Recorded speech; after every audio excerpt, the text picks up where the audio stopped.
It begins with very special late-night programs aimed at your darkest fantasy, and evolves ever more rapidly until the line between fantasy and reality blurs and disappears.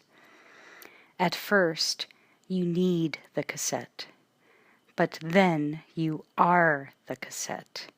And video images are reality, and reality is the final horror. A world of televised madness existing on both sides of the screen.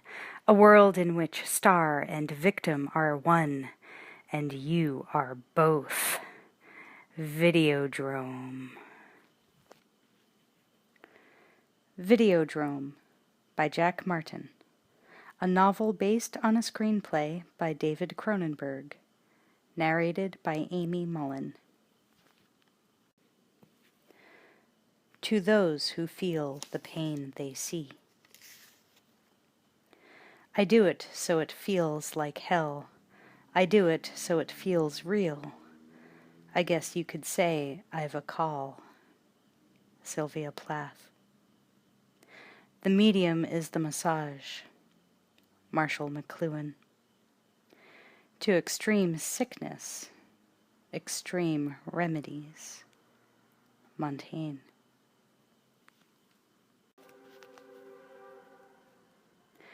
Part 1. Samurai Dreams. Chapter 1. Max Wren awoke to find himself in a room he had never seen before. It was small, soundproofed, little more than a chamber. But bright lights as blue-white as daylight shone down on him from an unseen source. Somewhere behind the lights, faces shifted, pale, unsmiling faces. Witnesses. He sensed that for some reason they were more frightened than he. The knowledge amused him. He heard their robes rustling for position over the polished floor. Kenshi, he thought. The floor became red beneath his feet as a hand pressed him to his knees. The fingers were firm, but not unkind. Their pressure was almost loving, their gentle insistence almost cruel. His legs folded under him, and he sank to the crimson carpet. He had no choice. But that was all right. After all, how else could it end? It would be a new experience, the ultimate one. Wouldn't it? Now he saw the small table. A clearly audible gasp went up from behind the lights as he reached forward and grasped the wrapped handle of the short sword, curved and shaped to lie easily across his open palm. It balanced there perfectly, as if it had always been there, as if it had grown there while he was sleeping. He drew the blade from its sheath, and was filled with a great peace. He straightened his back and strained toward the promise of release. Breaths, his own and many others, were held in quivering expectation as the lights trembled and sang. The air became warm, moist, and began to distort into grainy bands of light and darkness. He felt new eyes very close by, behind and above him. He glanced over his shoulder and saw the broad, painted face of a woman, his kaishaku. She was somehow familiar. He had never known her like. One of the kenshi cleared his throat and began the litany of charges. Max could not understand the words, but he knew what the sentence would be. His hand closed around the shaft. Suddenly a wave of desire washed over him as he prepared for the first thrust. The singing of the lights and the shrill, authoritative voice of his accuser rose in pitch until the close walls reverberated with a sound that was very much like a scream. Her eyes were looking at him. "Max, it's that time again!" The scream became a crackling lilt. "Time to slowly, painfully ease yourself back into consciousness. No, I'm not a dream, although I've been told I'm a vision of loveliness." She giggled. "I'm nothing less than your faithful girl Friday, Bridie James, with your wake-up call for today, which is Wednesday the 23rd. Got that?" He rolled over and awoke again. The face was speaking to him from across the room. The dream began to fade. He felt new eyes very close by, behind and above him. He glanced over his shoulder and saw the broad, a dream of a woman, his kaishaku. She was somehow loveliness. He had never known her like. "One faithful girl Friday," began the litany of charges, "which is Wednesday the 23rd. Max could not understand, "And I have a message. Remember," the shaft. A wave of Shinju Kuraki of Hiroshima Video, the first thrust. "To take place at the Classic Hotel," of his accuser, "who works 9 to 5? Over and out, Commander." Her eyes were looking at him. "Bridie," he thought groggily. "You'll never win first prize in the Miss Toronto contest. But guess what? You're beginning to look better and better to me." But then everything looks better on TV, doesn't it? He struggled to find his watch. It was on his wrist. But he could not find his arm. He had fallen asleep with his arm twisted under him. Now it shivered awake with the pain of pins and needles. The sensation made his teeth hurt. He lay there waiting for it to end, or to begin. He found his arm, raised it numbly to his forehead, and, in the dim light that was leaking through the curtains, tried to read the hands against the black watch face. Good old Bridie. She was right again. Of course. It was that time already. With his good hand he groped for the remote control, but not before the wake-up cassette repeated. He punched the volume down and watched his secretary's 19-inch face mouth the message a second time. "I used to have a thing," he thought, "for prissy, puritanical types, back about the time I was in Radio and Television Arts College. Bridie. Another month working for me, and who knows? Play your cards right, and you might end up shacking with the president of Civic TV. If I can stomach the job that much longer. Well then, Bridie, maybe you'd like my job. Maybe that's what you've secretly been after all along. If so, you know what? You can be my guest. You can start spending all day, every day, scrounging for new programming. And I can start living out my fantasies, instead of buying and selling other people's dreams like sausages by the pound. You want it, kid? You've got it. It's all yours." He punched up the volume again before the tape finished. He wasn't at all certain that it had made sense to him the first time. "And I have a message. Remember your meeting at 6:30 this morning with Shinji Kuraki of Hiroshima Video. This meeting is to take place at the Classic Hotel, 483 King Street West, Suite 58, and needless to say, it's your first of the day. Don't you know anyone who works 9 to 5? Over and out, Commander." Right, he thought, as Bridie's twinkling, state-of-the-art eyes stared mercilessly into his living room. He had fallen asleep watching television again. This time, as she finished, she was replaced by the sign-on logo for Channel 83. The one you take to bed with you. Then the close, stale, grainy air and Max's head were pierced through by the station's fanfare. Jaunty, brash, and cheerfully schlocky, modulated too high as last-ditch wake-up insurance.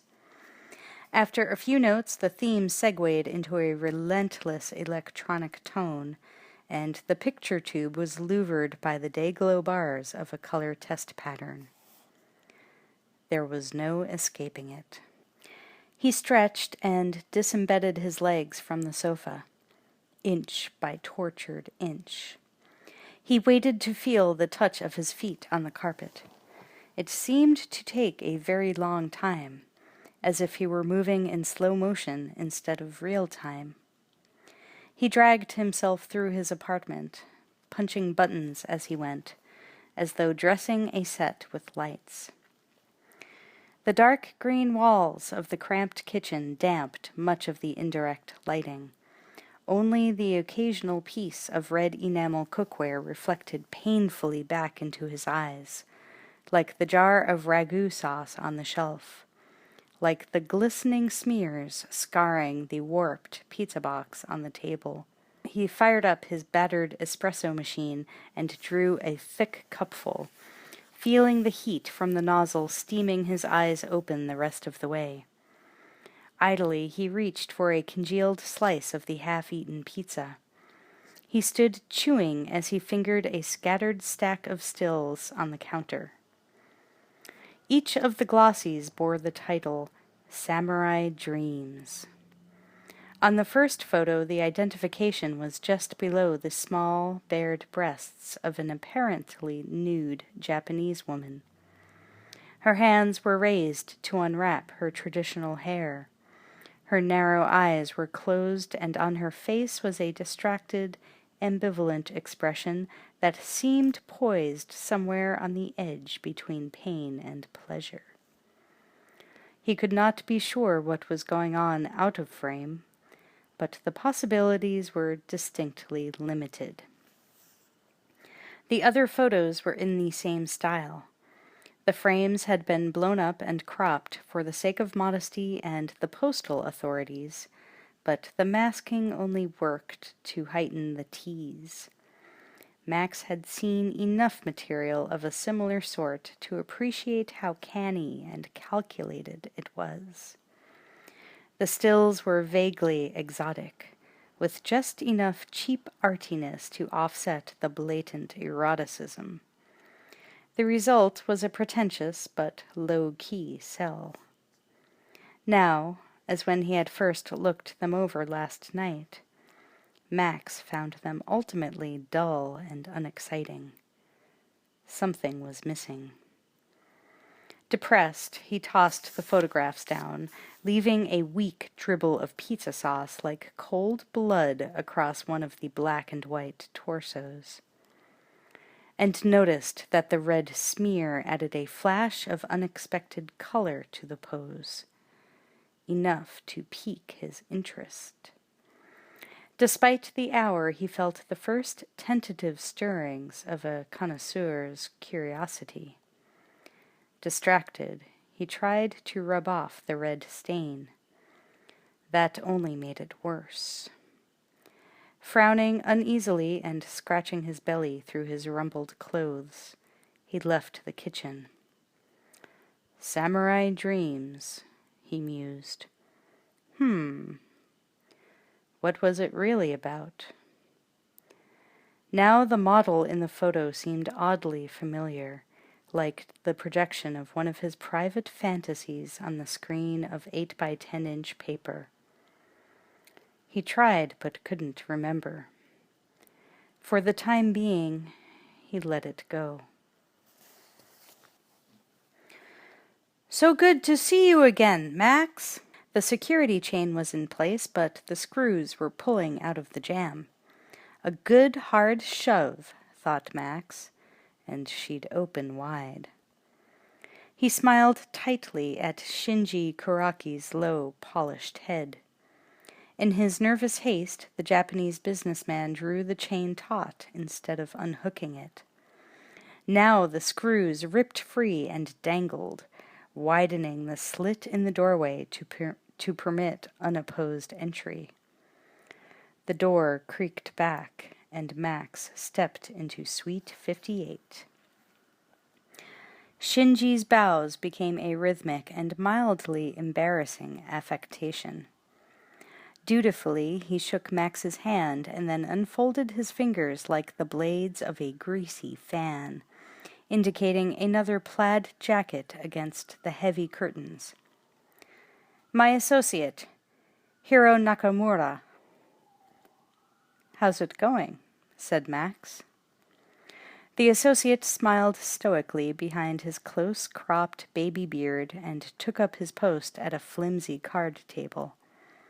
An open briefcase displayed stacks of small vinyl containers arranged in an arcane pattern. Max squinted at the titles as he passed the table, but the words were unreadable in the dim light which filtered wanly through the red drapes. They were probably untranslated ideograms, anyway. Max sat. The two businessmen seated themselves before him with a show of controlled casualness.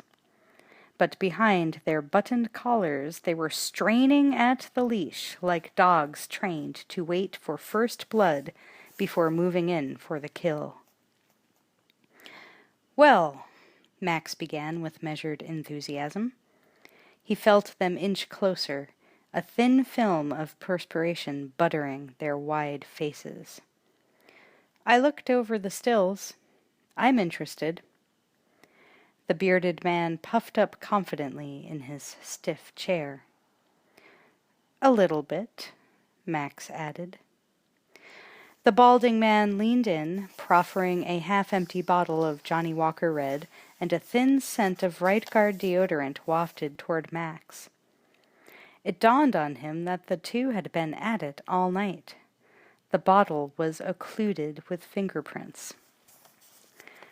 "They're running on Hiroshima time," he realized, waving the bottle aside. "Jesus Christ, it's not even 7 a.m. here. Don't they know that? Don't they care? No, of course not. Why should they?" He showed them his teeth. "How many shows?" 13, said Shinji immediately, "with the possibility of another 6 if the sales go well." His eyes were black beads in his flat face, all pupil, like a shark's eyes. "You got cassettes?" "Of course, Max." The tension broke and there were curt laughs all around. The balding man snapped his fingers and his associate went into action, wheeling out a cassette machine. Shinji dealt the first tape out of the briefcase. Max stopped his wrist. Hold it." The balding man reacted with surprise. Max flashed his teeth again for reassurance. "Show me the last one. Number 13. Shinji's eyes widened. Desperately senpaku. "But Max," he pleaded, "everything is set up in the first 2. You won't understand anything." "My audience isn't going to see the first 2 shows." Max maintained eye contact without flinching. "Show me the last one." Reluctantly, Shinji deferred. Max settled back. He considered removing his overcoat, loosening the leather necktie that bound his throat, but did not want to imply any longer stay than was absolutely necessary. He felt off-center and mildly oppressed.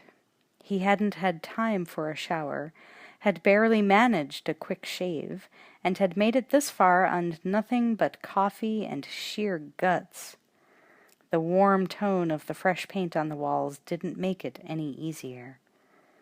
He scanned the room as he waited. He rubbed his temples, tapped his fingers, took out a bent cigarette. The new paint didn't hide much. Cracks showed through like the outline of veins in the plaster. It seemed not quite dry. He wondered what it would feel like were he to touch it. He imagined his fingers sinking in and leaving an impression like a handprint in moulage. He lit up and dragged so deeply that no smoke was visible when he exhaled. The television monitor flickered to life. The three men turned their heads to it with exaggerated nonchalance. The tinny strains of a melody plucked on the strings of a koto filled the hotel room and the chamber on screen, where just now a somewhat modernized geisha was preoccupied with the unfeathering of her thick black hair. Her eyes closed dreamily.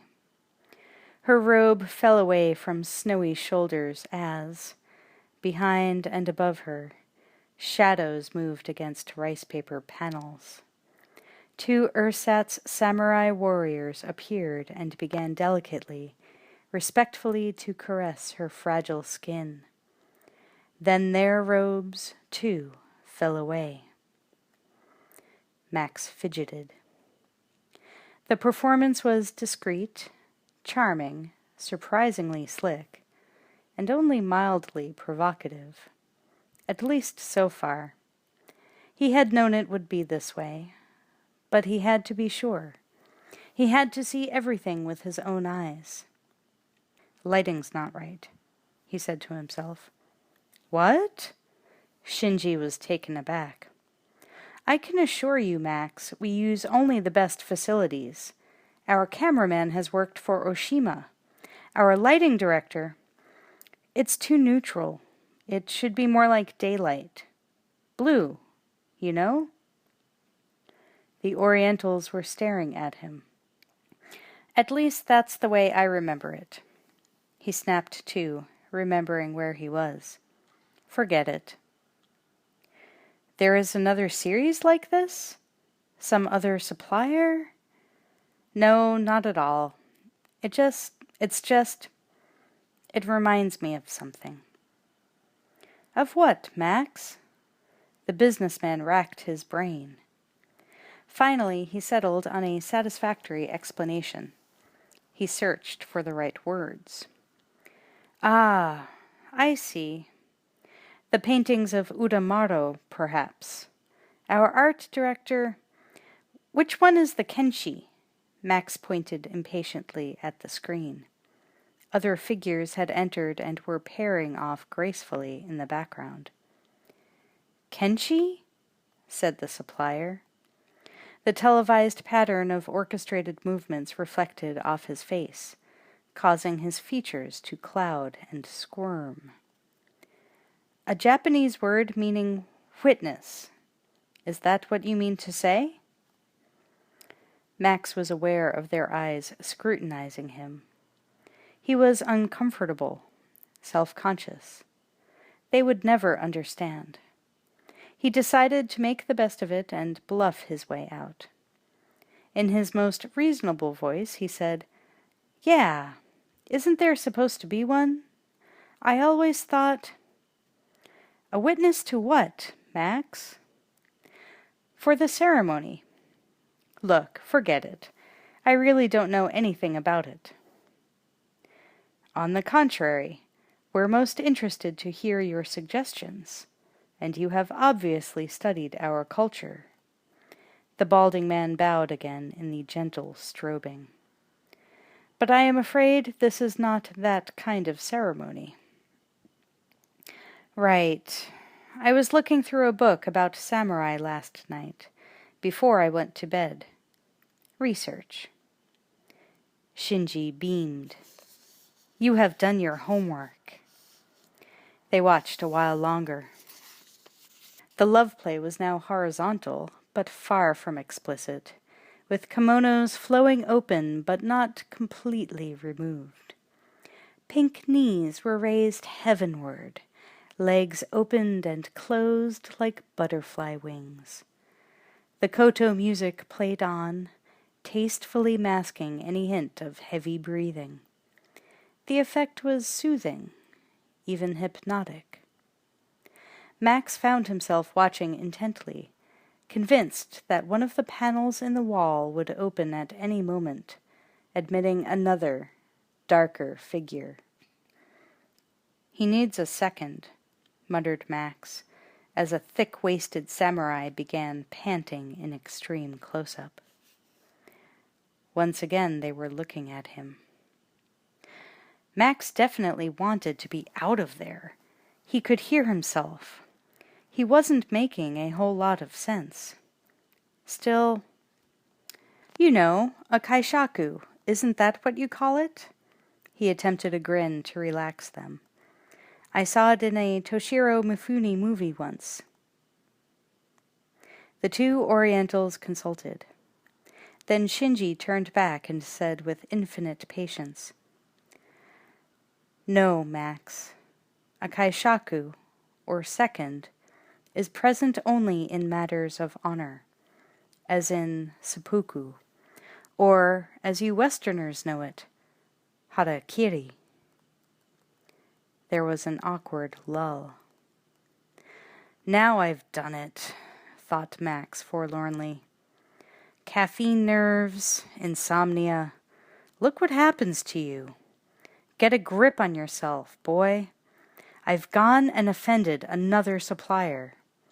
Have to tell Bridie not to schedule any more early morning meetings, no matter what. Dreams, TV, it all runs together at this hour. Can I help it? I should have known better. Am I supposed to apologize now? How? For what?" A sudden light animated Shinji's face, and his eyes squeezed closed with mirth. "Ah, I see. Yes. Very clever of you, Max. A second to help him finish, after he has made the first thrust. Ha! A joke!" Max nodded quickly, relieved, and slapped the table with them. When the laughter subsided, he rose to go. He stopped tape and ejected the cassette. "Let me take this one with me. I'll have to show it to the brass before I can give you an answer. You'll hear from me before noon." In the background, the koto music continued behind an ancient ritual. Chapter 2. "What do you think?" Max slouched in his chair and waited for a reaction. They certainly seemed to be taking it seriously. Appallingly so. Not a good sign. He stabbed a pile of papers with his pencil and swiveled back and forth, presenting as disinterested an attitude as possible. If he didn't rush them, they might make out the handwriting on the wall, so to speak, without his prodding. "Come on," he thought. "Admit that you're bored. You'd damn well better decide to move into the future. It's where we're all going to have to spend the rest of our lives. Not in some stylized imitation of a past that never really existed." "Can we get away with it?" Still no response. The koto music twanged on. "Do we want to get away with it?" Moses Janoff turned back to the long desk and dragged his elbows through the papers. Here we go, thought Max. Moses cleared his sinuses and said in his huskiest, most earnest and most humorless voice, "I think Oriental sex is a natural. I think it'll get us an audience we've never had before." Of course, thought Max. Fits right in, doesn't it? One chicken shit half-step for civic TV. One half-step backwards for mankind. "I don't like it," said Raphael. The creative director locked his hands behind his head and kicked back expansively. Max could almost see the wheels spinning behind his bulging forehead, balancing time slots and projecting overnight shares. At least he's not brown-nosing, thought Max. Or maybe he is. Maybe it's just that he can read my face, what's underneath this bland expression, more accurately than Moses. It's not tacky enough. Seize the moment, or else it's more of the same. Pretty soon we'll be back to Italian bedroom farces and wet t-shirt movies. And by that time it will be too late. Our audience isn't going to stay turned on and tuned in to this sort of evasion forever. We'll have to convert to FM or go out of business. Not tacky enough for what? Max asked. Not tacky enough to turn me on. And what would turn you on, wondered Max. Gordie Howe in a rubber dress? No, nothing that radical. But it's okay. We're getting somewhere. When even Raphael with his short-sleeved shirts and corn-fed baby face starts admitting he's bored, maybe there's hope for the rest of us, after all. Kitsch is like popcorn, empty calories. It's not going to satisfy an adult appetite indefinitely. And we're supposed to be beaming our signal out to an audience of adults. And my executives are supposed to be representatives of that audience. They probably are, more typical than I'd realized. So don't push them too hard. They'll open up. The barometers of public opinion may move exceedingly slowly, but they do move. Eventually. Give them a chance to think of the alternatives themselves. That way it will stick. They'll think they invented artistic progress on their own. If I try to ram my own ideas about programming onto the airwaves without their general support, they'll see me as a threat to what little job security they've got now, and I'll have a mutiny on my hands. Too much class is bad for sex, Raphael added, as if the idea had just occurred to him. Behind Raphael's head, a pair of posters for Channel 83's Late Night Monster Mash were framed on the wall. Up from the Depths, warned one of the posters, a low-budget horror film, the title of which, like most of its kind, promised much more than it delivered. But the promise was amorphous, merely suggestive, so no one in the audience would feel cheated exactly, not in any way that could be defined. The title of the poster next to it was Something. Max had missed that one.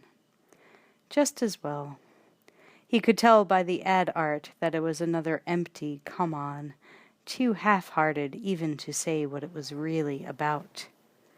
The horror that dares not speak its name. Bullshit. But something was about to dredge itself up from the superficial depths of these faint hearts, these steadfastly middle-brow guardians of social stability. He could feel it. In fact, Raphael had just now taken the first timid step. Did he himself realize it? Probably not. Max pounced, speaking directly to Rafi's unsocialized backbrain. Maybe, he said with deliberate understatement. I don't know. Will somebody please turn off that koto music, he thought. There is something too soft about it. He decided to push them a bit, now that their right hemispheres were open and receptive. This moment might never come again. I'm looking for something that'll break through, You know? Let them help me. Let them formulate a policy that will take the station in a direction I've already dreamed. That way, if it craps out, it won't mean my head on a platter for the board of directors. I've planted the seed. Now pick it up, he thought. Take that ball and go. You can do it. It was mid-morning, and the sun was slanting in obliquely through the blinds of the office. Now, at this properly civilized hour, something in him wanted to leap across the desk, tear open the windows, and let the full harshness of reality shine in. At this point he was ready. He could take it. Could they? He didn't care anymore. But he felt he was ready for anything. It might burn the skin off his bleary eyes, but it would feel good. It would warm him. Instead, he rubbed his temple in frustration and met Moses's eyes for the first time this morning. Something tough, Max added, grinding the word out through his teeth. Moses backed off invisibly from the challenge. He shrugged and grinned sheepishly. To me, he said, sex is soft. Maybe I'm a sick person. Careful, Mose, thought Max. You ought to give a thought to the direction the world is moving. Don't spit on anything when the wind's against you. It might blow back. The soft-core costume party blipped off and faded rapidly from the screen, a dream of innocence that was already dissolving into distant memory, and was gone. Max swung out of the conference room and into the main artery of the building, suppressing an itch that he didn't yet know how to scratch. The morning shift was already in full motion. He passed an electrician jangling with tools, a carpenter tracking sawdust out of Studio A, a cluster of schoolchildren on a tour of the facilities, and a huddle of secretaries by the elevator, their high-pitched voices as hard and impersonal as telephones answered directly from the shower, as cold as window glass, and as brittle. They said something behind his back, but he held himself aloof, pretending not to hear. My fly is probably unzipped, he thought. Either that or the grapevine knows something I don't. Maybe I should ask their advice.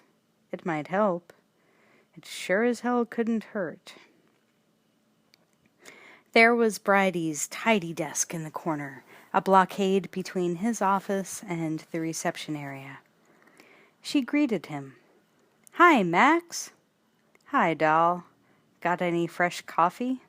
She was waving her hands in front of him as if drying her nails in a great hurry. Maxie, you've got a whole board full of messages. Already? Give me a break. There's no rest for the weary at bedroom TV. She scanned her pad. First, I'm supposed to remind you not to forget Rena King. Her people were on the line when I came in, but that's not till tonight. 8:30, 7 o'clock for makeup and run-through. Before that... Who in Christ's name is Rena? Never mind. His heart sank. I remember. That woman from public television, he thought glumly. The one with the face like an Avon lady and a head full of fluorocarbons. Got it. Anything else? I'm trying to tell you, boss. Give a girl a chance, will you? She diffused her persistence with a self-deprecating giggle. Hiroshima Video phoned 3 times in the last hour. They've got meetings all day. They say they need an answer or the deal is off. Then tell them it's off. She took that in stride, made a notation. Plus, Harlan wants you down in the lab. It's supposed to be important. It always is. What is it this time? Somebody sabotage our tower again? He didn't say. Where's that coffee? She poured him a cup. The tension that held her face together relaxed momentarily, leaving her perfectly painted eyes and mouth without character. Boss, would you like to have lunch with me? You know I never eat lunch. But he had to smile at her doggedness. It was an ongoing game. What's the matter? Am I getting too thin for you? Oh, nothing like that. It's just, well, you're beginning to sound like my ex-wife. You know that? That grabbed her by the short hairs. Perish the thought. Her brow refurrowed, and she resumed, checking off her list. That frosted her knockers, he thought. She doesn't even know I don't have an ex-wife. Why should I tell her? Plus, Air Canada called again about that ticket to L.A. The Visa card's overdrawn. She clicked her ballpoint pen against her straight teeth and blinked up at him again with big, doleful eyes that gave her away all too easily. Plus, I still need a decision on lunch. How about it? How about it? He met her eyes full on and pinned her where she stood. Your place or mine? Was that a blush? Not bloody likely. There was nothing about Bridie that didn't show. Still, she wasn't used to having her bluff called. She lowered her head. If you're not back here at 12:30, I thought I'd go over to the Flaming Rooster on Bloor. She lifted her chin again gamely, her eyes as clear as water on the air. I could bring something back if you like, for the office, if you're too tired to go out. It's no trouble. Bridie, he thought. God bless you. But something's missing. I don't know what it is. I swear to Christ I don't. But if I figure it out, you'll be the first to know. Thanks, he said. Hard to say where I'll be. You know how it is. He knew she did.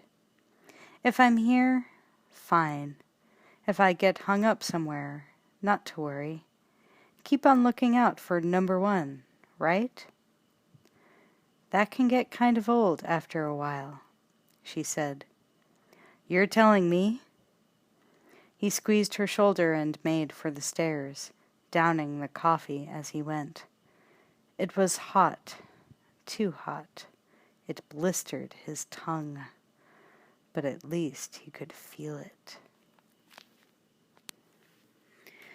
The electronics lab was a converted laundry room in the basement of the building, which had been built originally as one of the better hotels of its day, and its day was long past. Nominally, Harlan was only one of several technicians on the payroll of Civic TV. In actuality, he was indispensable, the jack of all trades who alone knew how to cobble together impossible recombinations of outdated equipment in order to keep a constant carrier signal feeding to the transmitter against all odds, with or without a budget adequate to cover the frequent needed repairs. And, for Max, he performed an additional service. Tirelessly and without complaint, he contrived endless new methods of pulling in stray signals from intercontinental broadcasts, of the sort to which Channel 83's late-night core audience remained loyal. Adult public access cablecasts via microwave from stateside, topless ice skating extravaganzas from Vegas, blue comedy specials staged exclusively for pay service subscribers. even the occasional golden oldie syndicated rerun from the lower 48. In other words, precisely the kind of raisins in the cake which Civic TV could not afford to acquire legally. In technical terms, the practice was piracy. Operationally speaking, no one cared, at least no one who had the power to pull the plug on the operation. There were no complaints so far, only a few confused calls to the night switchboard operator over unscheduled programming. Apparently, the members of the Broadcasting Commission all went to bed early. They didn't know what they were missing. For tracking down and taping the signals for a de facto replay, Max privately fed Harlan a diet of fat bonuses. Max was still able to pocket what was left over out of each season's acquisition allowance after normal daytime programming had been paid for, which wasn't much. Like everything else, operating costs were climbing astronomically, which made Harlan only that much more indispensable. It had made sense from the beginning, and it made much more sense now. With so many pay franchises bouncing their signals off a sky full of communications satellites, there was almost no point anymore to buying in through legal timesharing, even if one had unlimited funds. As long as Harlan made sure he, quote, borrowed, unquote, from a mixture of sources, and as long as Max utilized primarily the occasional pirated feature or foreign series to salt an otherwise above-board after-hours schedule, the chances of getting caught with your hand in somebody else's relay were about as great as finding rocking horse shit in a nursery. There wasn't a scrambler yet made that Harlan couldn't jury-rig a way to decode, given enough playtime in his very own workshop. And Harlan had made the sub-basement recognizably his own and no one else's, with hand-lettered signs decorating hot-wired hardware that looked like props straight out of Victor Frankenstein's toy box. No one else ever came down here, and if they did, what would they see? The nuts and bolts underpinnings of a working business. What was so unusual about that? No one would give it a second look. It would take another technician to spot what was going on sub rosa, and why would another Civic TV technician jeopardize his own job by blowing the whistle on the station that was his meal ticket? As for the janitors, well, it was obvious at first glance, nay, first whiff, that the cleaning crew had not been on this level in years. Bridie knew, but Max himself would see to it that she was kept happy as a clam over the station's ratings. She felt she had a personal stake in Channel 83's future. And so she might. Who could say? The wheel turns. Hey, Harlan, what you got for me? Harlan, with his frizzy hair, looked as if he slept patched into a mixing board, as if he dressed himself with whatever was left in the backpack he had toted downstairs his very first day on the job. His cords were dangerously threadbare at the seat. His jacket liner had an aura about it. His geometrical red plaid shirt blended with the multicolored bundles of insulated wiring around him, as if the shirt itself were some new kind of flexible printed circuit he had invented in his spare time. Something you ought to see, Patron. Near his head, a handmade sign on the cracked and speckled plaster above a bank of video monitors of every conceivable size and make. Video Boutique. Max shook his head indulgently. Harlan hooked a finger and beckoned to a half-inch videotape recorder. He boosted the gain on a monitor which was balanced precariously on a metal typewriter table. He made final calibrations on the deck, fine-tuning the wheels with the sensitivity of a safecracker. Okay. He rewound the tape. A high, oscillating whine sizzled in one speaker. Here we go. He rechecked the footage counter and peered at Max over rimless glasses. His eyes were neutral, but unblinking. Max couldn't pick up a clue. He pressed closer. It'll come through on that one. We only got about 53 seconds, so keep your eyes open. Harlan actually sounded apologetic. They've got an unscrambler scrambler, if you know what I mean. It sensed that we were unscrambling and, automatically changed its code on us. Why would they go to that much trouble to protect an entertainment broadcast? Wondered Max. There must be quite a few Harlans doing mischief in the world lately. Somebody's getting hip. What satellite is it from? Snooker, said Harlan, then added, I think. Country of origin? Well, assuming that 53 seconds represents the period of delay, I'd say somewhere in, Malaysia? Harlan pushed his glasses up and started the tape. Here we go. This is it. Rolling. A mesh of interference pulled the vertical out of alignment for 2 or 3 seconds, and then the image stabilized. It did not look like any show Max had ever witnessed before. The camera did not pan, and it did not dolly. Neither did it zoom. There were no cutaways, no close-ups, no reaction shots.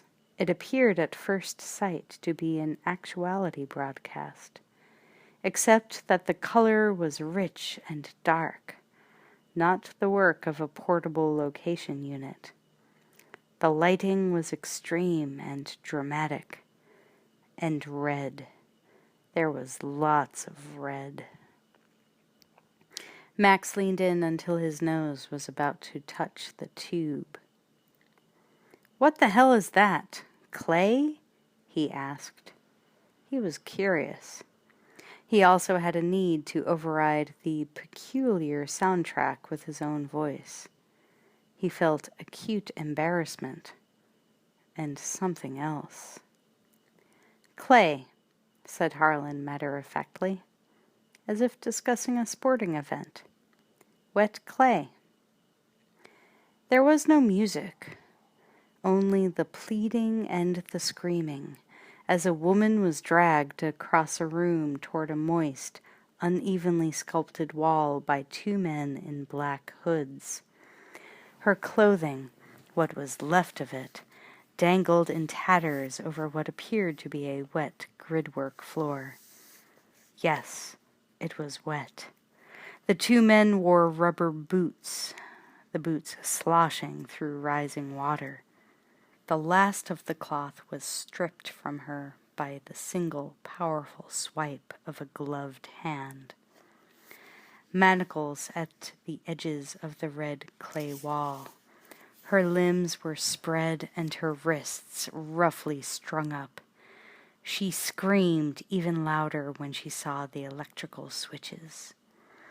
Her eyes were those of a trapped animal, the length of her naked body writhing in the prelude to a death spasm. Her mouth opened, her lips cracking until they bled, a darkness in her throat as the room became red, redder.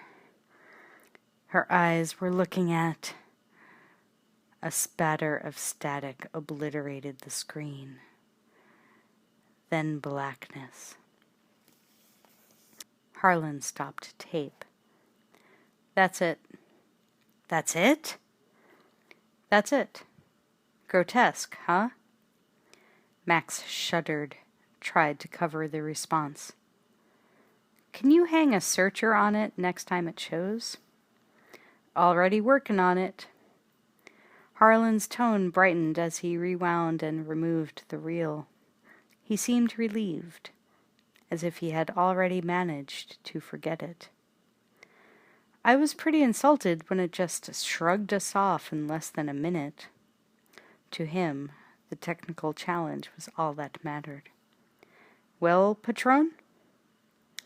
Max considered the possibilities. 1, it was an ordinary commercial transmission. 2, it was an uncensored movie for pay TV. 3, it was verite footage. 4, it was a hoax. He couldn't make up his mind based solely on what he had seen, but he had a feeling already. He had a feeling. Max was staring at the spot where the picture had been. Harlan was staring at him. Interested? Max shook it off and stepped back casually. He adjusted his coat. His tie was loosened. He didn't remember doing that. Yeah, he said noncommittally, letting his voice trail off. His vocal cords were dry. He pretended to check his watch and made a beeline for the stairwell door. Danger, warned one of Harlan's signs. 600,000 volts. Some joke. Gingerly, he reached for the doorknob to let himself out. Oh, Harlan, he called back. He paused to get the technician's attention, which was already on other matters. Max touched his knuckles to a poster board on the door. Home of the Buccaneers. Piracy on the high frequencies. Could you do something about the labels? He showed Harlan his teeth. This is supposed to be a clandestine operation? Right? He nodded. Harlan hung his head as a headache began to pound behind Max's eyes, making the room seem red and grainy. Chapter 3. I guess you can't help being a little nervous, Max was saying, even if you've been doing it all your life. Don't you think? He leaned across the padded arm of his contour chair and tried to lose himself in conversation with the woman in the red dress. He was playing a game with himself, behaving as though the live audience were not out there waiting for the show to begin. But it wasn't working. He heard their restless shiftings beyond the key lights. She was playing, too, but not for the same reasons. She kept her eyes focused not on him, but on the red light that had come on atop camera 2. She was not ignoring him. Quite the contrary. It was her way, her role, and she was playing it to the hilt. Yeah, she answered easily. Oh, yeah. She flicked her cigarette over the canister ashtray between them. The filter tip was stained a brilliant, iridescent red. Of course, that's part of the excitement of it. Max wanted to avail himself of the pitcher of water on the low table before them, but his hands felt slippery.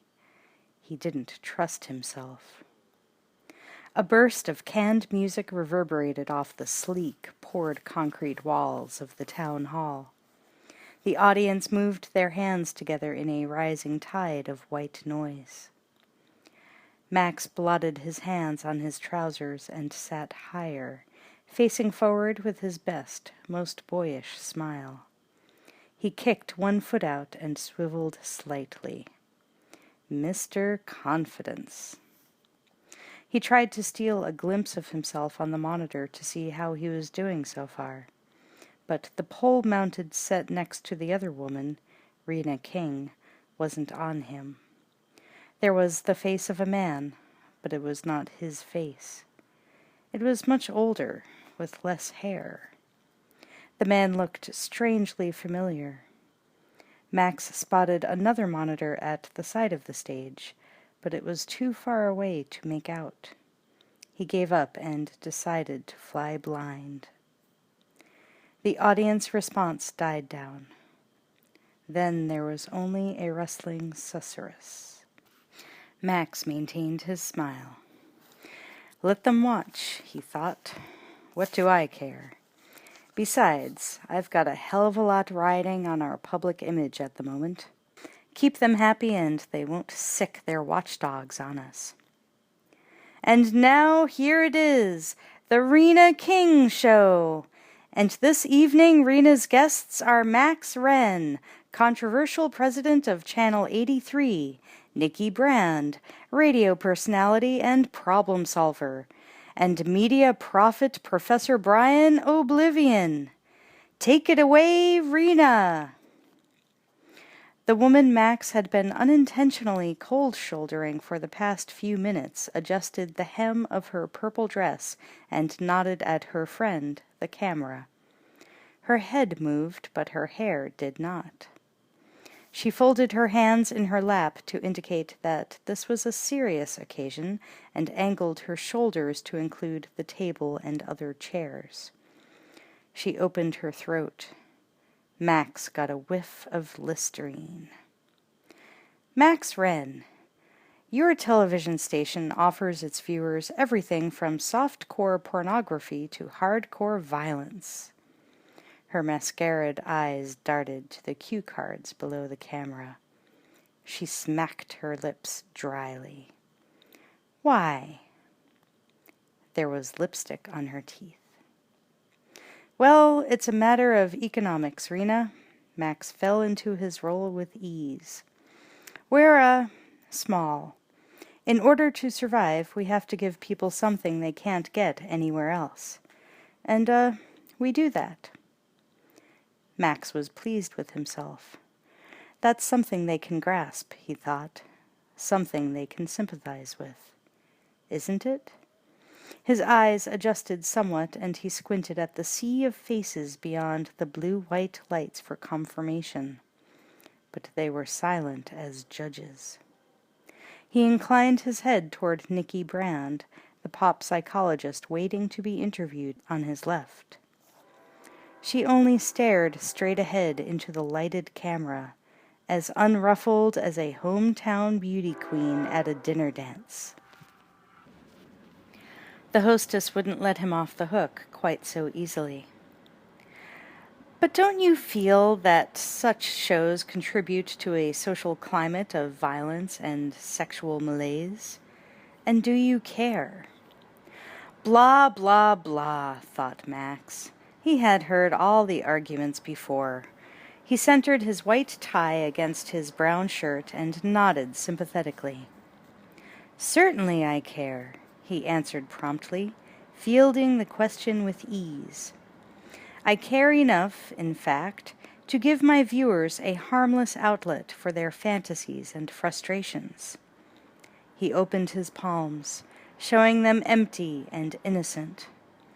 As far as I'm concerned, that's a socially positive act. He avoided the glare of Rena King's steely contact lenses and waited to juggle her next bombshell. Besides, with that purple dress of hers, the stenciled makeup, she blended in only too well with the lifeless background, the sterile decorator designs of the set. The layout was too pat. He longed to inject even a moment of raw disorder into the proceedings, to subvert it, so to speak. It was too perfect a target. It cried out to be defiled, to be brought alive by the parturient breath of real life, if even only for 1 second. Just now he allowed himself a glimpse of her out of the corner of his eye. One of the fronds of the potted jungle palm behind her swayed in an updraft of convection. For an instant it threatened to close in, pinioning her in its lush Asian foliage. Was there another plant behind him? He hoped not. He had forgotten to look. He waited a beat, then located the monitor at the side of the stage.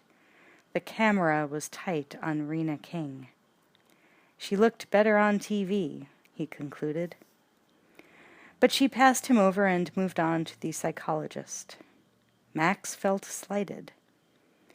She doesn't like my answers, he thought. They're too glib, even for her. What about the audience? Let's hear it out there. What about it, Dr. Brand? Is it socially positive? The psychologist was caught off guard. She stopped primping long enough to answer camera 1 instead of the moderator. I think we live in overstimulated times, she said, moving right along. We crave stimulation for its own sake. We gorge ourselves on it. We always want more, whether it's tactile or emotional or sexual. And I think that's bad. Max jumped in. You're not just whistling Dixie, he thought. Then why do you wear that dress? Sorry? He was fascinated by her fingernails, which were lacquered a deep scarlet, the color of arterial blood, pointed around the white length of her cigarette. She lowered the cigarette to her knee. No stockings, he noticed, and the slit on the side of her dress ran all the way up to... He managed to recapture his concentration. That dress. It's very stimulating. And it's red. You know what Freud would have to say about that dress. A faint, flirtatious tick curled the edge of her full mouth. She blinked her lidded eyes at him, forgetting the camera for the first time.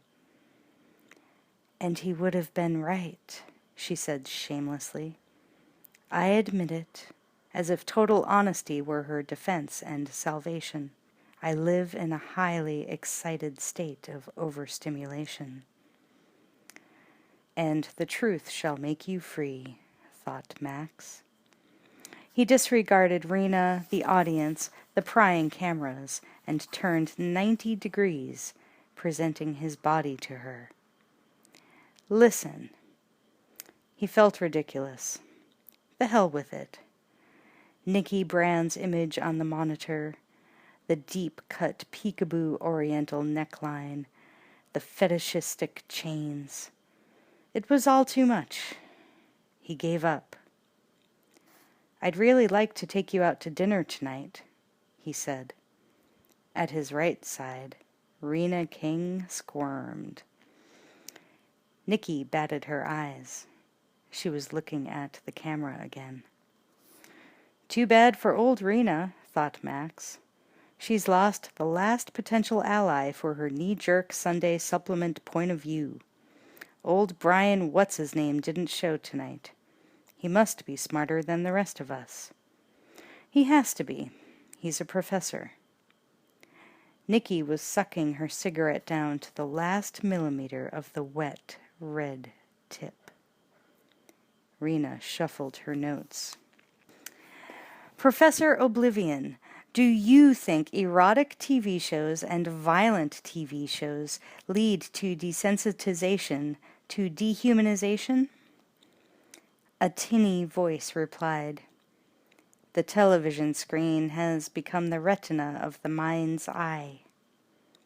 Spooked, Max spun around.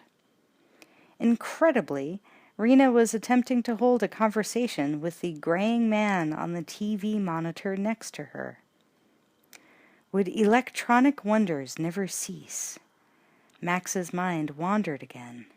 He winked at Nikki. Yes, said Rena, pretending to understand the professor's prepared answer.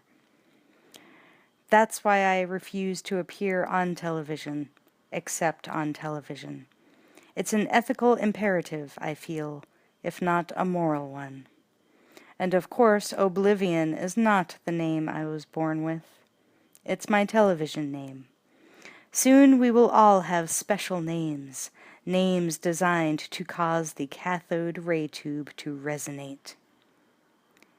Yes. It was the only comment Rena King could come up with.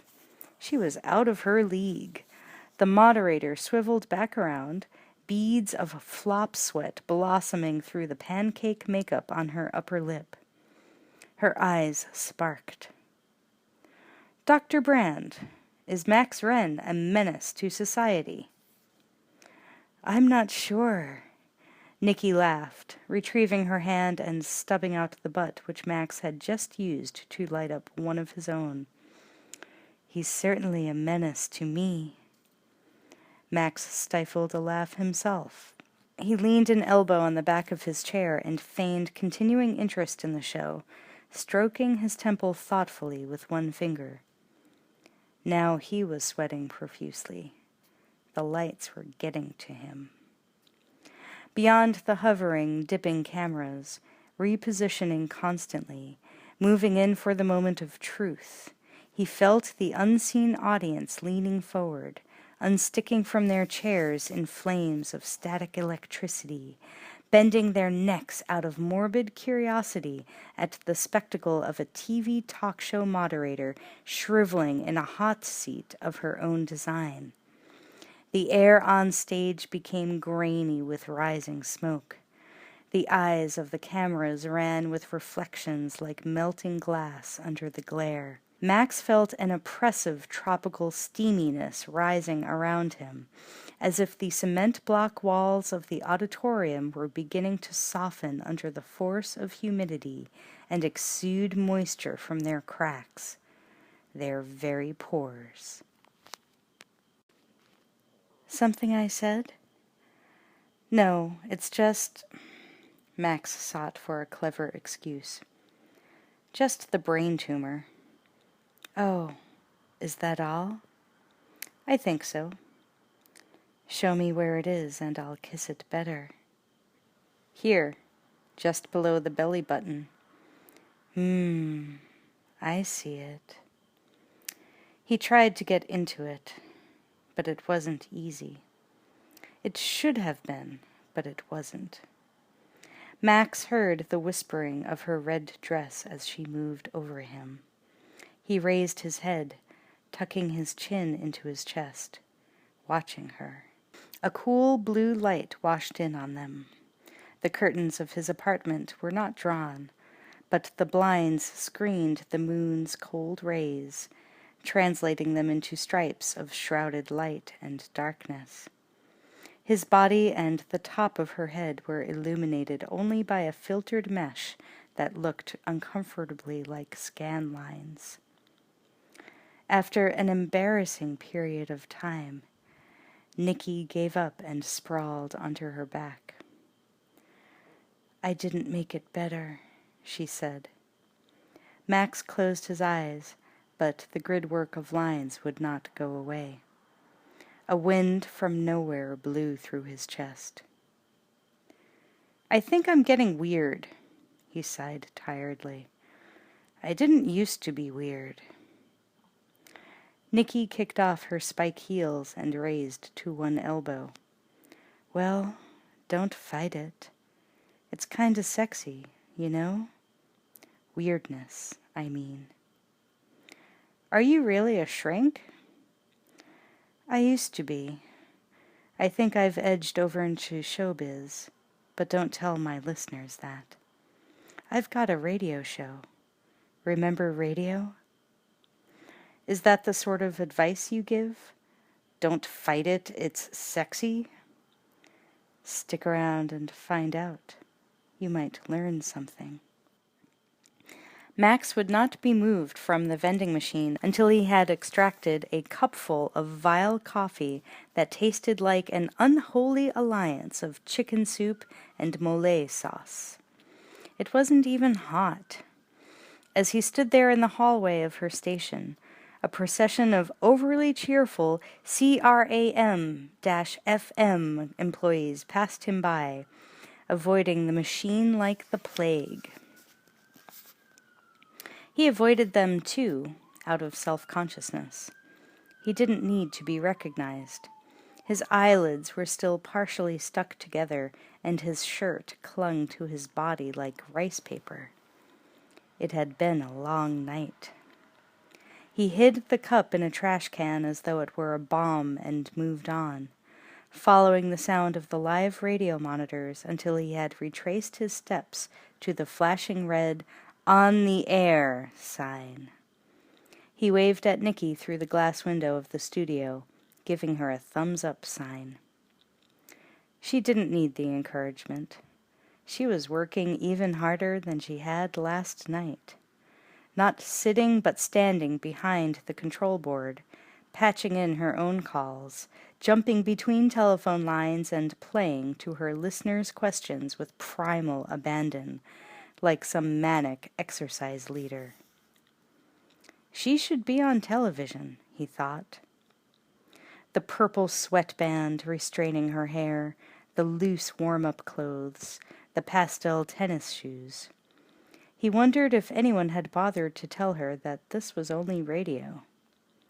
Maybe she wants it that way, he thought, so that no degree of self-consciousness can come between her and her listeners, her clients, in a sense. Do they imagine how much she's putting into this? A hell of a lot more than Dr. Joyce Brothers. Why, it's almost as therapeutic for her as it is for them. In fact, I don't see how they could possibly be getting as much out of it as she is. It's her morning psychodrama session, her release. It's physical, almost sexual. He noticed the clock on the wall, 9:25. It's her wake-up workout, he realized. She must have been one repressed lady once, a long time ago, before she got into this. Otherwise, she wouldn't have gone to such extremes. But look at her now. It's certainly worked for her. She's a woman who doesn't know what an inhibition is anymore, except in the clinical sense. She's broken through. That must be what turns me on. Get professional help, she was crooning into the microphone with a full complement of body language. I urge you, I beg you. But it's not me, came the overwrought voice on the line. It's my sister. It's not your sister. It's you, lover. Can't you tell? She flashed her eyes at Max through the glass. Isn't that why you called me? You want help. You need help. You're going insane. I can hear you disintegrating while you talk to me, and I think you might end up hurting somebody. I think it might be your sister you're going to hurt, and then it's going to be you. You're going to hurt you. Nikki Brand pulled out her neckline for ventilation and lowered her voice an octave. I've got your number, haven't I? The speaker was overloaded with sobs. I hate my sister. I don't want to. It's ripping me up inside. But I do. I do. Nikki selected another switch out of the rows of blinking lights. She hesitated before cutting the caller off. Her voice was almost kind. Her tone was seductive, almost cruel. Will you call our distress center? Will you call the C-RAM distress center? They'll tell you where to get help, lover. And you need it. You need it now. Her engineer held up a note.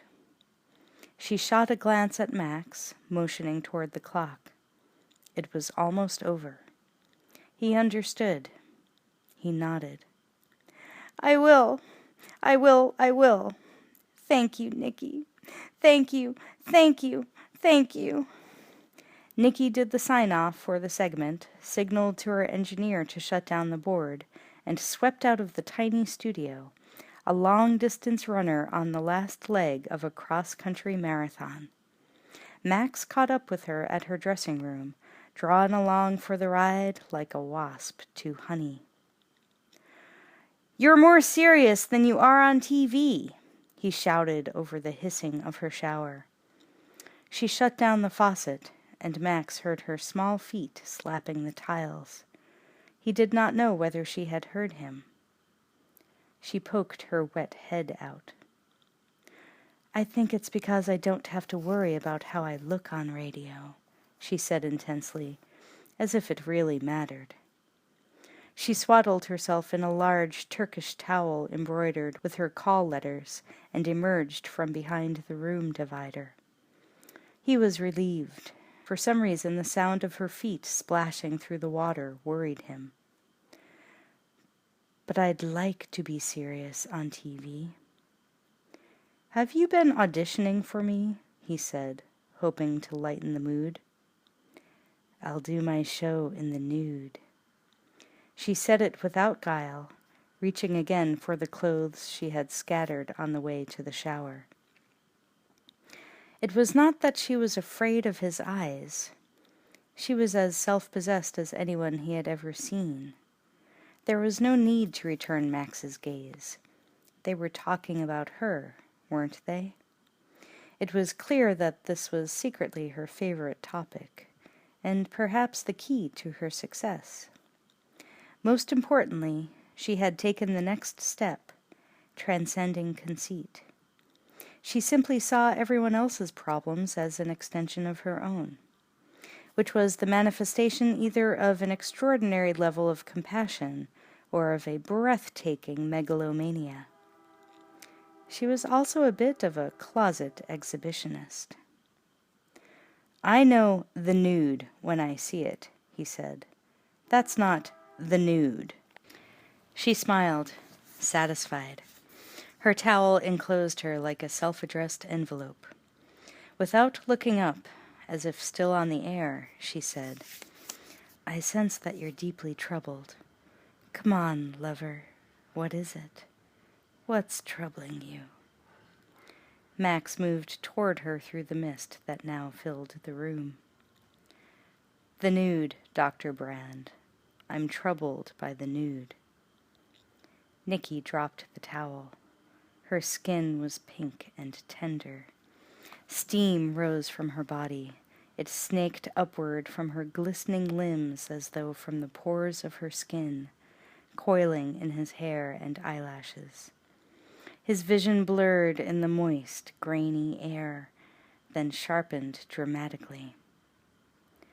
"Well," said Nikki Brand, looking at him at last, "I'm afraid you're just going to have to confront your problem." She opened her arms. "Join me?" "What I'd really like to ask Mr. Wren is, considering the kinds of things he likes to pollute the airways with, I'd like to know, were you a weird kid?" "I was a pretty ordinary kid, actually," said Max, adjusting his headphones. "At least that's what my mother says." "Really? Completely ordinary?" Max covered his microphone and said to Nikki, "He sounds disappointed." Nikki pressed the cough button, taking them off the air temporarily. "Remember," she said, "this is showbiz." She released the button. Max rubbed his face. "Well, let's see. I used to dream in video. That was after we got our first TV set, of course." He shrugged, a gesture lost to the anonymous male caller. "I don't know how weird that is." He pressed the cough button himself. "I'm afraid the show's going down the toilet," he said to Nikki. "Let me be the judge of that. Trust me. You're getting warm. You're on to something. Don't oppose the strangeness in yourself. It's the only part that's awake." He released the button. "How do you dream in video?" the caller was saying. "Oh, it's like a normal dream, except that it feels like you're watching TV. You see the lines, you feel the cathode ray tube. There's some static. It still happens, only now it's in color. The caller pounced. I'd like to ask Dr. Brand how she would interpret that. I personally think it's pretty strange. Who's doing the analyzing here? Wondered Max. I thought... But I guess it doesn't matter what I thought. Nikki's running things. This isn't my time. Maybe she had it planned this way all along. Maybe it's all part of the big show. Nikki addressed the caller, not entirely off the top of her head, though it was supposed to seem that way. She's good, he thought wryly. She sure is. Now her eyes never left Max's face. It's possible that Mr. Wren is a little distanced from the workings of his own subconscious mind. Perhaps he can only allow this dream material to rise to the surface if it comes as light entertainment, nothing to be taken seriously. The id as sitcom. Very elegant, Doctor, said Max. He squeezed the back of her leg under the table. My compliments to the chef. Well, I watch Channel 83 a lot, Nikki, and after listening to Mr. Wren, I have to say I think he needs professional help. Real soon. Max was edgy despite the facade of goodwill. It was such a tiny, oppressive studio. He was getting claustrophobic. He needed something. We all need help, lover, said Nikki, turning on the charm again. And that's what I'm here for. I'm Dr. Nikki Brand, and my lines are open for any more calls to Max Wren of Channel 83, Civic TV. Don't let him get away with it, whatever it is. He's here to talk to you right now. Part 2. The Electrified Bunker. Chapter 4. A black man in an orange hospital gown was dragged across a room by two men in black hoods. The room was familiar. So was the red clay wall. The soft wall. The man was screaming.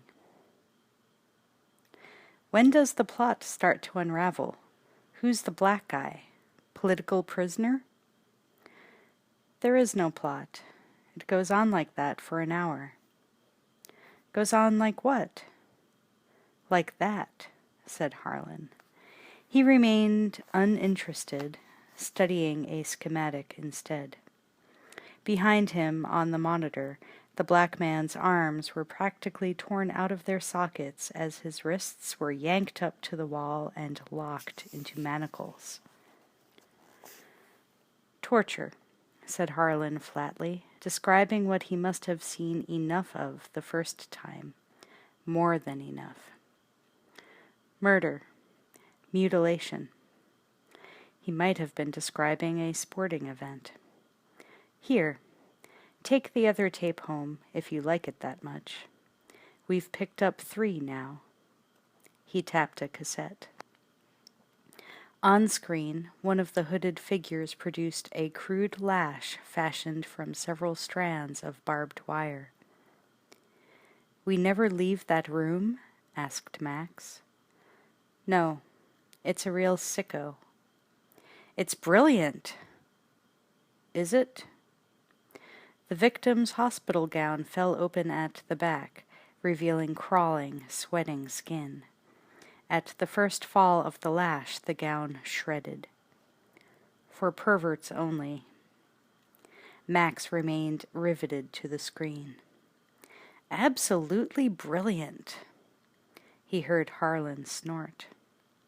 Look, I mean, there's almost no production cost, and you can't take your eyes off it. It's incredibly realistic. Where do they get actors who can do that? Actors? Yeah, actors. What else? I mean, this has got to be some bizarro commercial transmission." "Think so?" said Harlan. "Think it's the new NBC movie of the week?" "No, of course not, but—" "You know better than that, Max. You don't stage anything like that for a network. Not even for cable. Too rough. And that's the understatement of all time. It could be a movie off pay TV, one of those R-rated... Guess again, Patron." "Come on, Harlan. I've never seen photography that was so realistic, so—" "Photography? What photography?" Max bristled. "What are you trying to tell me? That you've got real, live little people trapped inside this glass picture tube? Homunculi in a bottle, right? Like in Dr. Cyclops? And when you turn on the juice, they start to dance, to beat each other to death?" "Where's the camera work, Patron?" "There is no camera work. No movement, no editing. It's one reel after another without a break." "All right, so it's verite footage. I don't care how it was made. I only know—" "Verite footage, eh? Listen to yourself. If it's real atrocity footage, you don't want to know where it comes from? Do you know what you're saying?" "I don't believe it's real, Harlan. It can't be real, Harlan. We both know that." "It's a hoax, then?" "It's a hoax. Okay? It's a hoax." Max cocked a suspicious eye. "Is someone paying you to play devil's advocate with me?" "Sure," said Harlan, unfazed. He tinkered with a pair of wire strippers. "It's called reverse psychology." "Just don't forget who you really work for." "I won't." "What is it you get out of all this? What is it you really want? My job?" "You could almost handle it," thought Max. "You watch even more TV than I do." "Why would I want your job?" "Power." Harlan whistled. "You don't have any power, Max. Not real power. You can't even program what you want without clearing it with the board." The technician felt behind him for the controls to the tape machine. "Not that I blame you," he said in a more sympathetic voice, "or them. It would probably do more harm than good in the long run. Besides, we're not even sure what we're dealing with here." Max stopped him from turning off the tape. "Which leaves us with the same unanswered questions. Where do they get people, actors, whatever they are, to do something like this? It's worth checking out whether we use it or not. Did you have trouble locking onto it this time?" "Not after I realized the Malaysia delay was a plant." "It's not coming from Malaysia?" "Can't fool the Prince of Pirates for long." "Harlan! Harlan! Where is it coming from?" "Pittsburgh. That's in the USA." "Pittsburgh?" "Pittsburgh." Max reconsidered the screen. Now it was even more difficult to believe. Presently he had to turn away. He stood to leave. "I'm going to take the day off," he announced. "I thought you just got here." "The rest of the day, then." He tore his eyes from the monitor. "A hoax," he said. "It's got to be. Let's keep telling ourselves that." "Whatever you say, Patron." Max picked up the third tape. "But keep on it, at least for the time being. Maybe we can find out something." "Like what?" "I wish I knew." Max high-stepped over a snaking cable and found his way out. "It has a title now, by the way," called Harlan. Max stopped in his tracks. It's supered for a few seconds at the end of this transmission. No credits. Just one word. Videodrome. Video what? You know, like hippodrome. Only video. Videodrome, said Max. From Pittsburgh. He closed the door behind him, but the screaming wouldn't stop. Max rode the service elevator and let himself out the back way. From the alley he could barely make out Harlan's pirate receiving dish on the roof of the building, behind the air-conditioning ventilators. From the front, the overhanging Civic TV signboard blocked it from street view. But if anyone from the Broadcasting Commission came nosing around, he'd have to get Harlan to string up some more advertising banners, maybe some mock antennas for camouflage. Either that or wait for the pigeons to do the job for him. He telephoned Bridie from the apartment. He told her to run interference for him the rest of the afternoon. He wasn't feeling well. His head. Did he need anything? She'd be glad to stop by on her way home from... No. Thanks anyway.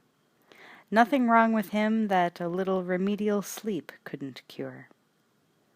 He drew the curtains, hit the sheets, and tried to rest. But his mind would not slow down. It was very late by the time Nicky arrived. He mixed drinks while she puttered around the apartment. This visit she did not miss a thing. Probably looking to rearrange the room, he thought. End my life. And uncover a skeleton or two while she's at it. Snooping and organizing. It was always an irresistible challenge. Especially since the clutter in his place wasn't a come-on. It was authentic. The women he'd known had undoubtedly seen it as a cry for help. He came back into the living room. "Got any porno?" she said, poking through an old cardboard carton. She said it as casually as another woman might ask for 2 aspirins or an extra bathrobe. "You serious?" "Yeah, gets me in the mood." She held Harlan's latest tape under the lamp. "What's this? Videodrome?" Max tried to distract her with the drink. It didn't work. "Torture and murder." "Sounds great," said Nicky, dropping the cassette into the player. Max sank to the couch, amazed. She is, he thought, that rarest of individuals, someone utterly unencumbered by moral qualms of any kind. At least none that I've seen so far. She's completely separated her intellect from her animal nature and is able, apparently, to live comfortably with the dichotomy. Professionally, she may be one thing, but privately... Or perhaps she has not divided herself at all. Perhaps both sides have become one, totally, so that there is no seam. I wonder. I should listen more closely to the things she says. One thing is certain. Her behavior is so far to the left that she makes me defensive. Or is it the right? He couldn't make up his mind. Probably neither, he thought. She's above anything as mundane as politics. Or so she thinks. It ain't exactly sex, he warned, half teasing, as she set up the tape. Says who? Sex covers a lot of ground. I guess that's true, he said, depending on how you go about it. She started the tape, then came slinking melodramatically over to the couch and draped herself across him. He waited for the tape to begin. She stretched restlessly, sinuating herself over his lap, then sat up, alert. The vortex of snow on the screen dissipated to reveal the same angle as before, the same room, and the same wall. A South American boy and a Chinese woman were dragged forward in chains. The hooded torturer's boots splashed. "God," said Nicky, "I don't believe it." Max disengaged from her, relieved. "I'll turn it off." No, it's okay. I can take it." They watched, silenced by the screams, as the woman was strung up. She was naked. Then, very slowly and deliberately, "Can you get it any clearer?" Max sighed. "It's a pirate tape. They scramble it." I like it." The way she said it, it sounded like a compliment. "Yeah?" "Yeah, it turns me on." She spoke rapidly, her breath shallow. "Take out your Swiss Army knife and cut me. Here, just a little." She bared one shoulder, lifting her hair from the nape of her neck. He wasn't sure how to take it. She kept him wondering. Maybe that was the essence of the attraction. He never knew how serious she was. She seemed to be constantly on the move, circling in an emotional holding pattern, unsure herself where she would next set down. He was even more surprised by what he saw now. There, on the pale skin of her shoulder, just below her black and white necklace, were several parallel lines, like scratches, freshly cut. By now the Chinese woman had been flogged until her body was covered with long, bleeding wheals. She was near unconsciousness, but still she screamed on. "Looks like somebody beat me to it," said Max. Yes, beat me to it. Please." "No, really, what are these? I didn't see them yesterday." "I wonder how you get to be a contestant on this show." "I don't know. Nobody seems to come back next week." He wanted to touch the back of her neck, wanted to soothe it with a kiss, but was afraid of hurting her. She left it exposed. "What did you say happened to your shoulder?" "A friend," she said. "I think he'd like Videodrome." The first mention. Now it all comes out, he thought. There was another, quote, friend, unquote. How could it be otherwise? He should have known. He felt a pang of jealousy. Was she taunting him? Or was it merely her brand of honesty? Perhaps that was the most powerful come-on of all. "You let somebody cut you?" "Uh-huh," she said sweetly. She batted her eyes at him. "Well, what do you think?" I don't know." It was hot in the apartment and getting hotter all the time. He unstuck himself from the couch and sat forward. "Want to try a few things?" she asked. "I don't know." He really didn't. His mouth was dry. Where was that drink? "You might have to stay on radio if it gets out of hand." "Radio's been good to me. I like it because it's so free. It's liberating. It allows your mind to make anything you want of it, or need. But there's always Videodrome." "Come on, lover," she said smoothly, pouring herself over him. "You could start with, nail clippers and work your way up to razor blades. He pulled back, afraid. He wasn't sure of what. No. I think I just feel like talking dirty. She laughed, playing along for the moment. No is the dirtiest thing I've ever heard. Kiss me and say it again, would you? No, he said, nuzzling her. No. The television played on, the image flowing with red. No. The screams were almost given over to unconsciousness. No. Nikki clung to him, every muscle in her body coming awake. He felt her breath hot in his ear. He held her too tightly. Yes, he forced himself to think. Yes. Come to me, Nikki.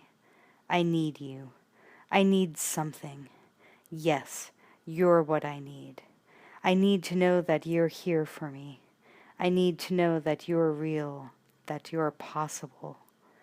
He closed his eyes as the room and everything in it, including Nikki Brand, began to strobe red. No, he said. As soon as he entered the marginally organized chaos of the Civic TV building the next morning, he felt his nervous system winding up tight as a violin string. His senses opened too wide. His eyes dilated and his lids raised another degree, letting in more light than he could bear so early. He was assaulted by playbacks of advertising jingles and pressurized conversations sounding through the concrete channels of the complex as through the amplifying canals of some gigantic model of a human head. His skin tingled with a hypersensitivity that was near pain as he brushed against employees busy on their appointed rounds, nearly all of whom seemed to be hopelessly behind schedule and dangerously close to panic.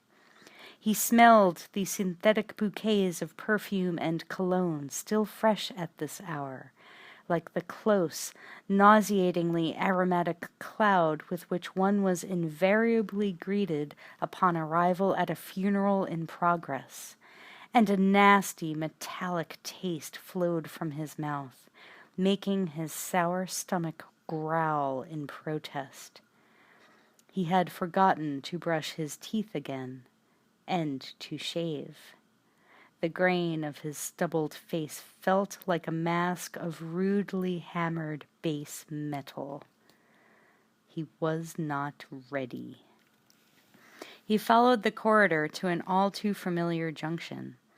There, a compulsively ordered desk stood out in the midst of the activity like an oasis at the edge of a battlefield. Bridie, he thought as he marched numbly forward, as through the trenches to review his troops.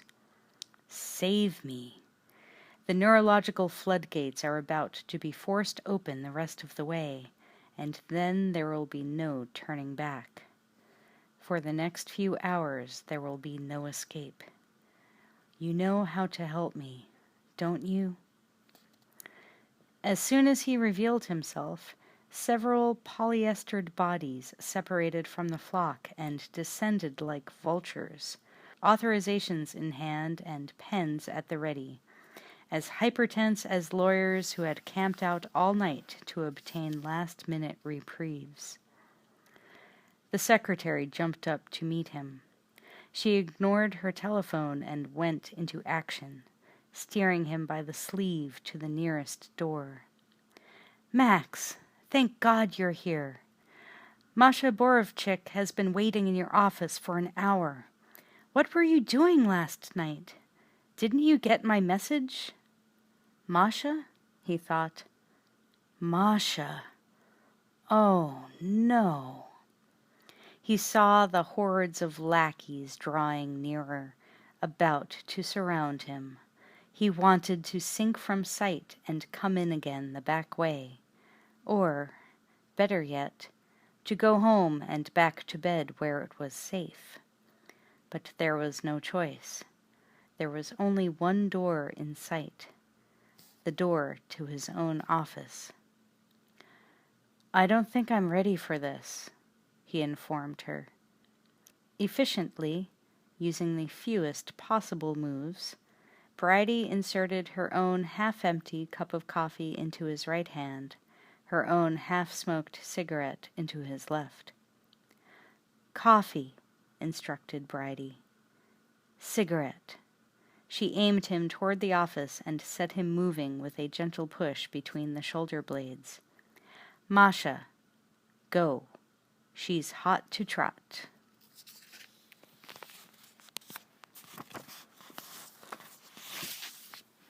Chapter 5.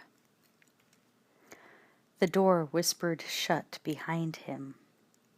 He could still hear the frantic voices outside, but at least they were fainter now. Here the light was dimmer, more nearly bearable. The blinds had not yet been drawn up. He bumped a reassuring piece of furniture and stepped over a pile of reports that littered the floor like familiar landmines. He stuck the cigarette to his lip and removed his dark glasses. He could make out enough of the clutter to relax slightly. It was his own office, all right, just like home. He took a deep breath and inhaled an infusion of face powder and floral toilet water. "Masha," he said, turning to where he knew she would be. "I'm glad you could—" "Max! It's so beautiful to see you." She abandoned the couch, marked his cheek with lipstick. A dainty handkerchief unfurled like white wings in front of his face as she tried to wipe off the smear. She drew back and combed his hair away from his forehead with her fingers, straightening the collar of his tan jacket as if he were a small boy. Satisfied at last, she presented him with a full frontal view of herself, complete with fake leopard skin suit and hennaed pin curls. "But Max, you look terrible." She let her voice fall like a mother who has been betrayed by her own son. "Tired, exhausted." Max felt inexplicably guilty. Just what I need, he thought. He decided he couldn't go on with it. He backed to the door. Masha read his intention immediately and saved herself by shifting to another approach. "But excited," she cooed. "Alive. I can see it behind the fatigue. So, no. You look great. How are you?" She was so transparent. And yet there remained something touching about her pathetic efforts at old-world charm, even though they were only for the purpose of misdirecting him from the hustle. He nodded resignedly and allowed her to lead him to the couch, where she plumped herself up next to him and rummaged in her ornate purse for a Turkish cigarette. "I'm great," she announced, as she lit up and French inhaled a tendril of the foul smoke. He made a brave effort to ignore the odor. "It's good to see you, too." "You have a hangover?" "I stayed up late watching TV." "Ah." She fluttered her eyelids closed and emitted a contented sound. Then, as if revived by the acrid smoke, she lifted her lids and their burden of caked mascara and said in an altogether businesslike tone, "Max." He crossed his legs and faced her, feigning interest. "2 words," said the woman. "Ready?" Max nodded without expectation. She said the secret words. "Apollo, Dionysus." Max frowned. "Exciting?" His own, Bridie's, Cigarette was down to the filter and burning his fingers. He put it out and patted his pockets for another. He had none. He considered one of Masha's Turkish ovals, but the one she was sipping from smelled like burning hair. The smoke screen was scraping his throat raw. He sampled the coffee. It was black, the way he liked it. Maybe. Greeks, weren't they? Max, don't joke. 2 shows. She held up a pair of fingers as a visual aid. They go together like this. She entwined her fingers to mimic gnarled legs in contraction over the pallid crotch of her knuckles. I have to buy both of them? You will beg me to sell you both of them. She elevated her chin with thespian extravagance. Apollo, hard, aloof, cruel. Her face distended lasciviously, cracking the ground cover of her makeup. Dionysus, drunken, sensual, orgiastic. She crowded him on the couch, leering like a madam. See them, now. He had no choice but to humor her. It was the only way he was going to get through it. The boardroom was on the other side of a connecting door. He led her to a comfortable seat, drew the blinds closed, and switched on the VCR.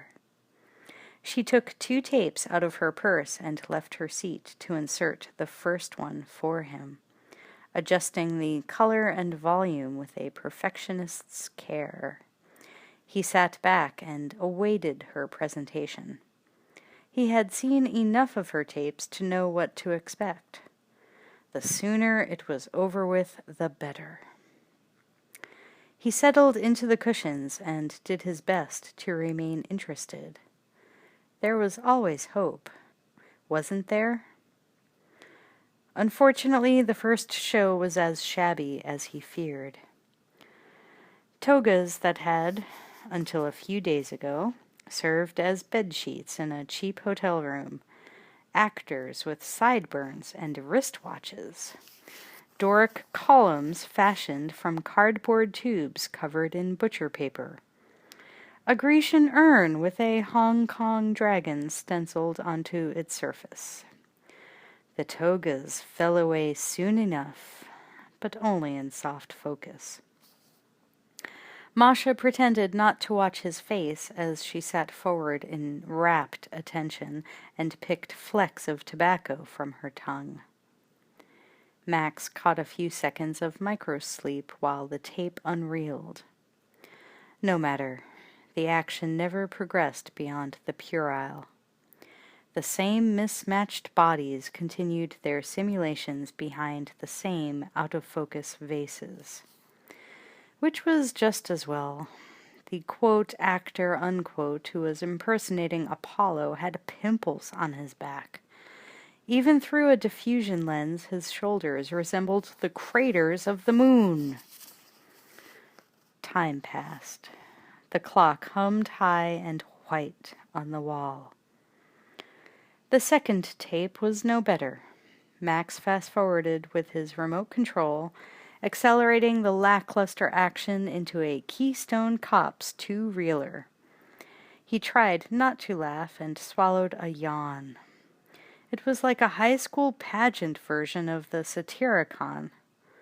Both tapes had been shot silent, with a track of Viennese waltz music dubbed in later.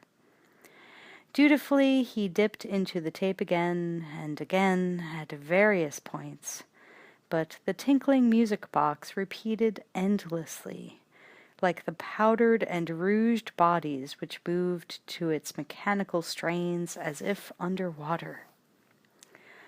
"Masha," he asked at last, "does it ever get good?" "It's all good. Max, tell me, which one do you identify with? Apollo with his nobility of purpose, his controlling intelligence, or Dionysus with his unleashed excesses, his insatiable urges. Don't let me influence your opinion, but personally I don't see any difference. But Max, they're distinct personalities. Two sides of the same coin. In the end, they both behave exactly alike. Well, don't they? So where's the distinction? Given the same setting, the same temptations. I see. Like Jekyll and Hyde, in other words. She leaned in slyly, playing him out. Tell me, though, which side would you prefer to be? Depends on the time of day, Max snapped. Right now I'm supposed to be on my best behavior, but old Mr. Touchy-Feely won't give up the ghost. He's still there. He's always trying to get his licks in, one way or another. Masha spoke intensely. You must let him, Max. Give him permission to realize his potential. Suppress him, and he may reveal himself at what you would call an inopportune time. She sounded like a Model T Freudian. He had heard it all before. I'm trying, Masha, he said impatiently. I'm trying. But if I let myself have too many dreams before, say, 4 o'clock in the afternoon, I'd never get my work done. But that is your work, isn't it, Max? Dreams. Be honest with yourself. And what I'm offering you is the perfect integration of the twin halves of the eternal duality, light and darkness, the yin and the yang. He held up his hand. The bull was really flying now, too thick and fast for him to deal with it any longer in abstract terms. He rubbed his eyes. It doesn't work that way, behaviorally speaking, he said. I wish it did, but it doesn't. If it did, the Catholic Church would have gone out of business centuries ago. People go one way at any given time or they go the other. It's a choice. A man can't have his shit and eat it too, to coin a phrase. I wish I could, but I can't. God knows I've tried, he thought. That's what's tearing me apart. But I'm beginning to sound like some firehouse sociologist myself. He stopped himself. Masha would not give up, however. She said, The two have kept each other alive since the beginning of civilization. The sun and the moon, the flame burning more brightly over the water. They feed each other. She took a breath. And now, today, with my latest production, you have before you... Max killed the tape, and the ludicrous morality play withered to a dot on the screen, an eye racing away down a tunnel, growing more vivid at the last, just before it disappeared completely. But there's no edge to it. You know what I mean? The edge? Masha, darling, I'm looking for something a lot more... He sought for a word that might ring a bell in her decadent mind. More contemporary. There, that was the ticket. Perhaps, if he pointed it out to her tactfully enough, she could be reminded that she was living in the last quarter of the 20th century. I want something that will show people what's really going on under the sheets. This stuff is too nice, too sweet, like you, darling. Masha's expression was neither nice nor sweet. She dispatched another lipstick-stained cigarette butt to the ashtray. Well, she said, it's your market, darling. You know a show called Videodrome? Video what? She eyed him suspiciously, as if he had broken an unspoken rule and mentioned the name of one of her rivals. DROME. Like, Video Circus. Video Arena? You've heard of it? No. It's just torture and murder. No plot, no characters. Very, very realistic. I think it's what's next. Then God help us, she said wearily, in her most dramatic fin de siècle tone. Better on TV than in the streets. Masha rose unsteadily. He was suddenly struck through with pity, even compassion for her. The old ways were changing, too rapidly for her to keep up. Soon she would be obsolete. Her customers, like Civic TV, were moving on. Before long she would have no one to hustle. He could not picture her riding out the rest of her days in a home for out-of-work procuresses. He could offer her something, couldn't he? A crumb, a bone. Besides, she might turn out to be of some use to him, after all, in a very tangible way. She had been in this field a long time, longer than anyone else he knew. We can do each other a favor, he thought. He called after her. You interested in tracking it down for me? I'll see that you get the agency commission. She turned back, renewed hope coloring her cheeks. I'm interested. Money talks, he thought sadly. We think it comes from Pittsburgh. Let me try. She retrieved her cassettes, her mind racing ahead to a new scheme. Max. Yeah? Why did he feel that he was still being manipulated? Did you ever think of producing your own show? Right here? I could be your agent. Worldwide. I could sell Subterranean for you everywhere. No, I don't have the temperament. Masha dug in. But if you did, what kind of show would you do? I mean for the Subterranean market. Would you do Videodrome? Max smiled uncertainly, toying with the idea. Purely hypothetically, of course. But no, it was crazy. I guess we'll never know, he said. But even after she had gone, he couldn't get the question out of his mind. Max came out of the kitchen balancing 2 drinks. He had intended to make them stiff, but not this stiff. The glasses were overfull, dripping in rivulets from his wrists. Or was it only that his hands were shaking? It had been another long day. Why do we always end up at my place?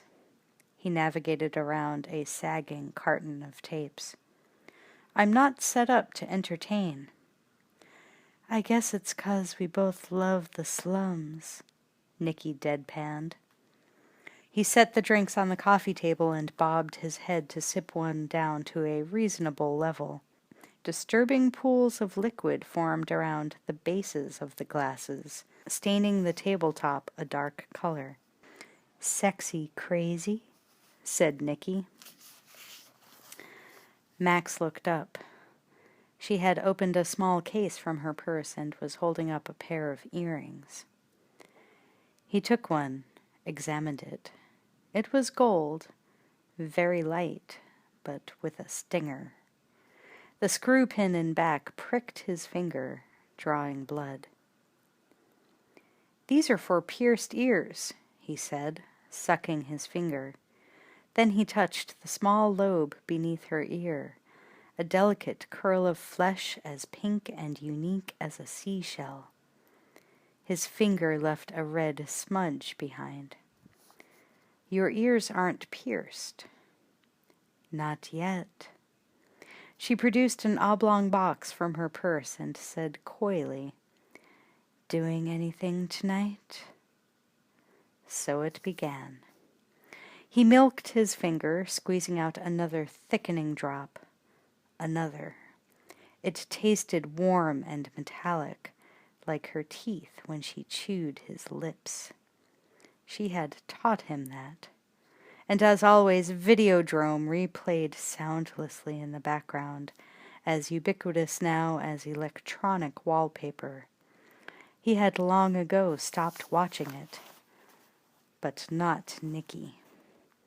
She drew him out and into her until he was able to give up for a time and float beyond the normal boundaries. Pleasure that flirted with pain, pain that became pleasure. That was her thing, apparently. And who could say she was wrong? In a world of pre-programmed options, something was required to restore the edge, the sharpness. For the first time, he began to comprehend the logic of it. She was the doctor, wasn't she? She was.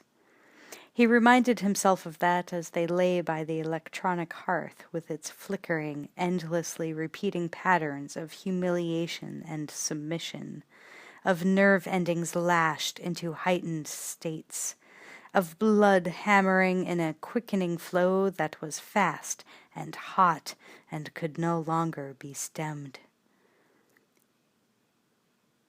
They lay together again, fitting as perfectly as spoons, his skin now flushed dark as hers in the glow from the screen.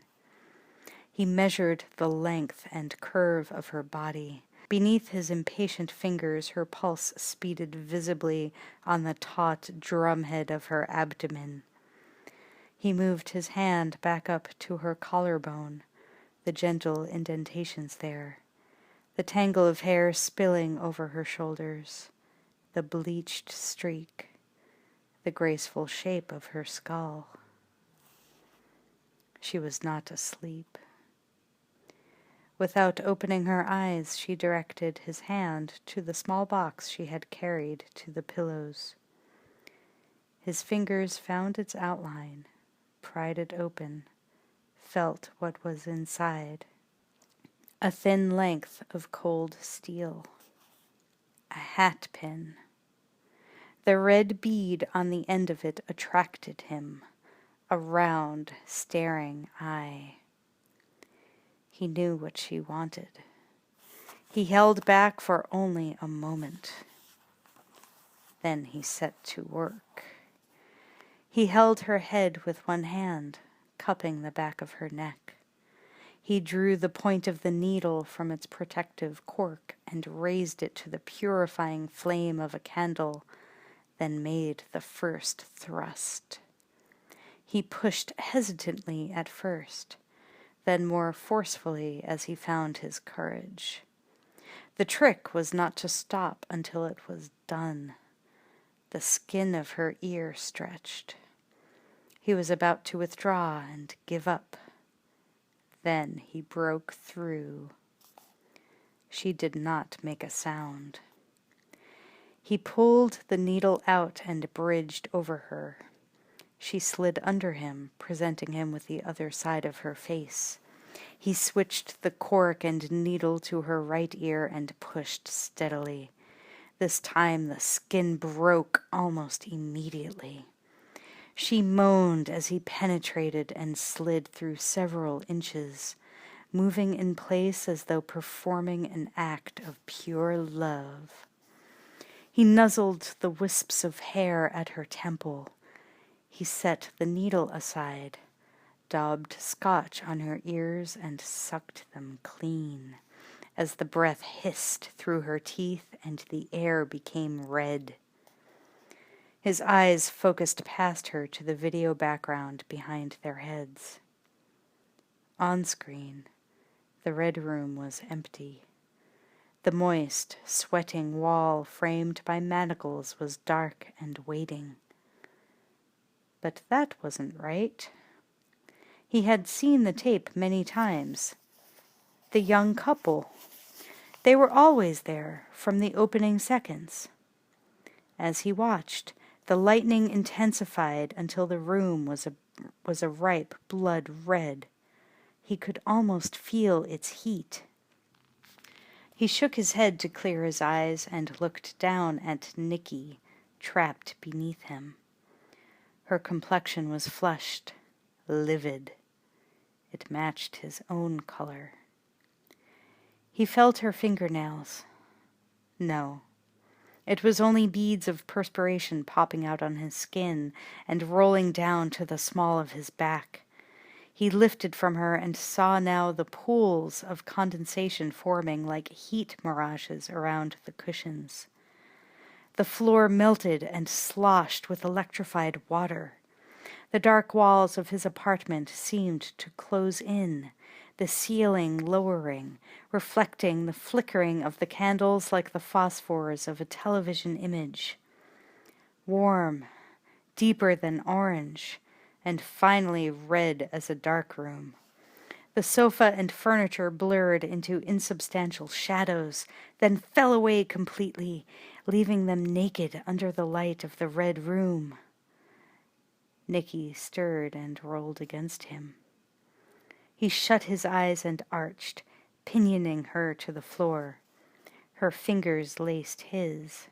He kissed her ears, her mouth, her neck, burying himself, moving faster, ignoring the texture of a hard, sweating gridwork beneath his knees, the charged water all around, dangerously close, the sound of her breathing in his ear like the echo of his own breath bouncing off the walls of a cell, closing in, nearer and nearer.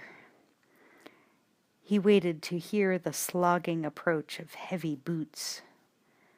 But they did not come. Not this time.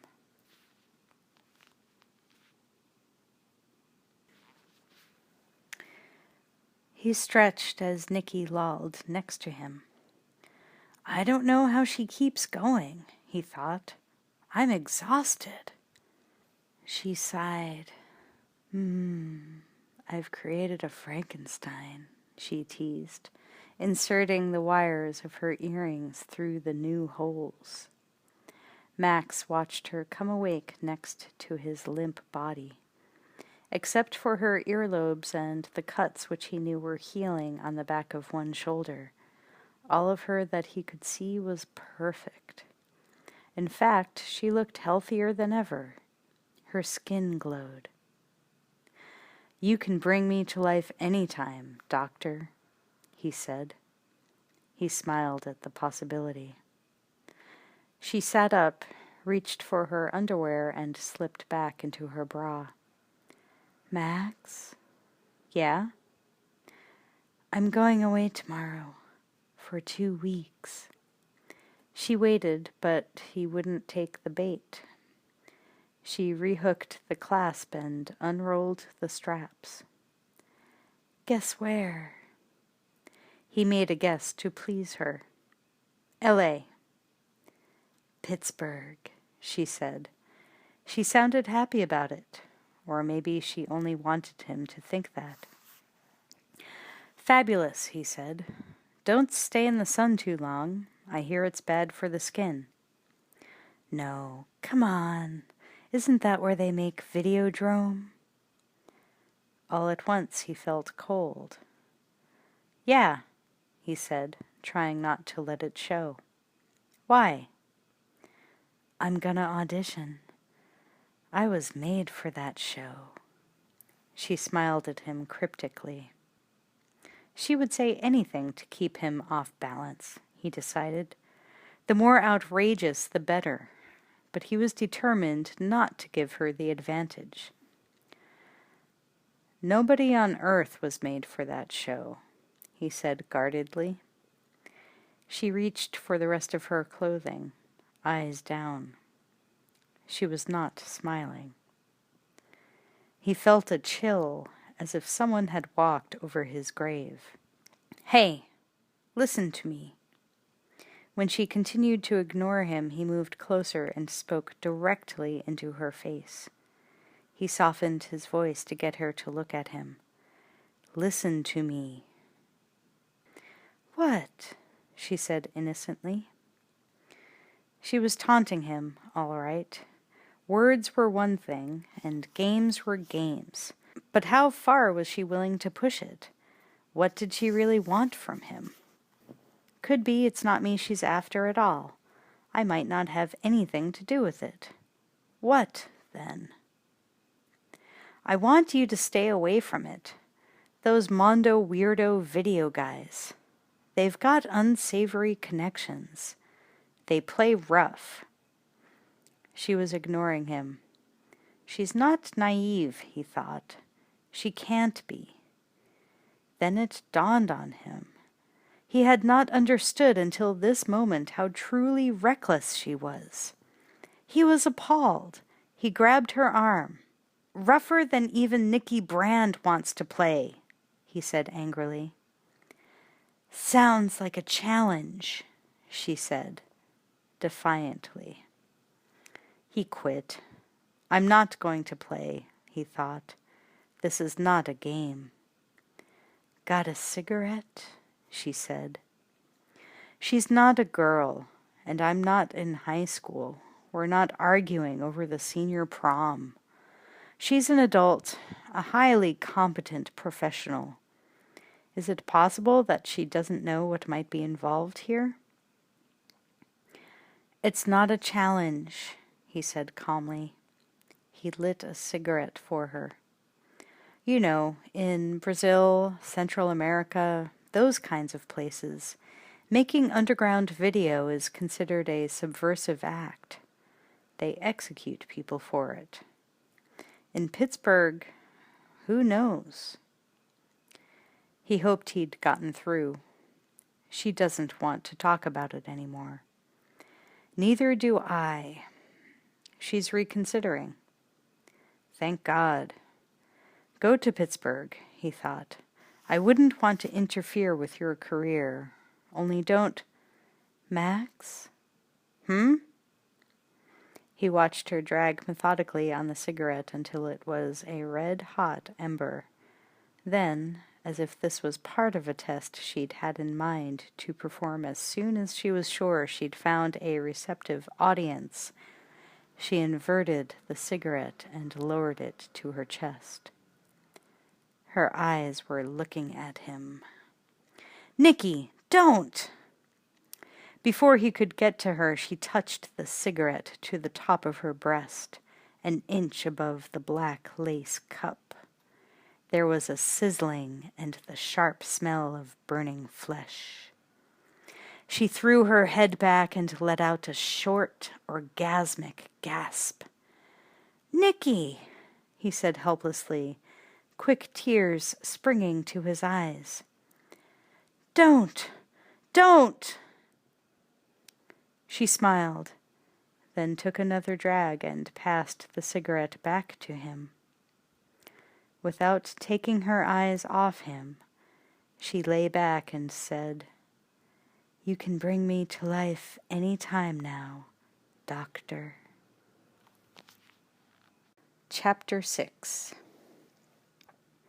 He observed the belly dancer bumping her way between the tables, beating out an ancient and insistent rhythm on the tiny brass cymbals which seemed to grow from her fingers.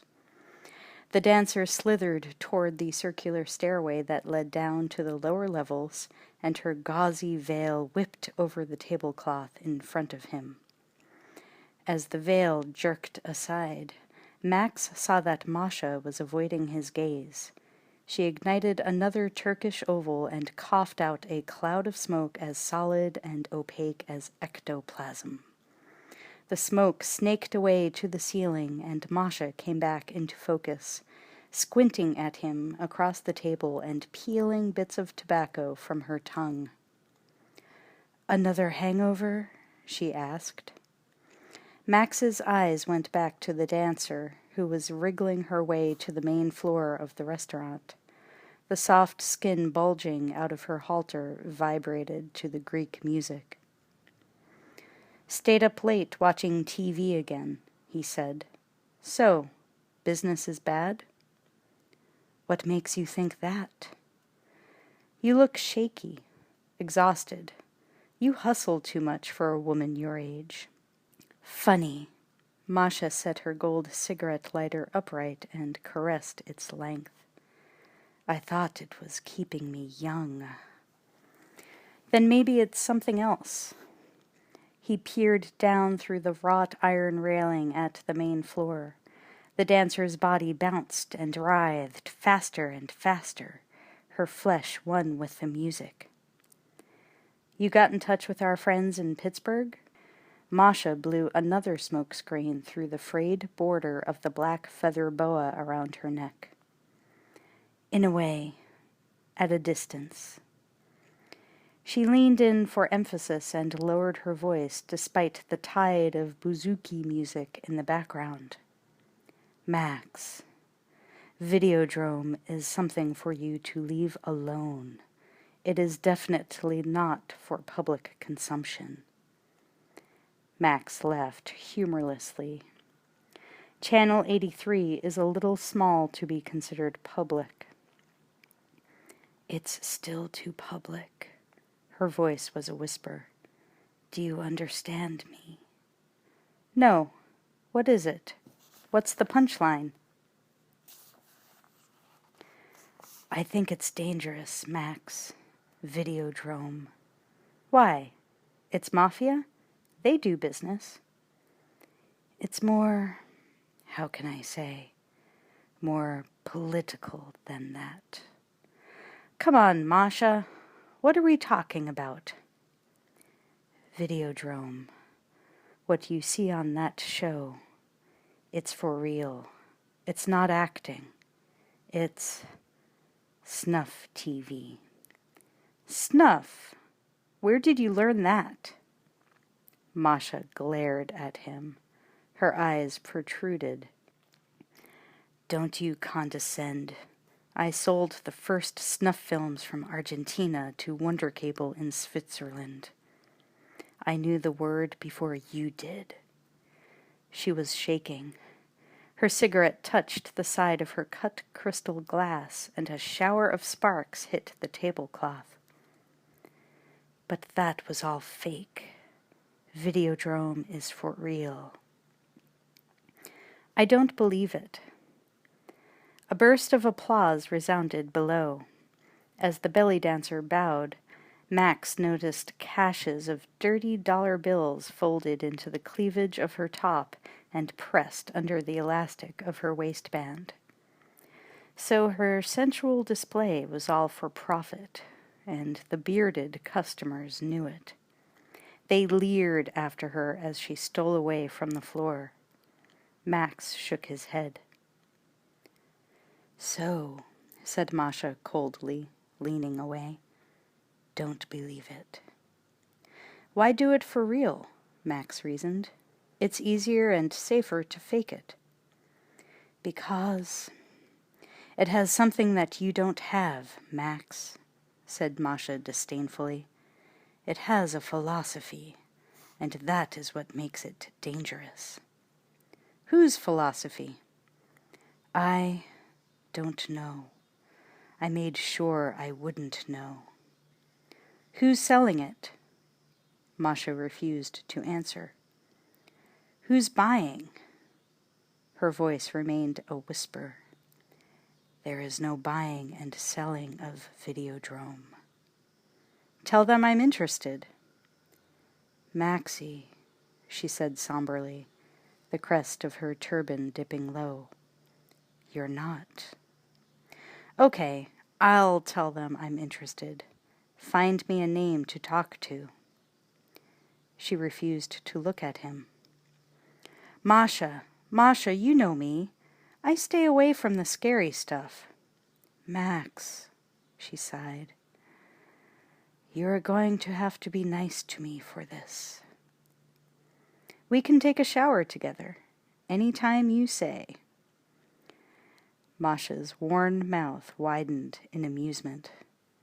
I'm sure you would be very beautiful. A lithe waiter appeared with Masha's coffee. He had layered, peroxided hair and trousers that had been shrunk to fit the perfectly agape cheeks of his buttocks. He catered directly to her and ignored Max. "Thank you," she said, her eyes lingering on the waiter's body. "So much." He bowed and departed. Masha returned her attention to Max. "I'm sure," she repeated dreamily. "But, you're a little older than I prefer." She stirred her coffee. "Sell me a name," he bartered. No response. "And I'll make Apollo and Dionysus part of the package." "That hurts me, Max." "Hey," he said quickly, charmingly. "The world's a shithole, ain't it?"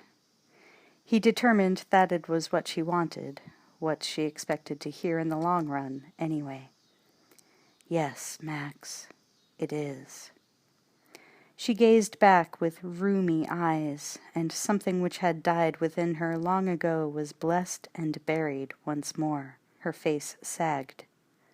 Suddenly she looked very old and tired beyond all hope of redemption. "Brian Oblivion," she said tersely. "That is the only name I have to give. Professor Brian Oblivion." The cathode ray mission was located in the worst section of the city, which is to say in the cheapest rent district, a choice that befitted an institution devoted to serving the poor, the deprived, the walking mad, those who had nowhere else to hide themselves by day. The mission had taken over a run-down gray building dating from the 50s, when such featureless crackerbox constructions passed for modern and progressive. In other words, practical, cost-effective, and utilitarian, like a 3-story pile of folded deck chairs, thought Max, as he parked the car and crossed the street to join the milling crowd. The structure was identified clearly enough by incongruously clean stainless steel letters mounted between the 2nd and 3rd stories, as well as by an appalling mock religious insignia of the most extreme tattoo parlor variety. A passionate purple and red heart, complete with emphasis lines representing rays of light and surrounded by barbed wire. There was no dagger with the word "Mother" on the handle to pierce the symbol, but there was a 3-dimensional drawing of a fat cross engulfed in flames at the top. Not such a bad logo for the unwashed masses, thought Max. In fact, it had a certain vulgar appeal, a lot more striking than the xerographic cells that his own art department had come up with for the station. Now, shuffling lines of downtrodden customers were queuing up at the main door. The letraset sign at the top of the steps read, "Open for lunch, 11:30 a.m." "I'm just in time," thought Max, and merged with the others. The door opened, and he inched his way forward past peeling handbills and grimy windows. In one pane of dark glass he caught up with a clouded image of himself. His overcoat appeared dirty, his sweater bagged and ratty. He glanced down at himself. It was more or less true. He hadn't sent anything to the cleaners in a long time. "Jesus Christ," he thought. "I don't look that much different from any of these people. In fact, I'm getting to look more and more like them all the time. Sometimes I don't even remember to shave before I leave for the office." He touched his face self-consciously. The stubble was like No. 5 sandpaper. "I've got to get my act together. Of course, I've had a lot on my mind lately. But that's no excuse. It doesn't scan." He felt eyes on him as he moved slowly forward. "See," he thought, "they know I'm not one of them. They can tell." He tossed away his cigarette and stuffed his hands into his pockets. hunching to avoid their disapproving stares. As he did so, a gang of men broke from the line and dove in a scuffle for the butt he had thrown to the sidewalk. They certainly had been watching him. He hustled to fill up the gap, which brought him to the entrance in record time. The mission itself was not what he expected. Inside, walls had been torn out, turning the entire first floor into an enormous room that was nearly the length and breadth of a city block. It was like the waiting room of a train station, except for the partitions. Old hospital room dividers, plywood flats, and the sides of oversized shipping crates had been erected to create hundreds of separate booths or cubicles. White-smocked attendants greeted the new arrivals and ushered them forward like patients to assigned examination areas. A rising babble of voices was magnified by the high ceiling. Somewhere a television set was playing. No, several television sets, all tuned to different channels. "Snap out of it," he told himself. "Everything sounds like TV to you these days." A stern young woman hovering somewhere between 20 and 30 moved among the aides and matrons, dispensing orders and making notes on a clipboard. She directed the staff with a nod of her head, a raised eyebrow, and was instantly obeyed. That would be the daughter, Max realized, the one who oversees this place. She was as Bridie had described her. He crossed an aisle and approached her. "This way, please." A no-nonsense matron with shoulders broader than his own took him by the arm and walked him in the opposite direction. He started to explain, but she didn't want to hear it. "We've had 3 Napoleon Bonapartes and 5 Jesus Christs already this morning," she said patronizingly. "Which one are you?" Quite possibly he could have come up with an answer, but she didn't give him a chance. He glimpsed the interior of one of the cubicles. In it, a sunburnt old wino with matted hair and brown mittens was seated before a table, watching a bolted-down black-and-white television set of indeterminate manufacture. The controls of the set were taped to one position. The wino was watching a game show. "And I'm sure our sponsors would say, 'So long for good to our little Japanese friends,'" an announcer with freeze-dried hair was saying. "And so now—" The matron installed Max in the next cubicle. "Sit down, please." Max complied for the moment. It was interesting. He gave her his best smile. "Hi. Have you been here before?" "No, I haven't. It's pretty neat." The matron consulted a list. "We have 2 menus, soup and eggs or veg and eggs." "I can eat in here?" "Yeah." She flicked her pencil. "Soup or veg?" Soup." "Fine." Max patted the old plastic wood-grained set. "Can I get to watch Channel 83? The matron was mildly surprised. "You care what you watch?" Max was about to give her his opinion, but she proceeded to the next cubicle. He waited a decent interval, then ducked out and headed back the way he had come, searching for the tight hair and tortoiseshell glasses of the young woman in charge. He heard the clicking of heels beyond a fiberboard divider which had been decorated with crosshatch graffiti. "He's got the whole world in his hands," someone had written there. Someone else had crossed that out and lettered, "Roses are red, violets are blue. I'm schizophrenic, and so am I." Max peeked around the edge. There. She was just now making her way to a roped-off stairwell. Max climbed it with his eyes. The second floor consisted of a mezzanine or gallery that ran around the perimeter of the building. That must be where the offices are, he thought. He slicked his hair behind his ears, straightened his sweater and overcoat as best he could, and hurried to intercept her. "Bianca Oblivion?" She stopped 3 steps up the stairs. "Yes?" "I'm Max Wren. I run Civic TV.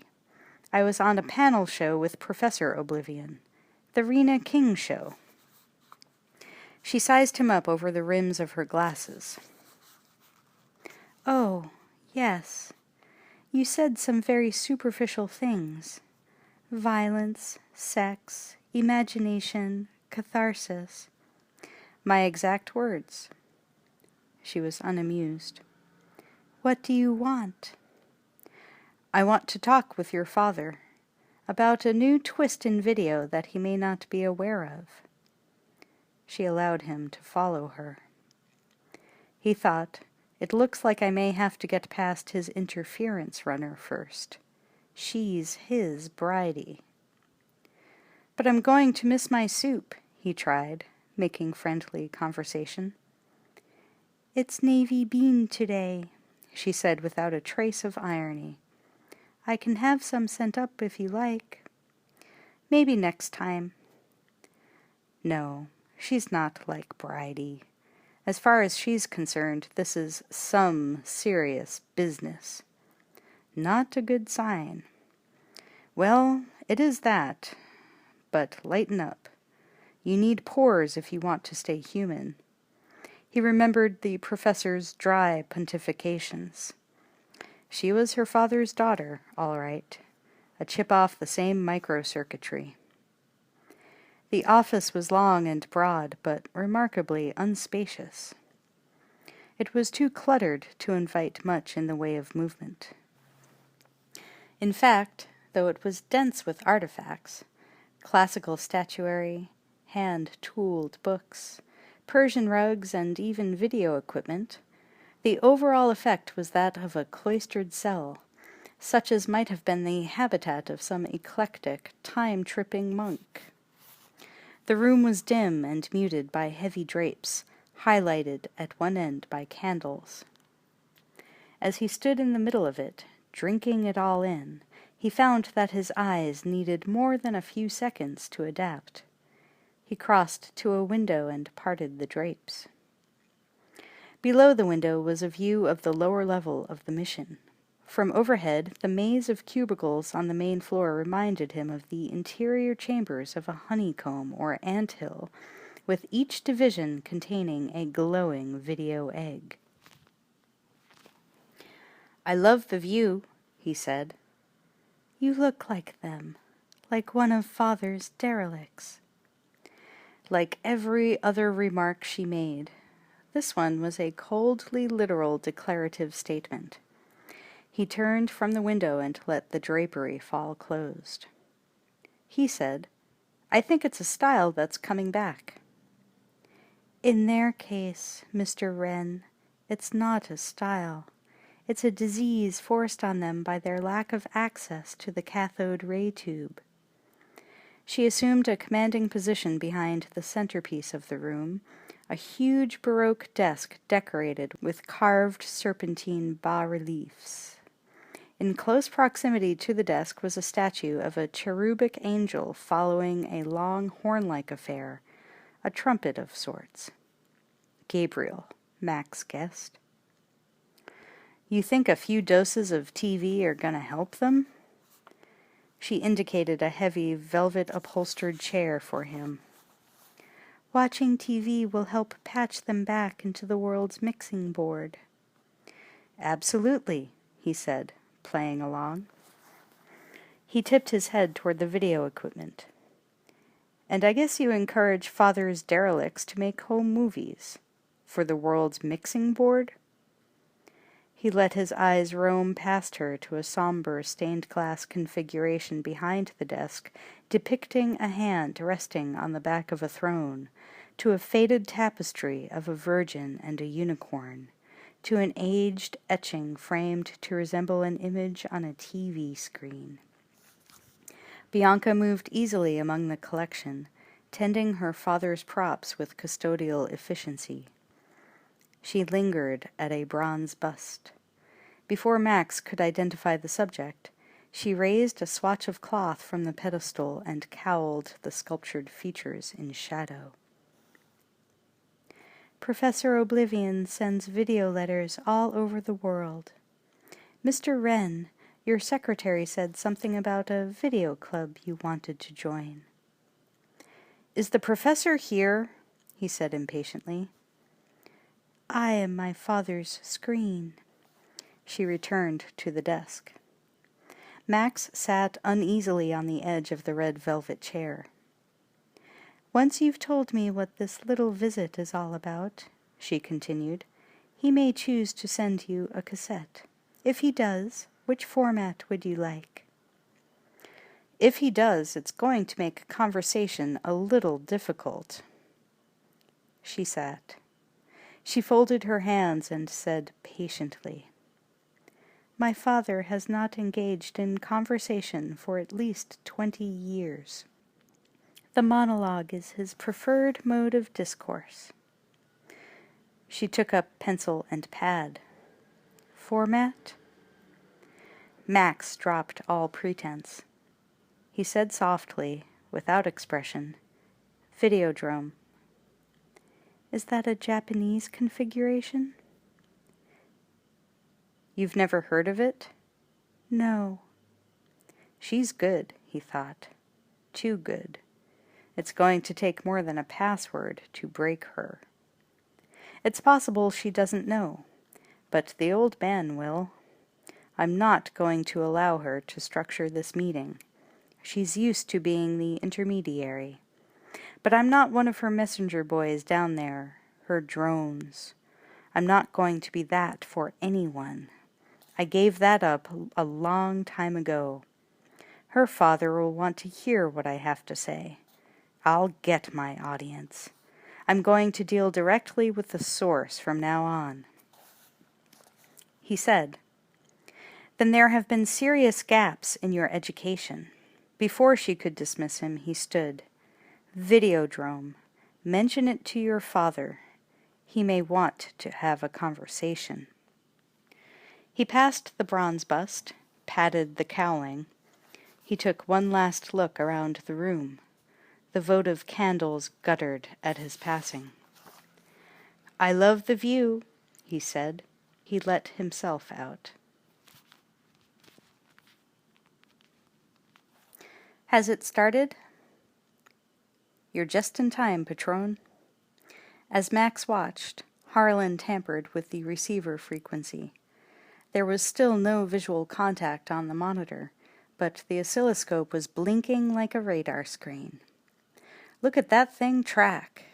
It's really trying to ditch us, like one missile chasing another.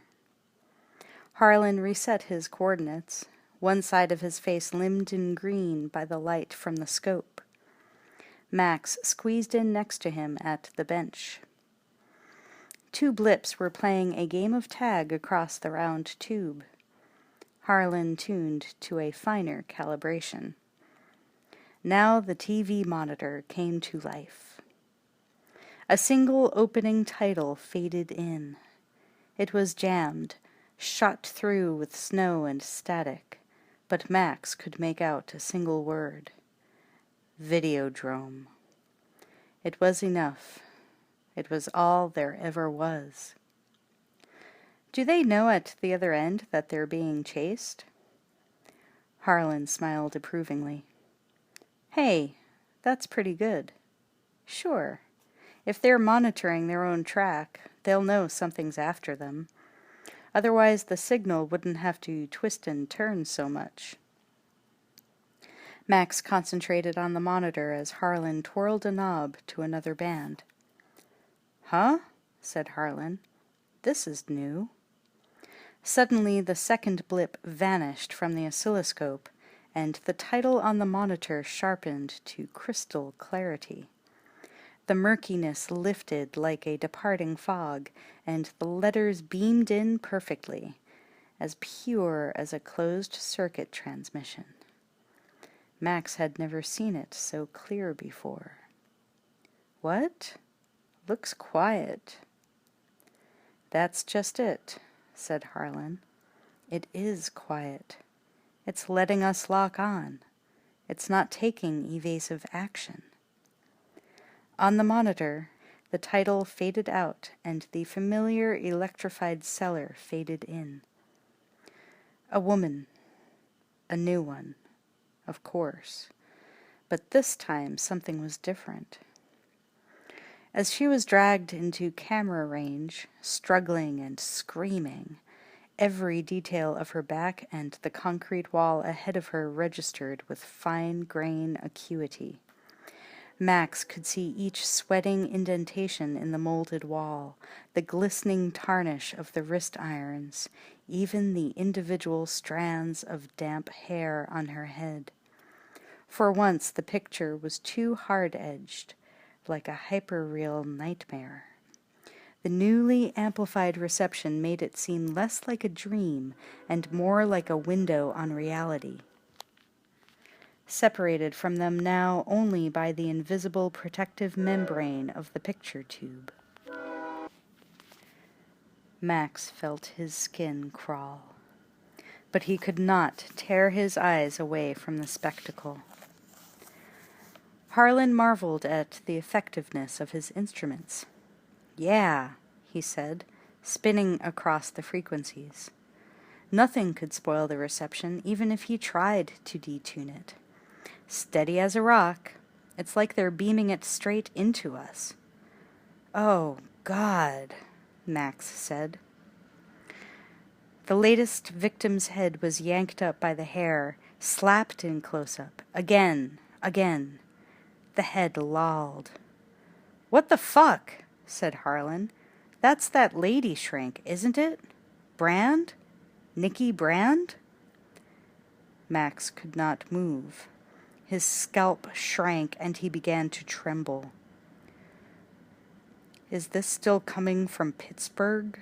he managed through clenched teeth. He braced himself and fought to retain his balance. "Is it?" "Yeah, got to be."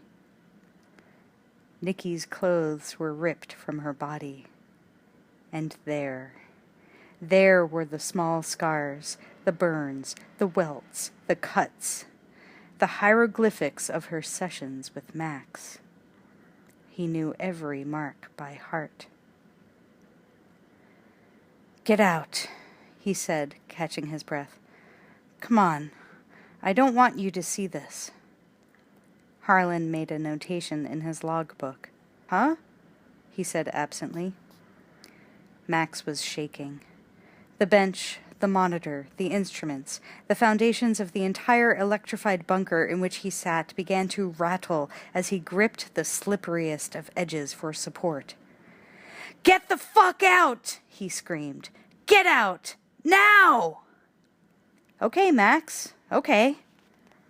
When Harlan didn't move fast enough, Max grabbed him by the shirt and dragged him off his stool. "Shit, man!" Harlan broke violently free, snatched up his backpack, and stomped to the door. "I don't need this.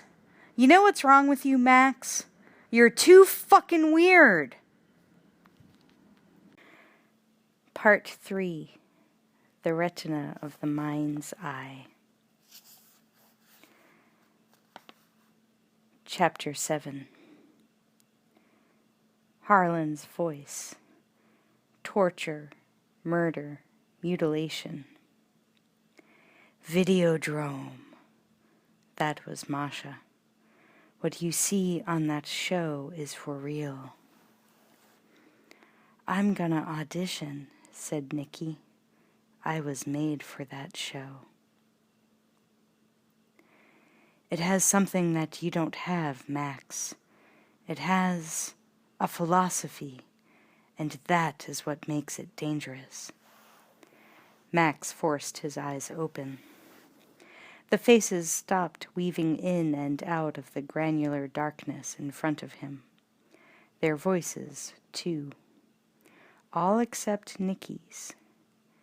The interior of his apartment ceased swimming and found its level.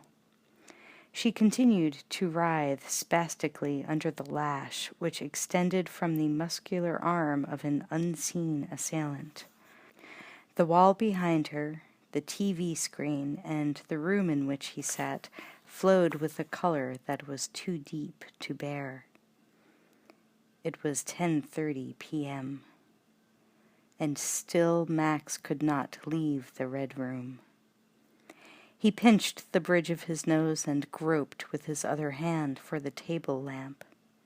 He did not open his eyes again until it came on and diluted the intensity of the video image.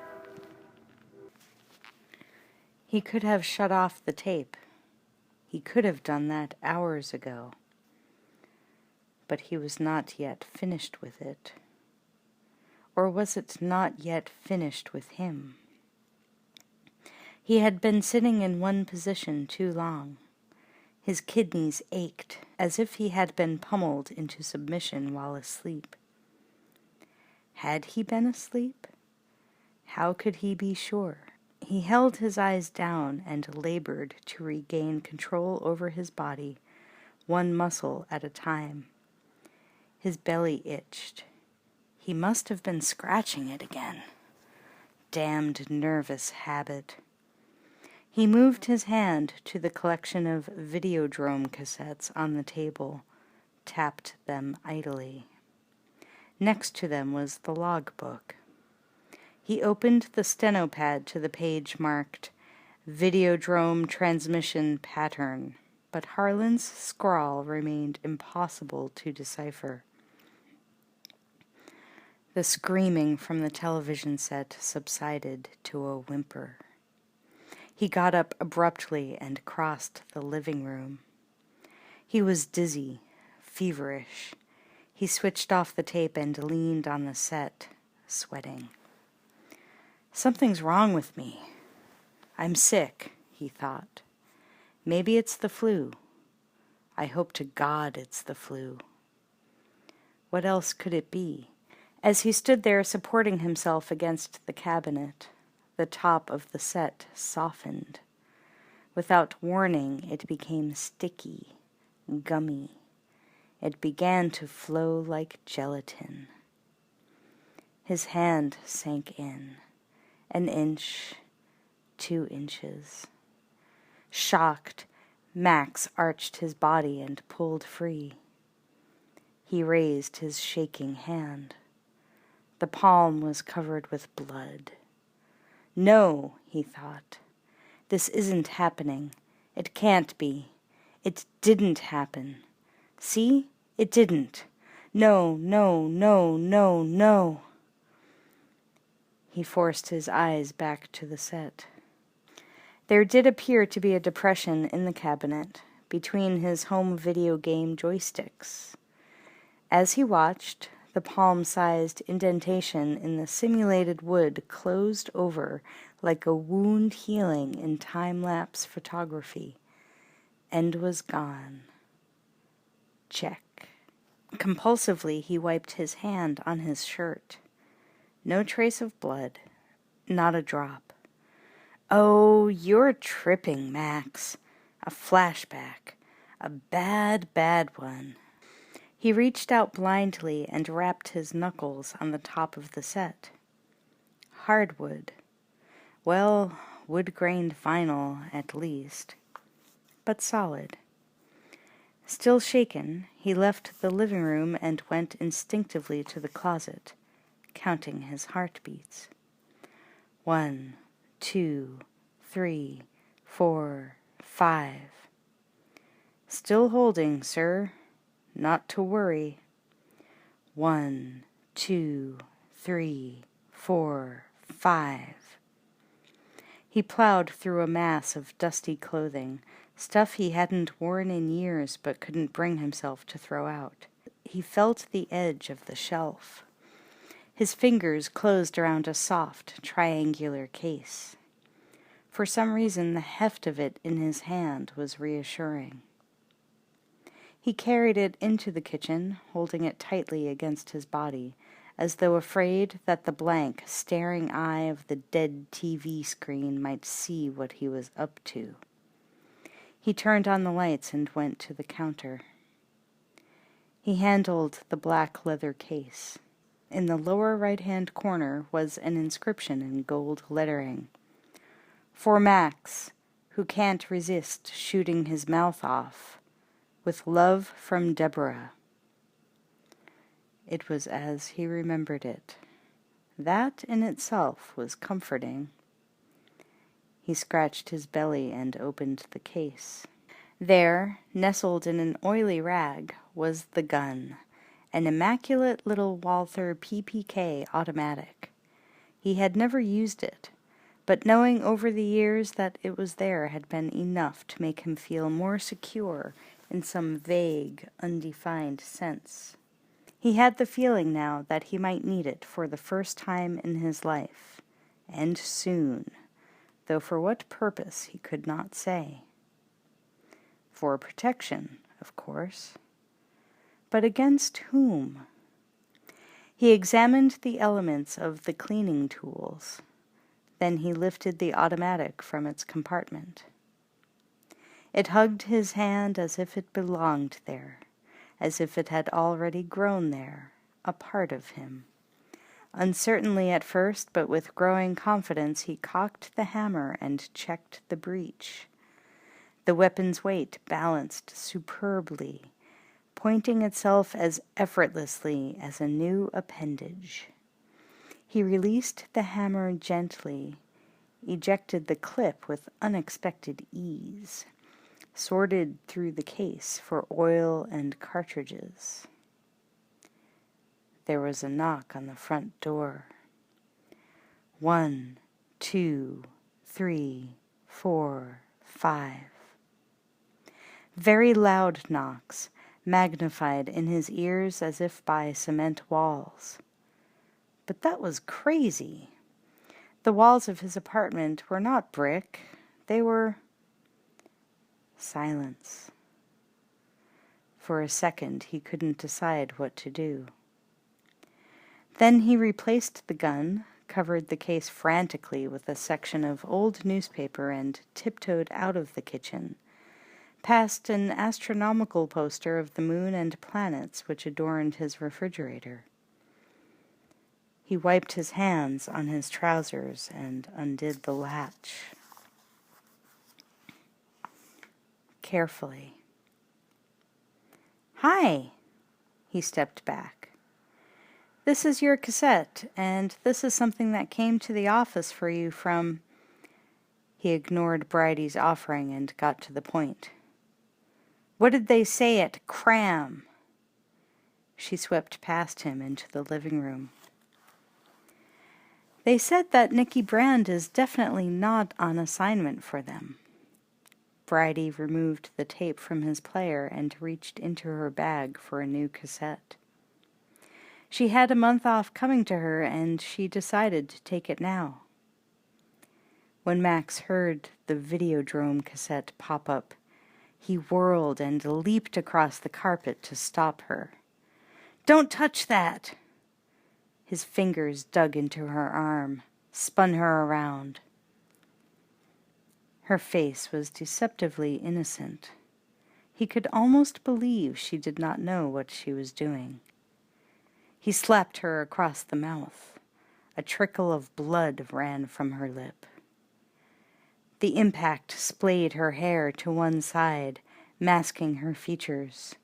He noticed that there was a streak in her hair. He hadn't seen it before. When the hair fell back into place, he saw that it was not Bridie. It was Nicky. Nicky. How had she gotten in here? He raised his hand, angled it like a knife, and slapped her again, harder.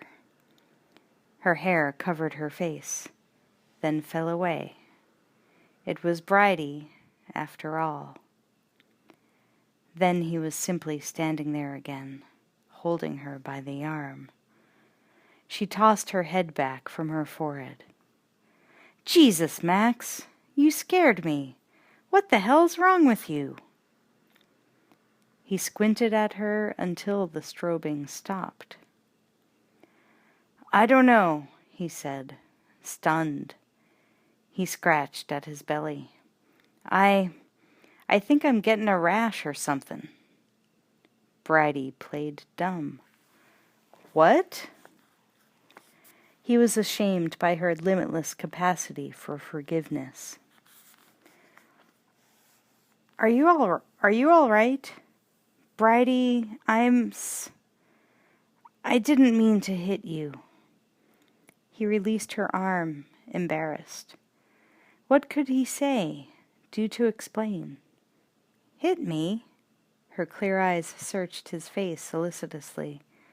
You didn't hit me.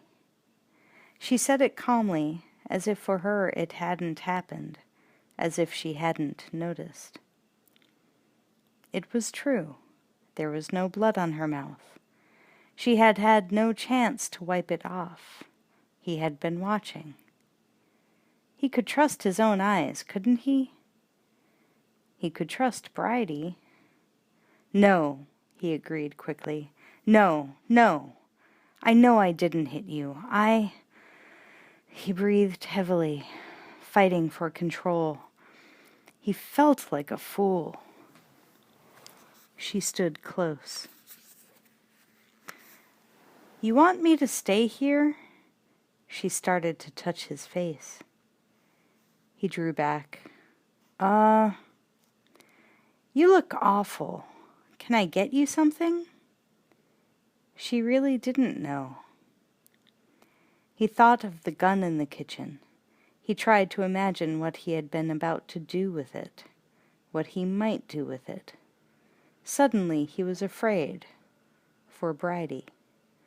No, I'm just, His eyes roamed the familiar iconography of his living room, seeking something to settle on, a solid point of reference. All he could focus on was an old poster of the Apollo astronauts, a smaller photograph of the moon clipped to the center. Now it seemed to be a doorway to the uncharted regions of an alien landscape. I'm exhausted. He threw himself on her mercy. He affected a strained laugh. I was in a deep sleep when you knocked. I guess I'm still not out of it.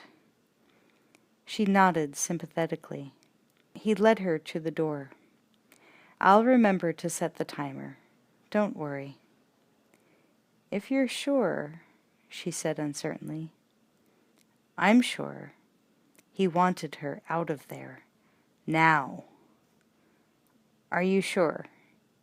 Yeah. Thanks, Bridie. Tomorrow. He opened the door for her.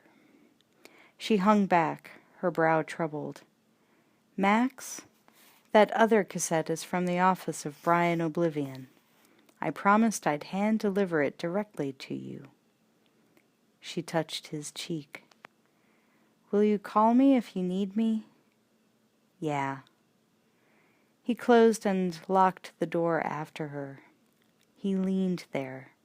He made himself take deep, regular breaths until everything was all right. Now then, the cassettes she had brought, they were on top of the TV. He lurched to the set. His belly still itched. What he had told Bridie was true. He was getting some kind of rash, but there was no time to worry about that now. One cassette was his wake-up message, as she had said. He grabbed the other one, opened it, and saw it move in his hand. His eyes widened in horror as the black plastic softened and quivered on his palm. The take-up reel melted and sagged, its edges flowing into a new shape. It was breathing. He dropped it. This isn't happening. It lay there on the carpet, inanimate object that it was. See? Oh, man, you must have tied one on last night. He probed it with the toe of his shoe. It was dead, all right. Okay. A piece of inert, injection-molded plastic loaded with 90 minutes of half-inch iron oxide videotape. That was all. He snickered and shook his head, and stooped to pick it up. The timer on his playback deck read 10:44 as he inserted the cassette. With no further hesitation, he turned the set on and started tape. An image blipped on.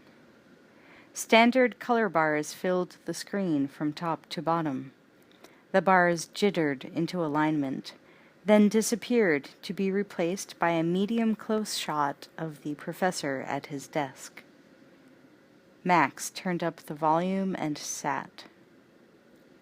It was the desk at the cathode ray mission, no doubt about it. The stained glass, the tapestries. Oblivion shuffled papers, set them aside, folded his hands and looked up, addressing the camera. The battle for the mind of North America will be fought in the video arena, the Videodrome. The professor moistened his lips and twitched the sensitive antennae of his mustache. The television screen is the retina of the mind's eye, he continued lecturing, though not discernibly from notes or cue cards. He was speaking his mind, and he was one with his words. Therefore, the television screen is part of the physical structure of the brain. Therefore, whatever appears on the television screen emerges as raw experience for those who watch it. Therefore, television is reality, and reality is less than television. The way he put it, it sounded eminently logical. Or did it? Love comes in at the eye. The eye is the window of the soul. And Videodrome, he encircled his eyes with his fingers, is the ultimate spectacle. Max laughed at this last pun. The television oblivion raised his eyebrows as if taking notice. Max, I'm so glad you came to me. His voice sounded tired now, more confidential. I've been through it all myself, you see. What is this? Wondered Max. How does he do it? How did he know I'd be sitting here? But of course, the tape was intended for me, wasn't it? The pause, the shift in tone. It was a calculated guess. A perfectly accurate one, as it turns out. He's a pro. Media prophet, isn't that what they call him? It's a little spooky. Max heard his own voice ask, "What's going on?" "Well," said Oblivion, "you have a nice little addiction going. You have to be careful now." "Addiction?" said Max. "To what?" "Why, to the Videodrome signal, of course." Perfect timing again. The ultimate in synchronicity. They got you to start watching. They seduced you, and now you're hooked. But how does it work? Max wondered aloud. What does it do? For those who have a natural propensity for its imagery, it's a kind of bioelectronic heroin. Your brain has already become an electron gun. Your retinae have become video screens. Your reality is already half video hallucination. If you're not careful, it will become total hallucination. You'll have to learn to live in a very strange new world. The television soundtrack jingled metallically. The brain tumor is undoubtedly forming. said Oblivion, as a black hooded figure dressed in chainmail entered the frame. I had a brain tumor, and I had visions. The hooded figure pinned one of Oblivion's hands to the desk and clamped irons around the wrist. The professor kept talking. I believed that the visions caused the tumor and not the reverse. His other hand was wrenched down and his wrists locked together. I could feel the visions coalesce and become flesh, he said, trying to get his message across while there was still time. Uncontrollable flesh. The executioner slipped behind the chair and produced a garrote, looped its wire around Oblivion's throat. But when they removed the tumor, he choked, his eyes fixed on the camera, on Max. It was called Videodrome. The wire tightened, cutting into Oblivion's windpipe as it strangled him. I was Videodrome's first victim. Oblivion succumbed and was dragged off his chair. Papers and pens scattered. His feet kicked in a death dance. Max stood, swaying unsteadily. Who's behind it? He asked earnestly. Asked or thought it. He didn't know which. As if he could still be heard. As if he could ever have been heard. But he had to know. What do they want? The hooded figure stepped into frame again, coiling the wire. Then the figure leaped into camera, taking Oblivion's place, and ripped off the hood. I want you, Max. You. It was Nikki Brand. Come to me.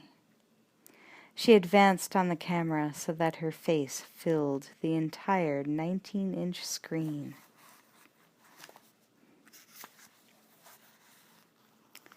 She licked her lips. Come to Nikki. She began to twist her new earring, tugging at it just enough to hurt, enjoying the small pain. Come on. Her enlarged face pressed out into the room in extreme close-up, all wet teeth and red Cupid's bow lips. He heard the crackling lilt of her breathing in his ears as the speaker cone vibrated and stretched out to him, a living orifice. Max approached the set as if in a dream. He fell to his knees before her image. Don't make me wait. As he grasped the breathing sides of the set, her larger-than-life lips distended to meet his forehead, the glass of the tube melting and ballooning outward to touch his skin. He pressed his face into her face as the electron guns shot their images directly into his brain. The set throbbed like an animal in heat. Max's eyes closed. He no longer needed them to see. Nikki Brand fired through his eyelids as though they were no longer there, a mere technicality. He licked the screen, the soft screen, distorting the plastic face of Nikki Brand as he strained toward the possibility of acceptance and release in her, caressing her, sinking deeper into the pores and pulsing veins, the wet membranes of her flesh. The mouth widened in response.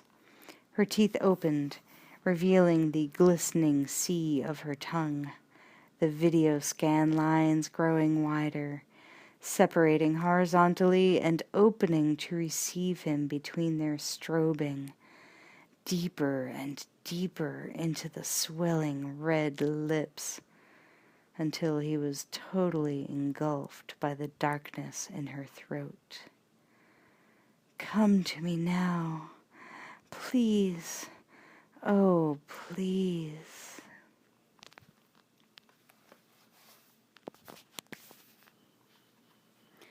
Chapter 8. "Where's Harlan?" "Hi, Max. Don't worry about me. Where is he?" "I called the lab, but there was no answer." "I haven't seen much of him. In fact, I haven't seen him at all." "Max, you're wearing your shades again. That means you didn't sleep right after I left. I'm sorry. Why don't you let me put everything off until this afternoon? Go home, go back to bed, and I'll come over at lunchtime to—" "I don't need to sleep anymore, Bridie. All I do is have bad dreams. You positive you haven't seen Harlan?" He might be up in Studio VTR. Did you check there?" "I checked there." Max spotted Moses's fringe of curly hair above the crowd in the hallway and decided on the opposite direction. He turned back. "One more question." "Anything, boss." "Has Harlan been hallucinating lately?" Bridie flashed her dimples as though he had made a joke. "No, I don't think so. Should he be?" "Yes," said Max. "He should be." Max opened the padlocks and let himself into the lab. The place smelled of oil and burned resin. As ever, nothing was in its place, if indeed there was a place for anything. On the main work surface, an assortment of metric socket wrench fittings surrounded a skeletal chassis like silver mushrooms grown up overnight out of the dirty bench. It was all exactly as it had been when he last saw it. The lights were on. Harlan could not have gone far. Still, what if he did not show up? Max sat down at the video recorder, whipped off his dark glasses, and fished the steno notebook out of his coat pocket. He leafed it open to the Videodrome transmission pattern page and propped it open before him on the bench. The notes in Harlan's scrawl remained all but indecipherable, as though set down in code to preclude Max's direct access to the broadcasts without a technical go-between. He did manage to deduce a general pattern to the transmission times, which varied from day to day. Max projected the approximate hour of the next broadcast and set the automatic timer, then pressed the record/delay button. Then he pushed away from the bench to ease his back. He ached all over. He would have to trust the timer. It was too long to wait. But what if he was off in his calculations? And what if the signal resumed evasive action today and Harlan did not return in time to track it? Shouldn't he stay just in case? But he wouldn't know how to lock onto it. Besides, he couldn't allow his entire day, his life, to revolve around a pirate transmission, even if— A voice behind him said, "Bridie told me you came in." It was not the voice of his engineer. This one was huskier, more of the nose. Max had no time for it. He closed the notebook. "What are you doing down here, Max? We've got a board meeting upstairs. You should be there to defend yourself." Max saw Moses's elongated reflection in the dark glass of the monitor screen. The executive director rocked on his heels, hands nervously clinking coins in his pockets. His voice was flat, his tone guardedly confrontational. He did not attempt to come any closer. He had ventured onto someone else's turf and knew it. "Oh," said Max, pocketing the steno book. "Am I under attack?" "Damn right you are." Moses was as humorless as the most desultory of policy meetings. "I told Bridie to tell you we got trouble over this so-called lab. She never told me anything of the kind. You aren't even supposed to know about it." "And what happens to you?" Moses rocked faster, savoring his point. "You don't even show up at the deli for our off-the-record, let's save our asses meeting with Aubrey Rouge." Max expected him to say, "Now I've got you, you son of a bitch." "But what exactly have you caught me at, Mose?" he thought. "Ensuring that our station stays on the air? How would you have done that?" Right. There's no answer to that one. That's why I'm the president of Civic TV and you're not. I'm the one who had the guts to let Harlan do whatever was necessary to keep us afloat. Would you have voted your approval if I'd let you in on it?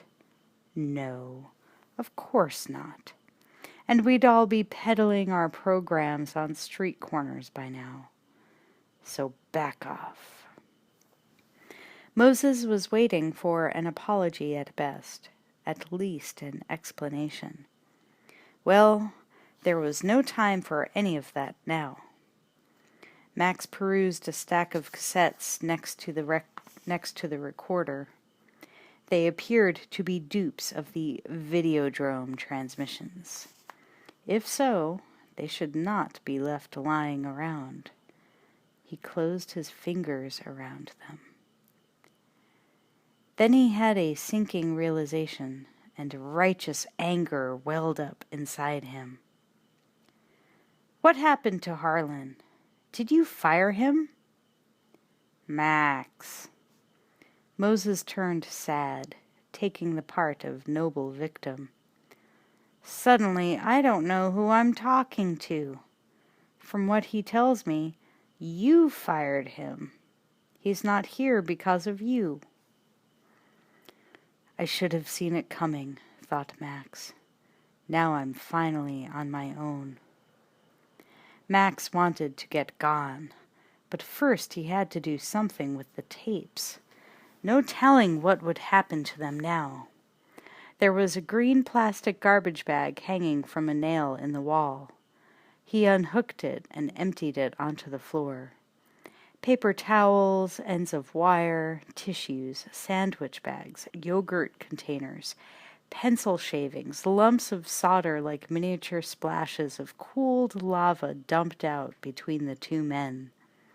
Moses danced away from the detritus and pretended to be shocked. He played it to the limit. But his act was still kid stuff. A bore. "Okay, Moses. Out. I've got to lock up." Max shook out the bag and dropped the tapes into it. "You come upstairs with me and you talk to the boys." The boys, thought Max. That's what they are. He bagged the last tape and sidestepped the refuse. He took Moses by the arm and hauled him to the exit. "Not today, Moses. You handle it." Max got him out, closed the door after them, and set to refastening the 3 padlocks that he had left hanging from their steel loops. Moses yanked his elbow. "I'm your partner, Max. Don't you push me around." Max shrugged him off and returned to the locks. He was having trouble. His hands were shaking. Moses went for his elbow again. Instinctively, Max resisted. He felt the other's presence like a shadow behind him and imagined the locks clicking around his own wrists. It was not so far-fetched, was it? He ducked, crouched and spun around, bringing his white-knuckled fist up into Moses's chin. The jaw and teeth snapped together like a clapboard. Moses staggered back. His eyes bulged, uncomprehending. Max recocked his fist and smashed him in the face again. Only a part of his brain took it seriously this time. The rest of him watched it happening. It was interesting, so realistic. That was the power of the subjective point of view. I could always tell drug reel from real, but video reel is something else, he thought, as the rays of light in the hall outside the lab contracted into video lines, creating an image of old Moses going down for the count. Max stepped over him, being careful to glance down. He did not want to miss the dramatic shift in perspective. Moses looked up, his eyes strobing, and began crawling away toward a corner under the stairs. It was getting pretty intense. Now there was blood, too. Max gave the image a parting kick in the side, in what he presumed was the general area representing the ribs, and closed his eyes to ring down the curtain on this episode. When he opened them, Moses was cowering under the stairs, but the video lines had dissipated. The release of energy left Max more in control of himself. He succeeded in fastening the last of the locks and made ready to leave. "You fucking maniac!" Moses screamed at the top of his lungs. "You asshole! You hit me! You hit me!" Max hesitated. Now this was certainly a new wrinkle in characterization. From pompous corporate executive to hysterical groveling toady, complete with smashed glasses and bloody nose. Was this projection the way he had always seen Moses subconsciously? It had to be. It was a creation of his own mind and no one else's, wasn't it? Max sloughed the bag over his shoulder like a slightly fried Santa Claus and said benignly, "I didn't hit you, Moses." He was on his way up the stairs as the image of his partner continued crawling away to escape his terrible wrath. The tableau did not displease Max. It had a certain flavor of truth about it. In some respects it was right as rain. "Don't lie to me," he said. "I didn't hit you."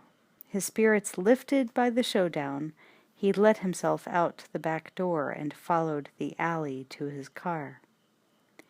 He considered it a demonstration of his competency, proof of his ability to cope with the growing sub-reality of an intruding inscape.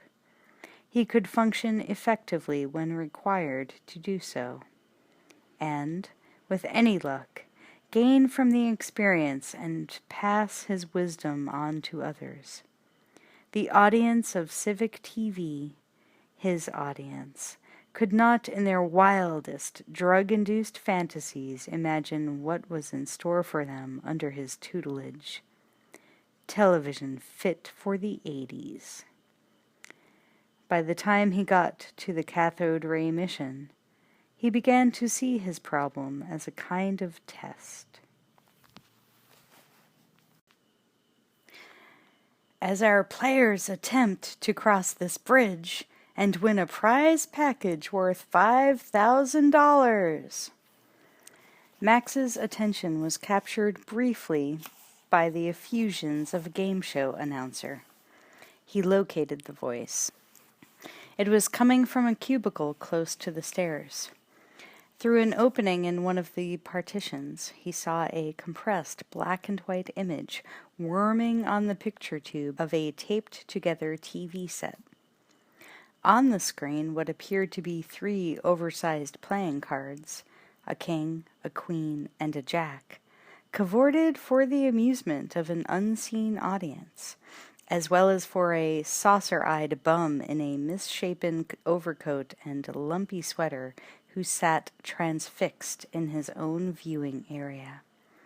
Momentarily diverted, Max's eyes followed the antics of the Red Queen. But before he could see what she was up to, his visual access was blocked as a matron entered the cubicle and set a sweating glass of orange juice before the bum. Max was jarred by the interruption. He blinked, remembering where he was and what he was here for, and repositioned himself on the staircase so that he could oversee as much as possible of the first floor. The matron with her tray progressed along the aisle between the partitions, pausing to exchange words with a tall young woman in a black turtleneck sweater and white smock. The tall woman issued further instructions and, at last, veered off in the direction of the stairs. Max rose to intercept her. She did not glance up from her clipboard. "Exciting," said Max. He held out the cassette she had sent him. "Very lively." Bianca Oblivion finally acknowledged him. Almost fearfully, she took back the cassette and slipped it into her pocket. "Careful, it bites," he said. He ascended the stairs with her. Though she kept her eyes straight ahead, he felt her disapproval. He adjusted the cuffs of his clean shirt. "I dressed up," he said, "and nobody noticed. That's not very supportive." Bianca gave him only a cursory glance. "You're looking very brisk today." The word seemed to give her some trouble. Her lips hardly moved. Once again he gave up trying to win any points with her. As they entered the privacy of the office, she turned to him with her full attention at last. "So you've watched the cassette?" "Yeah." "And?" "It changed my life," said Max sarcastically. Bianca paced. "I'm not surprised," she said softly, not unsympathetically. "It's dangerous, you know." Max pressed the topic. "Because your father admits he's somehow involved with Videodrome?" "More than that. It bites. Isn't that what you said?" She assessed him, her penetrating eyes locking on him from behind her large glasses. "What kind of teeth do you think it has?" Now he felt nailed to the floor, pinned in place for her detached scientific observation, like one of her subjects, patients, whatever they were, down below. "Why don't you tell me?" he suggested. "You look very uncomfortable, Mr. Wren. You have the demeanor of a man who is hallucinating. Are you? Is it obvious? To me it is, just like my father, before the brain operation." "Oh, really? Just what was it that was wrong with him?"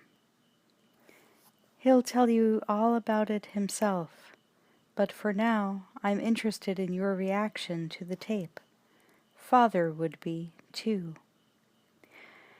"It triggered off a series of hallucinations, yes," Max admitted. He massaged his temple. I woke up with a headache." Bianca's gaze probed deeper. "The first time ever?" What did she want from him? At this point he had no choice but to play it her way. She, and her father, were holding most of the cards. He had come here for answers, and it was clear that no information was going to be offered up gratis. He had to do it mission style, for the time being. No, he said. I've been hallucinating for a while. So don't give yourself too much credit, he thought. Ever since... What?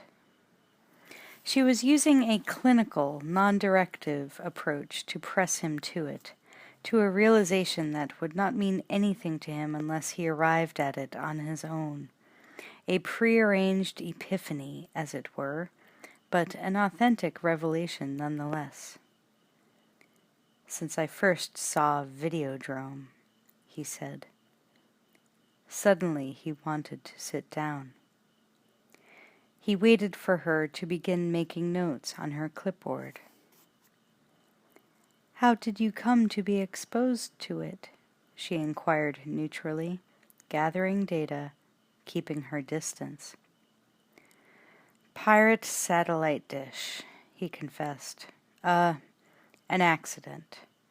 I made some tapes.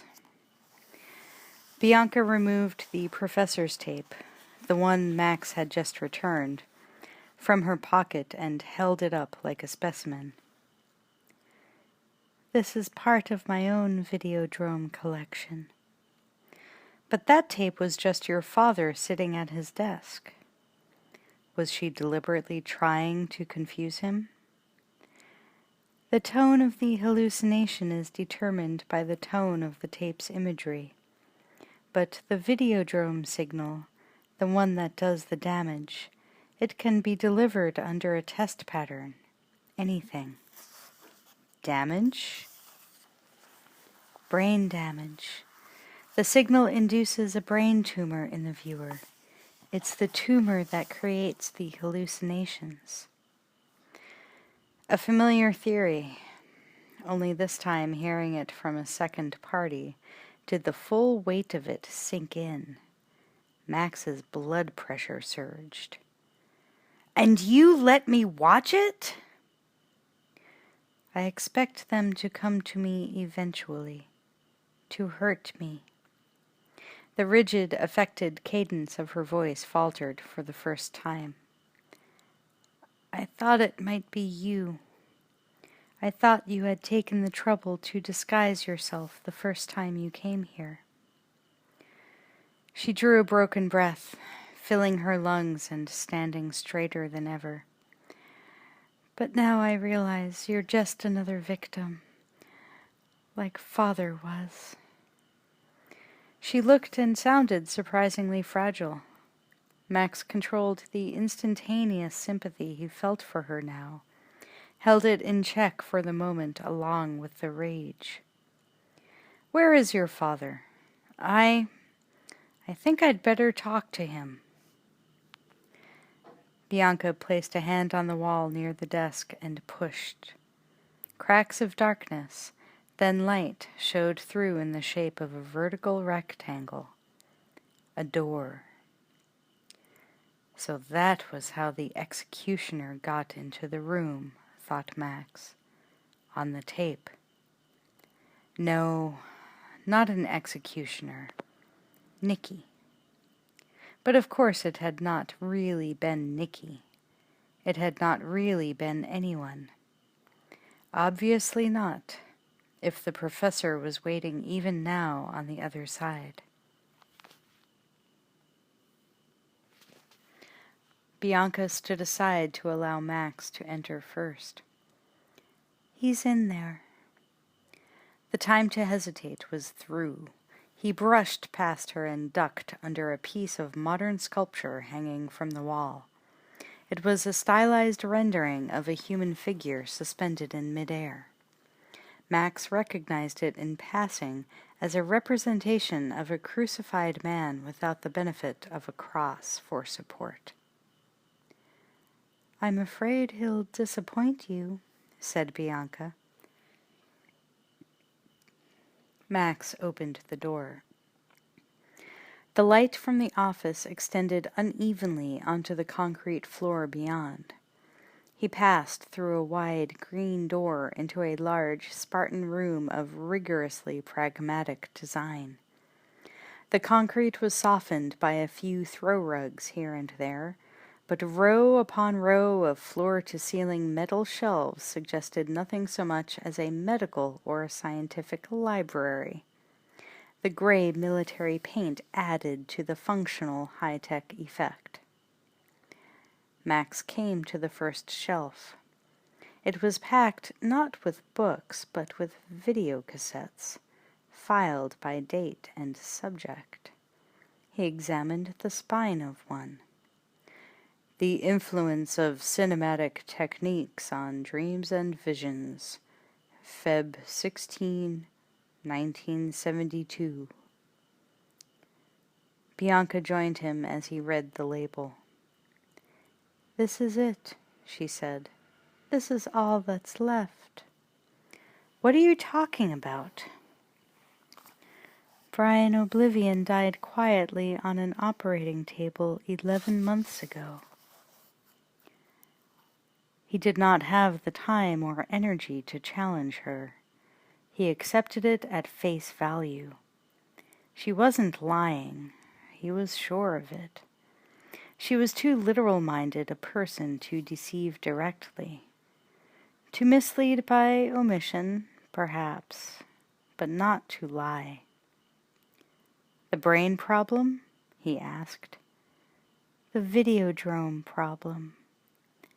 She considered him with what he took to be a genuine regret. "You have it, too." "But he was on that panel show with me." "On tape. He made thousands of them, sometimes 3 or 4 a day. I keep him alive as best I can. He had so much to offer." Max was nonplussed by the disparity between the distant, faintly melancholy expression etched onto her face and the body language of her brave, unswerving stance. She was a courageous young woman, and she was pulling it off. But the tension left its mark around her eyes and mouth. "My father helped to create Videodrome. He saw it as the next phase in the evolution of man as a technological animal. When he realized what his partners were going to use it for, he tried to take it away from them. But they killed him, quietly. At the end, he was convinced that public life on television was more real than private life in the flesh. He wasn't afraid to let his body die." Max forced himself to breathe in, out, remaining calm. The air between them became grainy with dust as she moved between the stacks, removing 1, 2, 3, 4 tapes from their ordained places. Beams of sunlight filtered down at the end of the row, through crosses outlined in the stained glass of the high arched windows, which disclosed the room's true nature. "Tell me about my Videodrome problem," he said. She held the tapes out to him and bowed her head. "My father knows much more about it than I do. Listen to him." Chapter 9. I am my own brain surgeon. I shape my own environment, and thus my own perception of reality, and thus I operate my own nervous system. There is a sense, then, in which I am responsible for my own brain tumor. Did I not willingly expose myself to Videodrome? I did. The brain surgeon at work. But in this case I am more like a plastic surgeon because I am adding as well as taking away. Well, let me add more. Max could not get comfortable on his sofa. Oblivion was seated calmly at his desk, or so anyone would adjudge, hands folded solemnly as he delivered his monologue.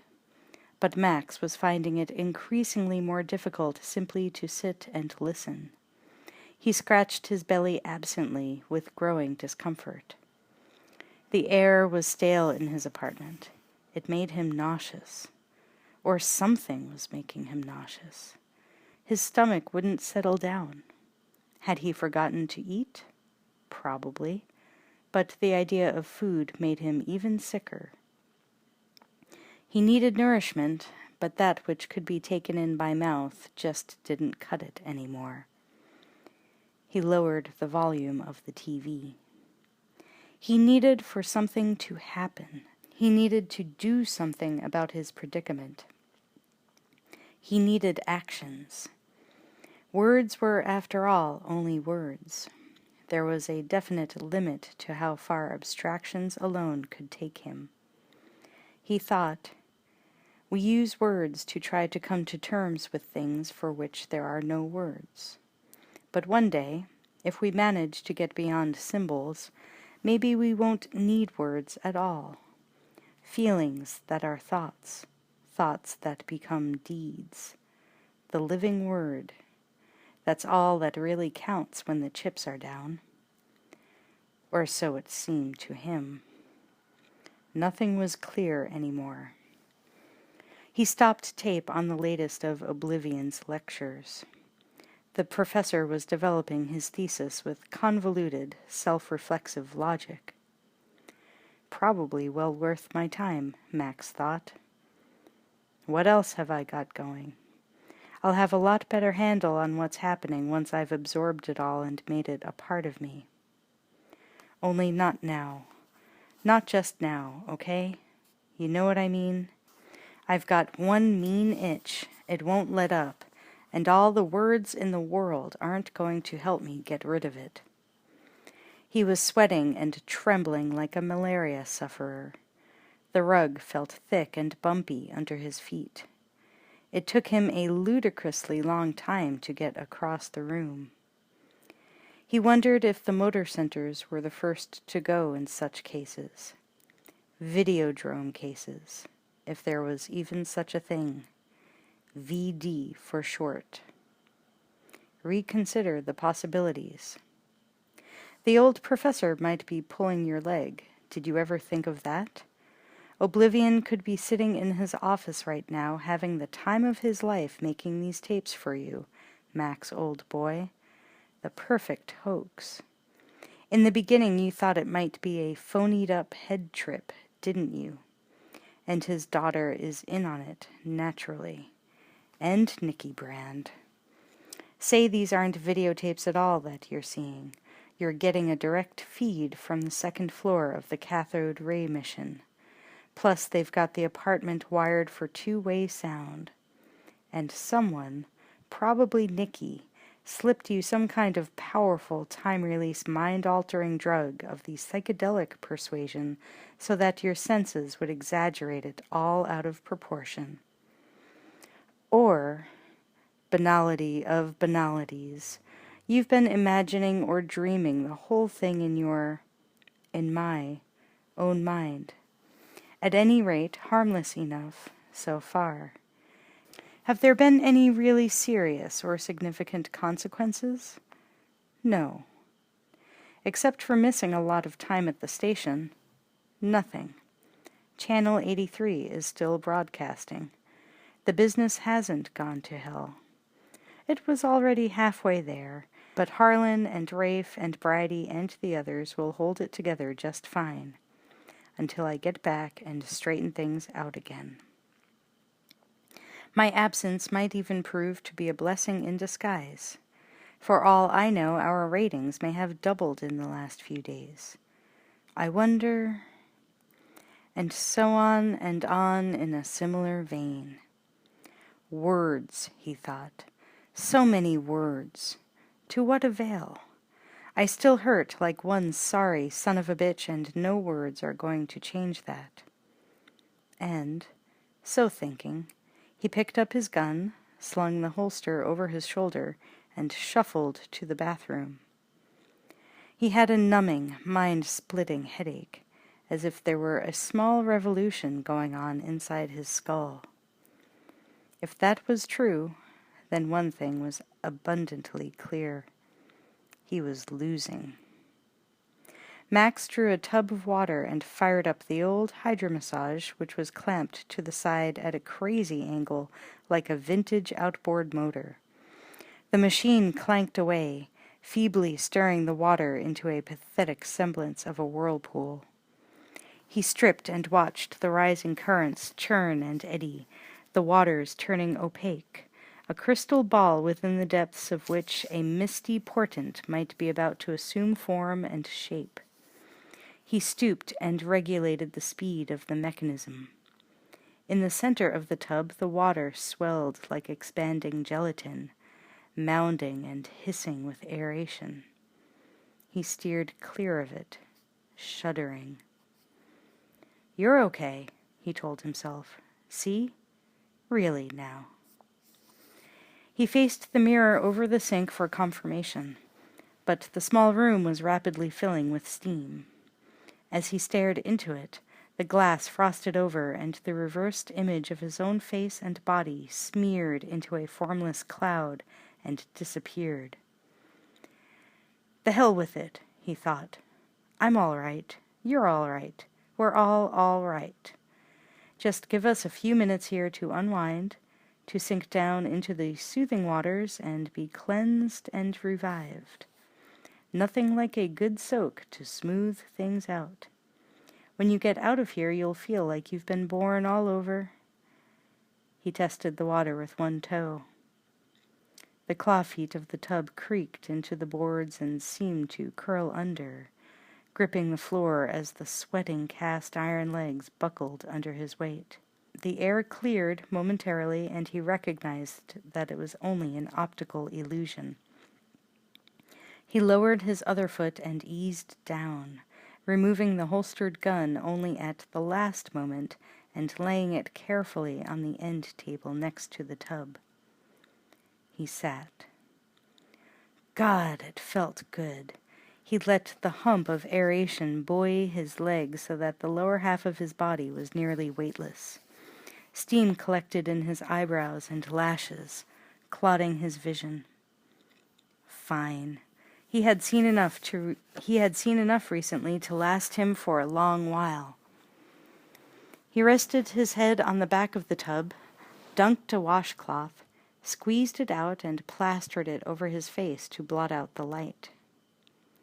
The porcelain sides warmed his arms. His legs rose in suspension. His head tipped back, and he floated free. The physical reality of his body receded until it no longer mattered. He breathed evenly through the moist heat of the washcloth and permitted the white sound of respiration in his ears to blend with the hissing of the waters which supported him.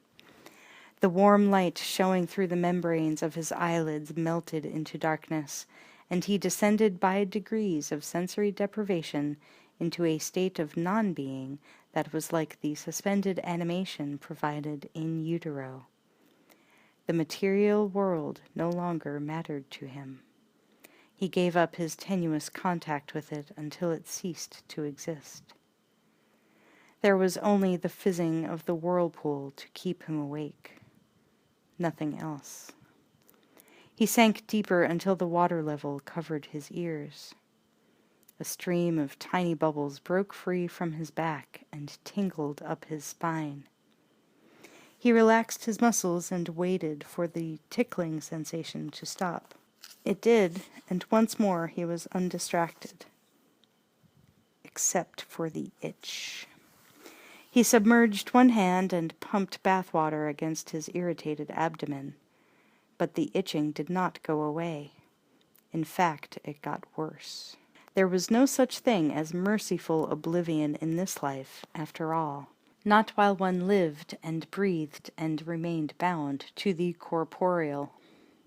It was a useless delusion which had not even lasted a minute. There was always a wild hair, some discomfort. Even in the moth-proof closet would always be found a moth. There was no getting away from it.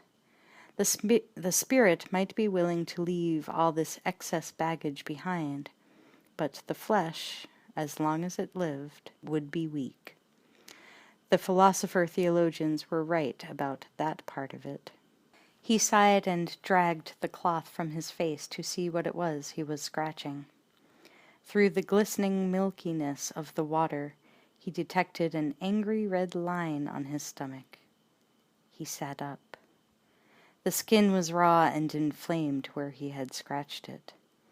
As the water slid away, the line of irritation revealed itself to be a swollen welt, a vertical ridge of red skin extending upward 6 or 7 inches from his navel. Max bent forward for a closer look. The water lapped over his belly. In its swirls he seemed to see the reflections of stretched anthropomorphic figures, liquid wraiths of light and darkness caught in their transformations as if by the lens of a circular mirror. He glanced up quickly. There was only the mist collecting in the closed room, lifting like smoke to the cracked ceiling and coiling back down the narrow walls. The pressure in the room was building. He felt it throb dully against his eardrums like a drum beaten under water. The bar of soap on the table was soft, spongy. It appeared to be melting into the dish which rested on the warped veneer. He blinked wetly. The layers of wood split apart and separated, ungluing in the humidity. The leather holster creaked. The rash on his stomach itched worse than ever. He splashed water over it and smoothed it with his hand, and blinked again. The fiery line intensified until the mark on his body raised in a long wheel. The water ran off, leaving the line puckered. It resembled a seam. His hands were puckered too, his fingers wrinkled as prunes. That was all it was. Nothing unusual. A rash, the texture of his skin shrinking in the bath. He looked away and blinked again. The air was grainy with steam. Shapes congealed out of the mist, as if the door to his bathroom had swung soundlessly open on the outlines of dark figures emerging from the other side. The stippled air solidified into gray bands, horizontal lines which began to roll in phosphorescent heat mirages.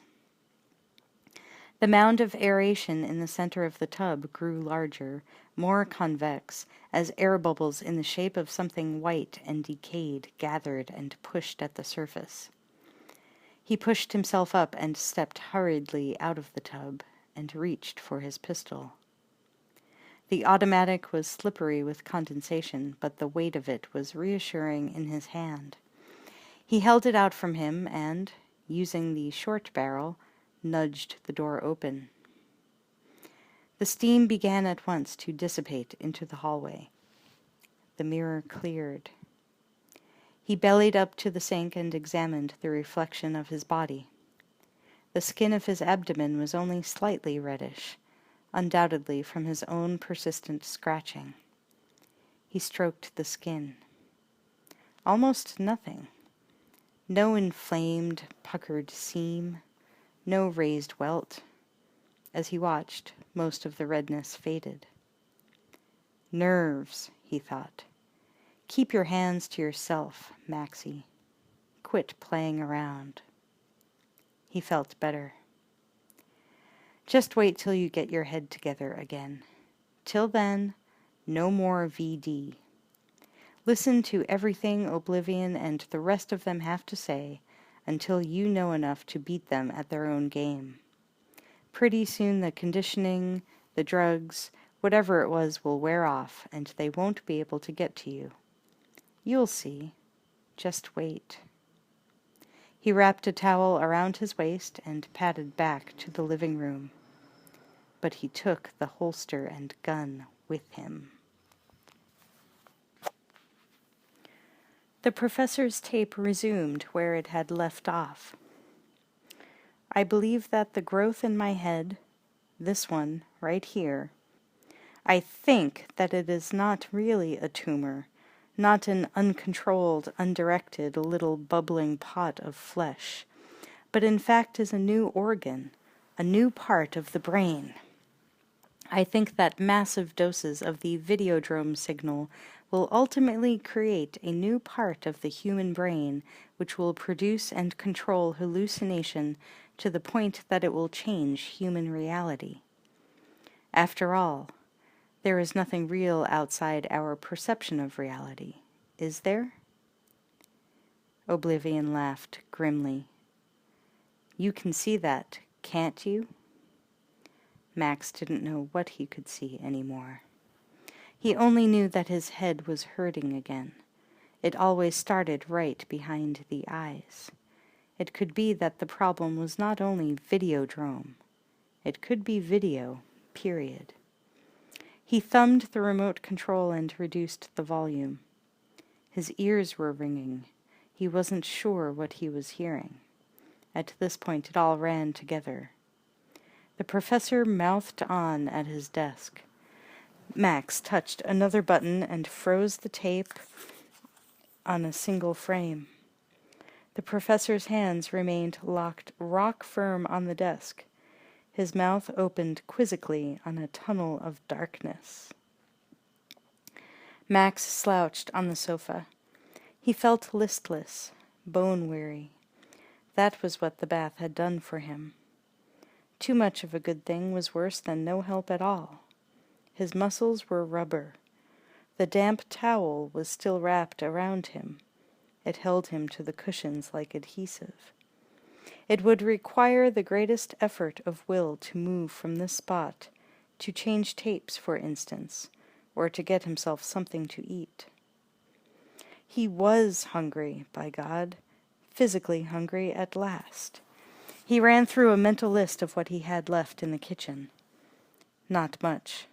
Nothing there that he needed. He wondered what he did need. Without realizing what he was doing, he scratched himself with the stubby barrel of the gun. His stomach was itching again. He felt the gun sight catch on something. An unnatural fold of skin, probably, created by his nearly supine position. He blinked and glanced down sleepily. The seam running up his belly was back. Only this time the raised line was puckered up into a protuberant ridge. 2 parallel ridges, to be precise. As he watched, the twin halves of the seam engorged and separated like dry mucous membrane, pulling apart to reveal a livid interior. Max moaned, shook his head. No, no, no, no, no. He stretched his eyelids fully open and moved his head on his shoulders to take in the rest of the room, to regain perspective. There were the familiar appurtenances of his life, each piece of furniture located exactly where he expected it to be, the reassuring disorder of his possessions, the videocassettes scattered like leaves at his feet.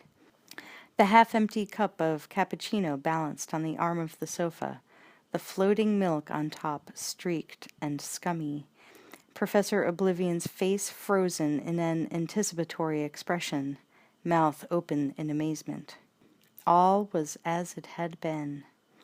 The edges of every object were outlined hard and clear, with no veil of granularity to confuse him, no video lines twitching before his eyes. His stomach convulsed. He looked down. It was still there. Now the sides of the seam opened and closed, lips alive with their own rippling rhythm. His breath came quick and shallow. The slit opened wider, and he saw deep red folds within, wet and hungry, pulsating like an ever-widening mouth. He clenched his teeth and forced his lungs to breathe in, out, as deeply and regularly as possible. His spine stiffened, and he pressed his back into the cushions. But he could not escape. It was here. What he saw was happening to his own body, and there was no way to get away from it. Shaking, he probed it with the barrel of the gun. The slit expanded wider, 2-3 inches across. Now the opening extended halfway up his chest. Layers of blood-filled tissues were clearly visible within, throbbing wetly. Then, like an anemone which has been disturbed, the incision contracted, the edges folding inward on the wound. He probed deeper, more forcefully, his chin pressed to his chest in horror. There was no pain, but the tissues did not respond. He pushed more firmly. The flesh opened again and gave way under the pressure, and the full length of the gun was suddenly sucked into his body, including his hand up to the wrist. He threw his head back and bit off a scream. He pulled again harder. The seam closed like a toothless mouth around his wrist. He lurched to his feet. "No," he said aloud. "No, come on now. No, no, no, no, no." His breath came in spasms, his chest heaving for air. He staggered desperately around the room, careening between table, lamp, TV set. "Professor Oblivion," he choked. "What is—" Without warning, his hand slipped back out of his stomach, disgorged. The hand was covered with a red, gelatinous substance, bits of flesh and muscle clinging to it. The gun was no longer there. He looked down at his belly. There was only a faint red line, the rash that he had been scratching. He touched it. Normal skin, nothing more. His eyes darted wildly around the room. He searched every surface, the top of the TV, the table, the sofa. Nothing. It was impossible. The gun couldn't be in his body. It could not. "I will not have this," he thought. He tore at the cushions. Jammed back into the corner of the sofa was the holster. The empty holster. He pressed his hands to his abdomen. It did seem swollen. Or did it? He flattened his hands against his stomach and pressed. Could there be a lump? A shape? No. Nothing. "Professor Oblivion," he said intensely. "What is going on? Really, now. You can't be serious. This isn't—" The face on the screen, held suspended in a single freeze frame, began to lose its clarity. The color desaturated as the image destabilized, broke up into distortion, and finally washed out completely. The last thing Max saw was the darkness in the mouth spreading out of an open throat to fill the screen, diffusing widely to dim the living room, and then nothing. The phone rang shrilly. Max broke down and laughed. What was happening to him was too insane. It was... The phone rang again. Again. He found it and lifted the receiver. A distant voice said, "Max." "Yeah?" He waited, static on the line. "Who is this?" "Why don't you take a look and see?" A woman's voice. "Look where?" "Where do you always look to find out what's really happening?" A pink light flickered in the room. He shot a glance at the console TV set. A picture was taking shape. He saw his own reflection in the picture tube glass, naked now before the set, the hair on his head drying in spikes like energy lines. Then his image was blotted out by the face of a woman. She was holding a telephone receiver. Her lips moved. "It's Nikki," said the voice on the phone. "Fuck!" "I sent you a video love letter. Did you get it?" "Bitch! I thought you were dead." "Dead?" Nikki laughed through her nose. "I wouldn't die without letting you in on it. Didn't you know that? Besides, nobody really dies on Videodrome. But I couldn't resist, lover. I knew you'd be watching." Max held onto the phone, swaying. He met her eyes dead on. "I watched it a lot, over and over." "Oh no, Max, that's not good. It's very complicated, lover. It's not what you think. It's not what anybody has ever thought before. But I know what's happening to you. Come to me. Come to Nikki." He weighed his options. He did not exactly have an unlimited slate to choose from, and he had to know. He had to regain control, somehow. "Night flight to Pittsburgh?" he said. Nikki laughed again on screen and repositioned her head as though to see him, his face, his body. "I'm right downstairs, waiting for you." Her lush, Cupid's bow lips parted enticingly, her red tongue thick and lubricated. "I want to take you for a ride. Come to Nikki now." She winked and hung up. The receiver went dead in his hand.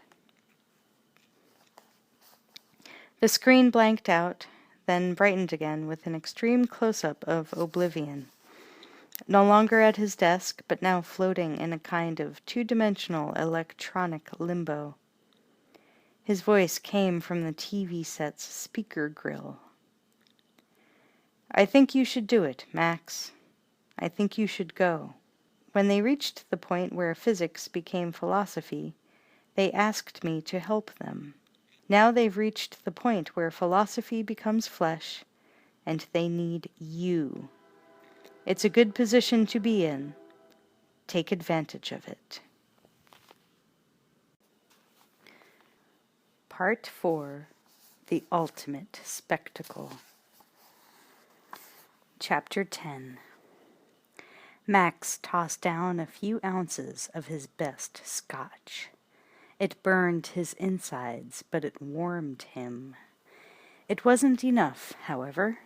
He felt a chill spreading from his toes and fingertips, up his arms and legs, closing in on his heart. He dressed in his bulkiest clothes and heaviest overcoat and made for the stairs. The lobby of his apartment building was cold and empty as a mausoleum. The inner workings of his body, his own breathing, and the labored pumping of blood through his veins reverberated in his ears.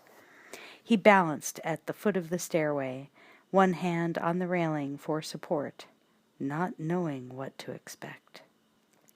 On the other side of the heavy glass doors, the night was punctuated by the lights of the city and of a great dark ship anchored offshore, waiting.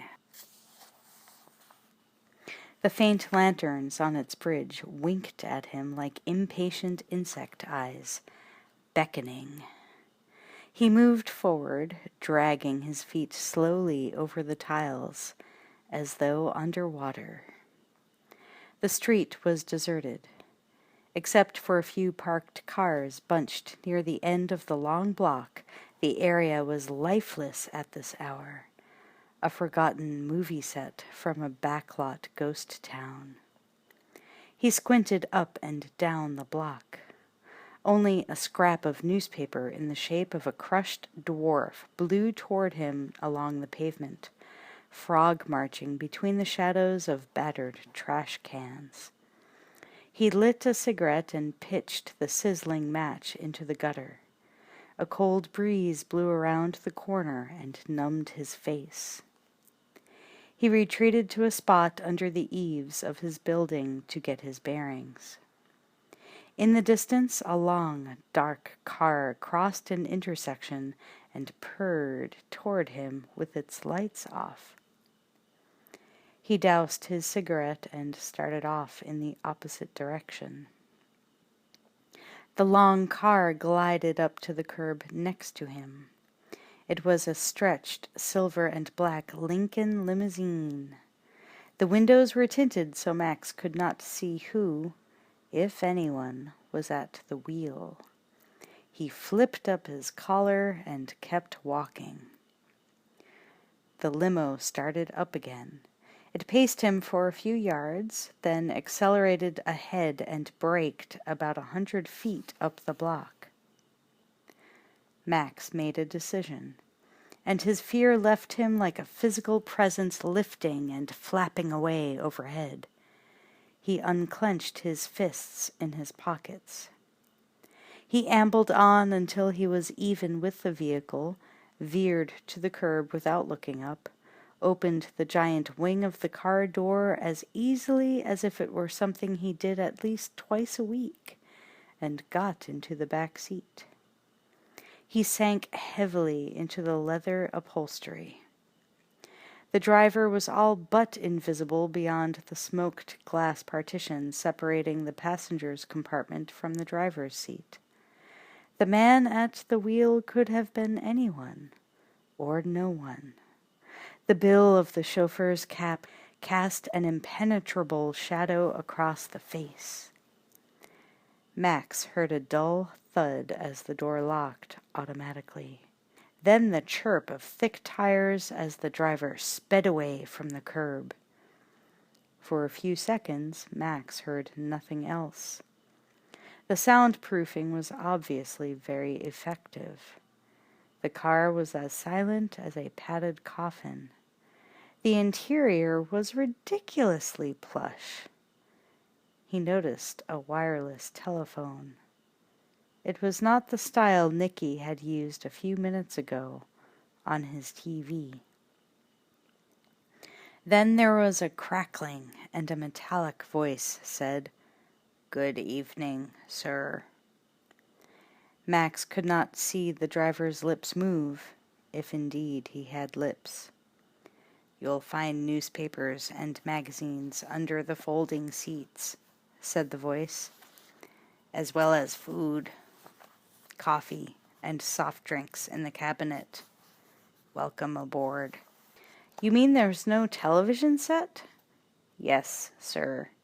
I was just getting to that. If you'll please direct your attention to the walnut veneer panel in front of you, Mr. Wren.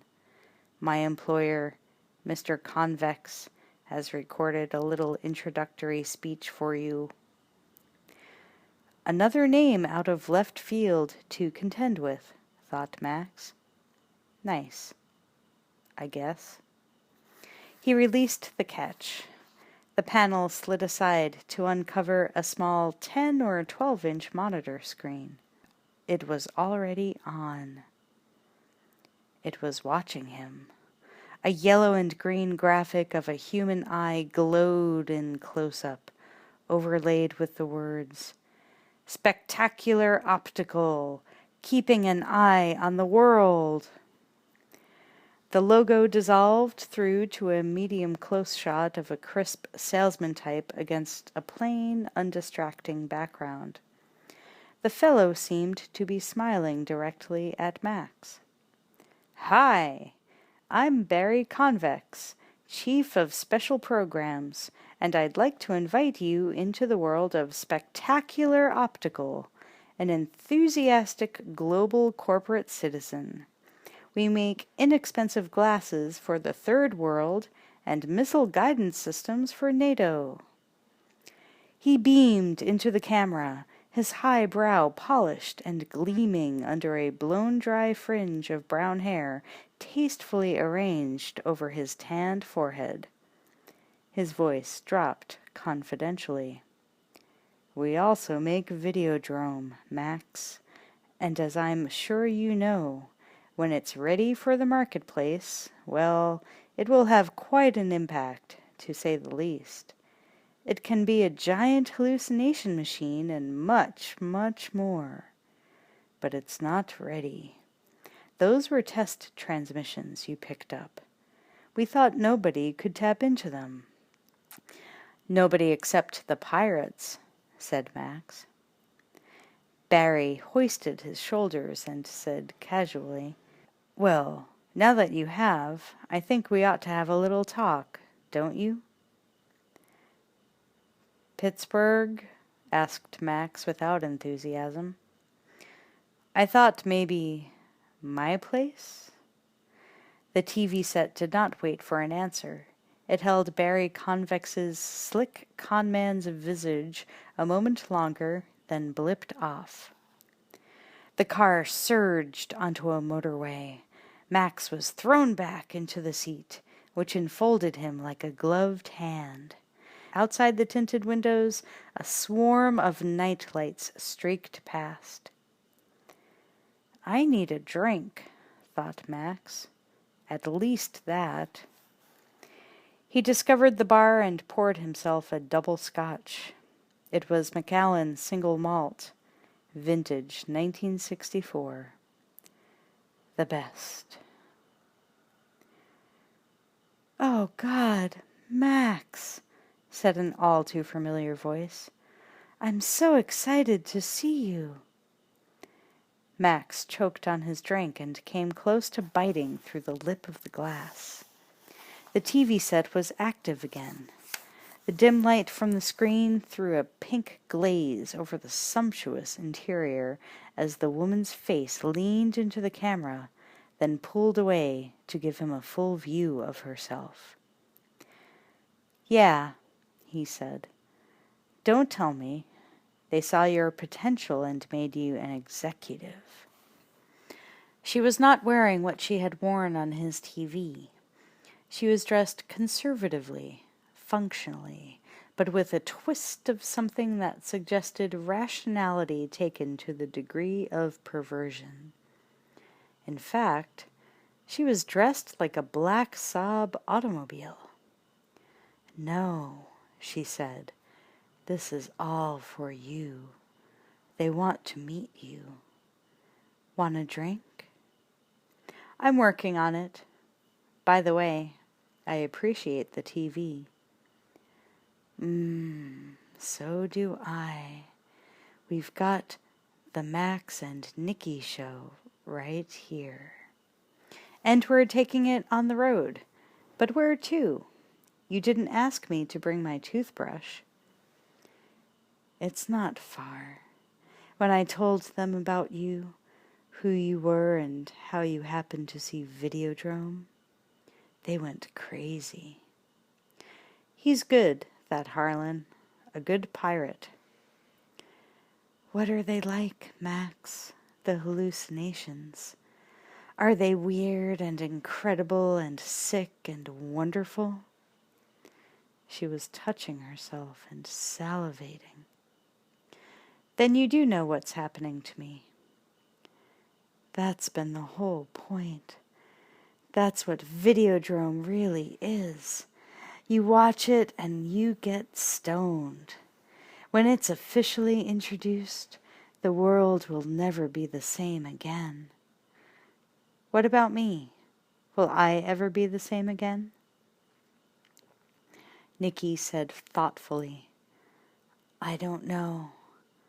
I don't think they know.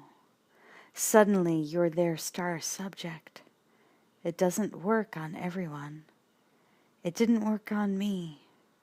I wish it had. Do you? Said Max conversationally, draining the last of his drink through his teeth, as if he and Nikki had been having conversations like this for the past 20 years. He tried mightily to take it all in the proper spirit. I don't like it here, honey. Nikki's broad face fisted with displeasure. The world as we know it, the commonly agreed upon reality. Who needs it?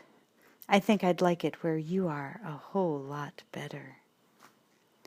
He was beginning to register the effects of the scotch. The inside of his mouth was warm and peaty. Like a drunk in an earthquake, everything was feeling A-OK to him. He stifled a belch. "It's not very stable where I am," he told her. "Things change a lot." "I'm not a very stable person, lover," she said seriously, dropping into her best radio voice. "Or haven't you noticed? The guy they sent up here to see you, he thinks your condition is reversible. He wants to help you.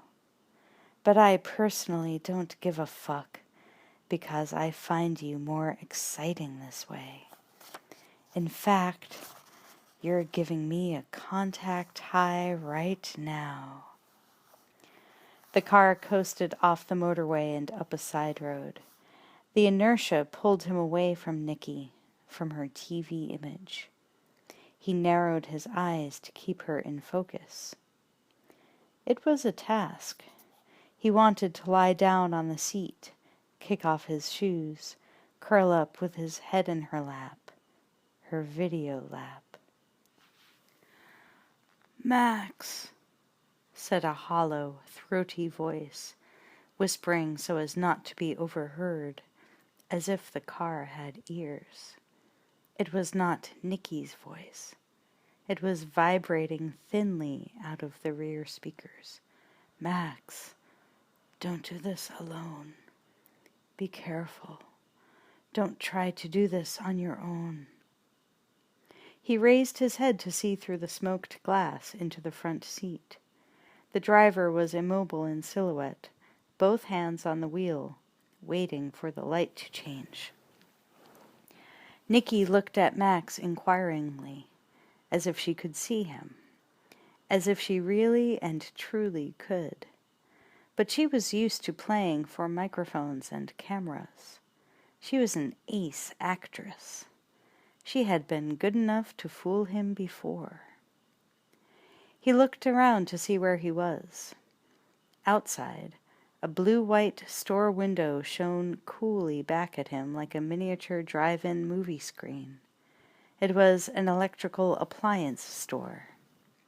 Within the display window was a row of demonstrator television sets, all tuned to the same channel. On each screen was a middle-aged man's face. It seemed to be looking directly at Max. He rolled down the back seat window to get a better look. As he did so, the largest of the sets, a 19-inch teleranger identical to the one he had at home, rose up a few inches on its wooden legs and lumbered forward, crashing through the plate glass and oozing down onto the sidewalk amoeba fashion. Shattered glass rained down on the cement. Max dropped his empty drink glass and crooked his neck out into the night air to see how good this hallucination really was, whether it would stand up under close study. The teleranger thumped like a phacomalus to a place on the corner between two newspaper vending machines. One was for the Toronto Star. "Racing driver killed in fiery crash," read the headline. The other machine was for a local sex paper. The console nudged a space for itself between them and sat down, swelling and contracting with gigantic breaths from the exertion. Its fleshy surface, walnut veneer, rippling with musculature, shot through now with large veins, downy with soft surface hairs backlighted by the mercury vapor streetlights. On the TV screen, pulsing and distorting with each breath of the set, was the face of Brian Oblivion. The face spoke again, its voice now audible from the set's speaker grill, which was only a foot or two from the curb. "Be cagey, Max. Be wary. Beware the optometrist. The spectacle of him." It's a dinner of truth and lies. Eat it, digest it, but keep in mind that there's much better cuisine available. The light changed to green and the limo sped on, leaving the TV set behind. It huddled, breathing and shivering on the corner as Max hung his pale face out the window, hoping to catch the last of the broadcast. Inside the limousine, Nikki could remain silent no longer. She vied for his attention. "What is it this time, lover?" something I said. "Aw, shit," thought Max. He closed his eyes, rested his head on the back of the luxurious seat, felt for the controls to the 10-inch set, and played with the knobs until he succeeded in turning Nikki off for the time being. Max was jolted softly out of his nap. The limo halted in front of a shabby cut-rate store in a particularly dark section of a shabby cut-rate street. It was a neighborhood he did not know. The store's sign identified it as Spectacular Optical International. A wholesale outlet, Max reasoned.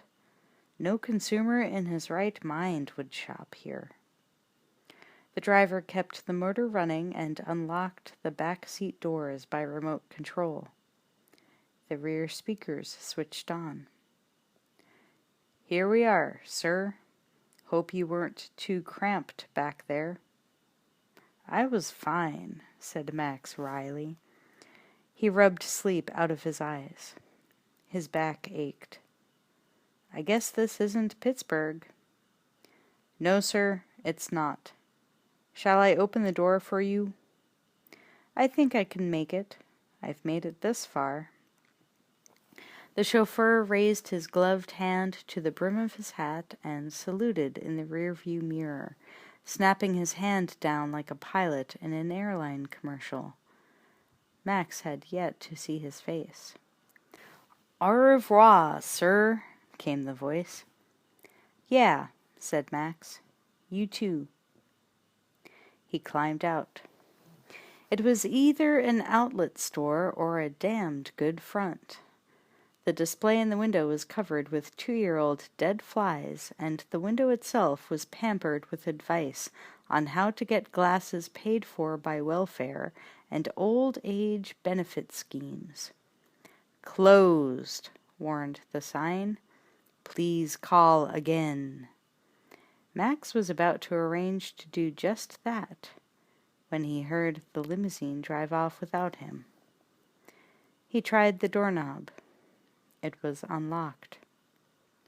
Most of the lights were on.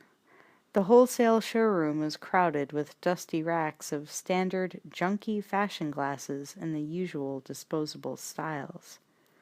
Set out in the middle of the floor, however, were a few incongruously sleek plastic cases holding several dozen brand-new frames and sunglasses of a much more exotic and expensive breed. Max circled the cases, trying to figure out what it all meant.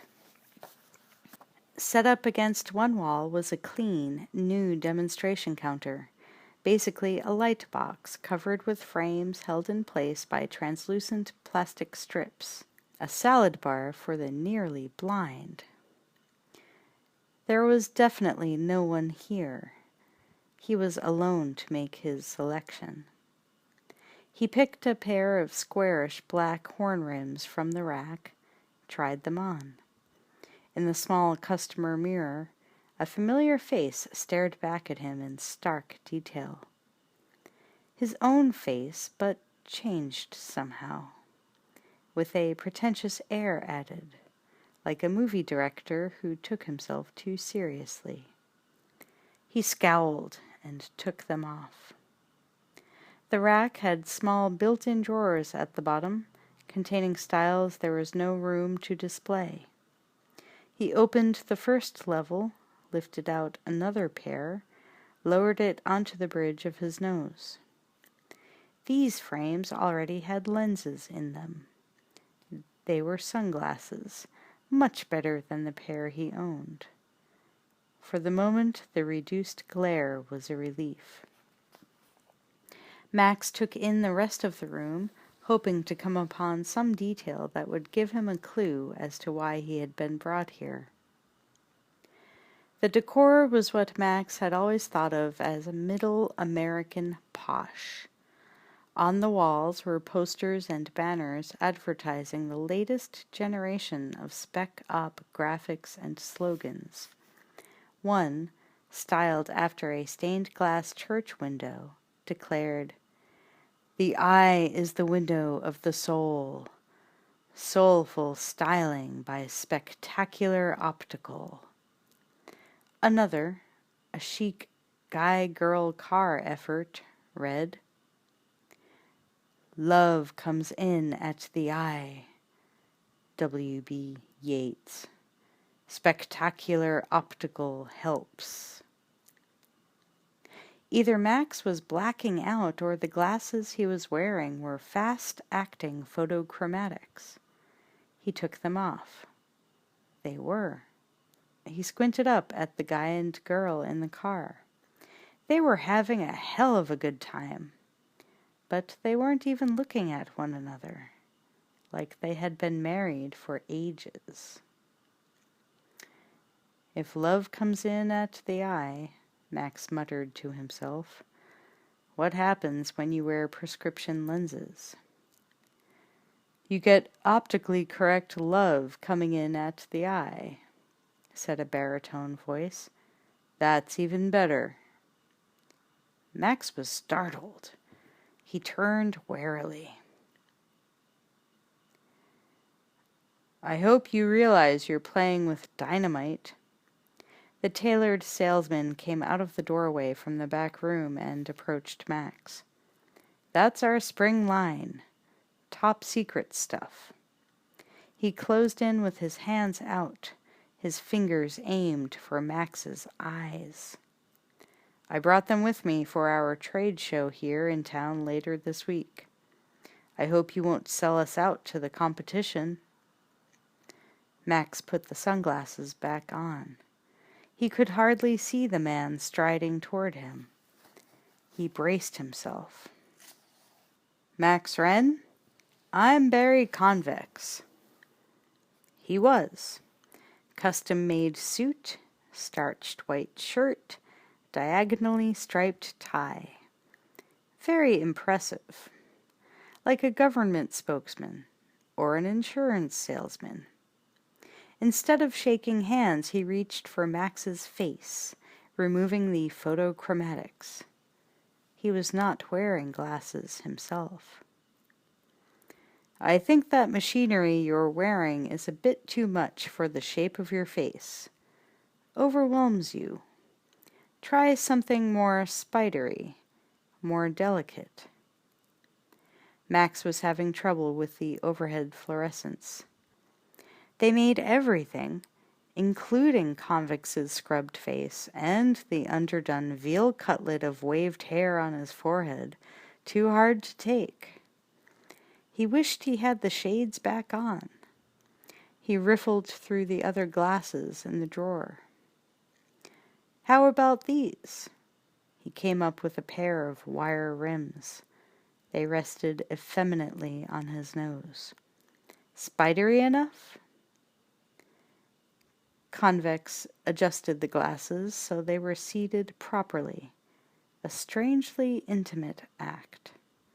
The man's nails were manicured, buffed and polished. He withdrew to check his handiwork.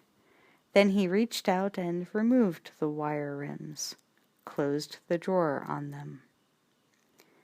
"You look lousy in glasses," he said. He patted Max's back and directed him to the other room of the store.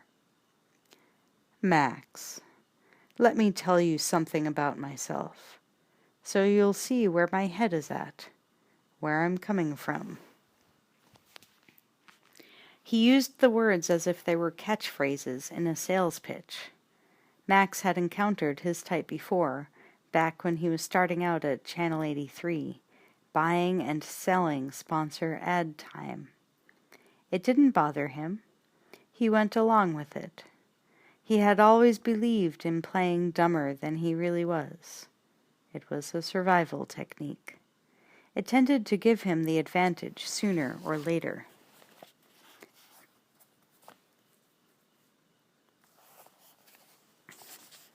Max. I began my career as a lens grinder. Started off grinding lenses for pocket magnifying glasses in school. Can you believe that? Got into glasses, then microscopes, then... Well, the sky was the limit. Know what I mean? A veritable rags to riches story, thought Max. Bear with me. You might find this interesting. He flashed Max an expression of camaraderie. We were doing some very, very sophisticated zero-light weapon scopes for military application. Developed something called an image accumulator. It used a system of Vidicon tubes, a closed circuit where we amplified indistinct signals from tube to tube to tube to create images where the physics books said there wasn't enough light for an image to exist. We made a kind of helmet with conical fiber optics. Didn't want to get into lasers. And, you know, the damnedest thing happened to some of the boys who were testing her in the field.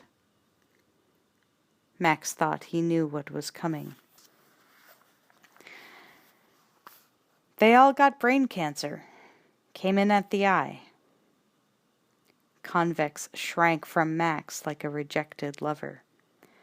Now that's a hell of a thing to say. Hell of a damned negative thing. A few more steps, however, and he made a full professional recovery. He pumped himself up again. This was too important for him to allow personal feelings to slow him down.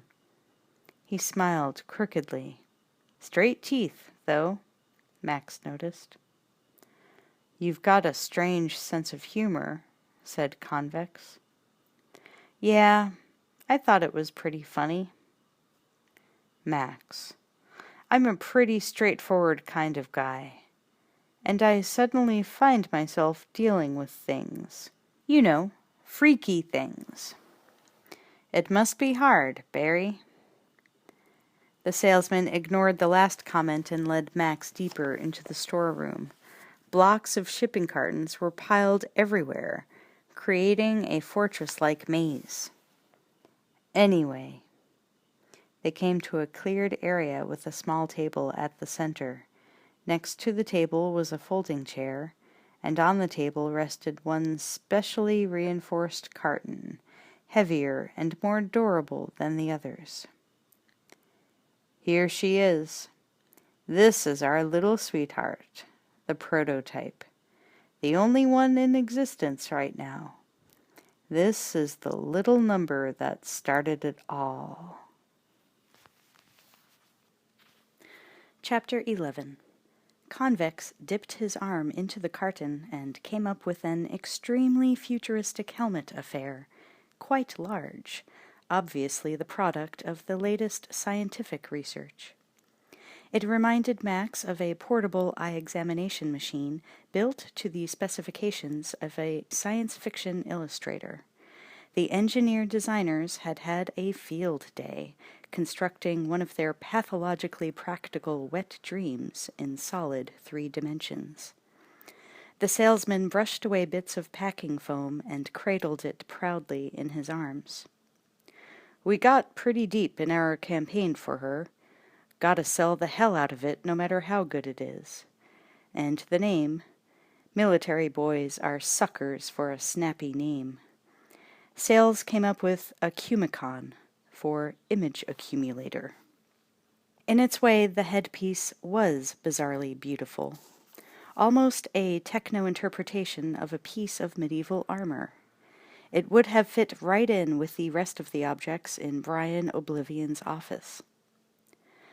"I'd buy a Cumicon," said Max, admiring its perverseness in spite of himself. "Yeah, I'd buy that." God help me, he thought.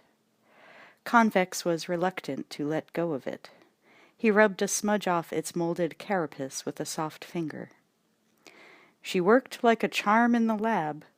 Light, comfortable, an extension of the body. Turned a man into a zero-light fighting machine. His expression underwent a subtle sea change from pride to petulance. But then, under simulated combat conditions, the boys who used her began to hallucinate. Images began to appear that weren't really there, and the images lasted for hours after they stopped wearing her. Took us quite a while to figure out that the boys were starting to project their own images through the optical accumulator, images that came from their brains and ended up exciting the Vidicon mosaic like an electron gun. Video hallucinations, Max, that we have recorded on tape. I'd love to see them. Classified, I'm afraid. That was Army research. We don't control it. Convex stroked the head shell lovingly. This was his baby. Max couldn't take his eyes off her. She was pleasing to the eye in an antiseptic, modernist sort of way. He had the sense that he was being interviewed as a potential suitor. Convex's cheek twitched. "But what we would like to control, Max," he said breathlessly, "is you." Neither man moved. The immaculate lines and sleek, tapered components of the helmet became the absolute center of their attention, its raised visor reflecting the dispersed lighting of the room with the wide-angle efficiency of a fly's eye. Max broke the strained silence. "A terrific idea," he said. "I need a sense of direction." Convex nodded decisively. Max almost expected him to click his heels and present arms. "Max, I'd like you to try her on for size. I would like you to record one of your hallucinations, now. Then I would like to take that tape back with me to home base for analysis. How do you know my hallucinations will be any better than the others?" "Max, we're dealing in mental images on tape, done not the way it's always been done before, but directly. If it could be controlled, you could create a video narrative directly from your brain. Thousands of characters, exotic locales, amazing special effects. All for free. Why hire 1,000 people just to fill a frame this big? Just think them into it." Convex set the Cumicon helmet gently on the table, where it balanced on its base like the scaled-up model of some devolved insect's head. "Can you grasp the opportunity I'm giving you? The artists of the future would be those individuals who could focus their Videodrome hallucinations, shape them, control them. I'm talking about you, Max. I think you're the first. You might want to think twice before you recruit me, Barry. See, I've got a problem or two I'm wrestling with right now, and I'm not quite sure I'm winning. My dreams are actually pretty messy. Not what you'd call suitable prime time fare." "Oh, we know all about that. What you've been experiencing is nothing more than—" Max cut him off. "For instance, I have this big TV set that follows me around like a dog and talks to me, tells me things. He even talks about you. He told me not to trust you. Should I believe him?" "I'd only listen to him if he's an established brand name." "Is that supposed to be a pun?" "Seriously, Max, your imaginary friend sounds to me like a hallucinatory self-projection of your unconscious, an unusual manifestation of alter ego. It's really just you telling yourself what you're afraid of." Where did you learn jargon like that? That was why Dr. Brand was recruited for the project. We felt we needed a professional psychological interpretation of the hallucinatory graphics. You know what? Said Max. I'm beginning to think that you, and this invention of yours, are my greatest works. I'm finding it hard to keep believing in you, even though I know I'm imagining the whole thing. Then why not immortalize us on tape? We'd look good in a frothy sitcom, don't you think? Max considered, conscious of the inescapable visceral revulsion he felt for the thing on the table between them. Convex touched a concealed switch, and the helmet activated with a high-frequency whine at the very borderline of human hearing. Its circuitry powered, the helmet began to glow with an unearthly light. Max stalled. Do I get to keep the copyright? I mean, I'd hate to see it show up as a movie of the week and not get paid for it. Max, I'm trying to help you. What makes you think I need your help, Barry? None of our test subjects has returned to normality. They're all in need of intensive psychiatric care. Now, you seem to be functioning reasonably well, so far. I'd like to find out why. And I think an analysis of one of your hallucinations would be the right place to start. Do I get to choose my own analyst?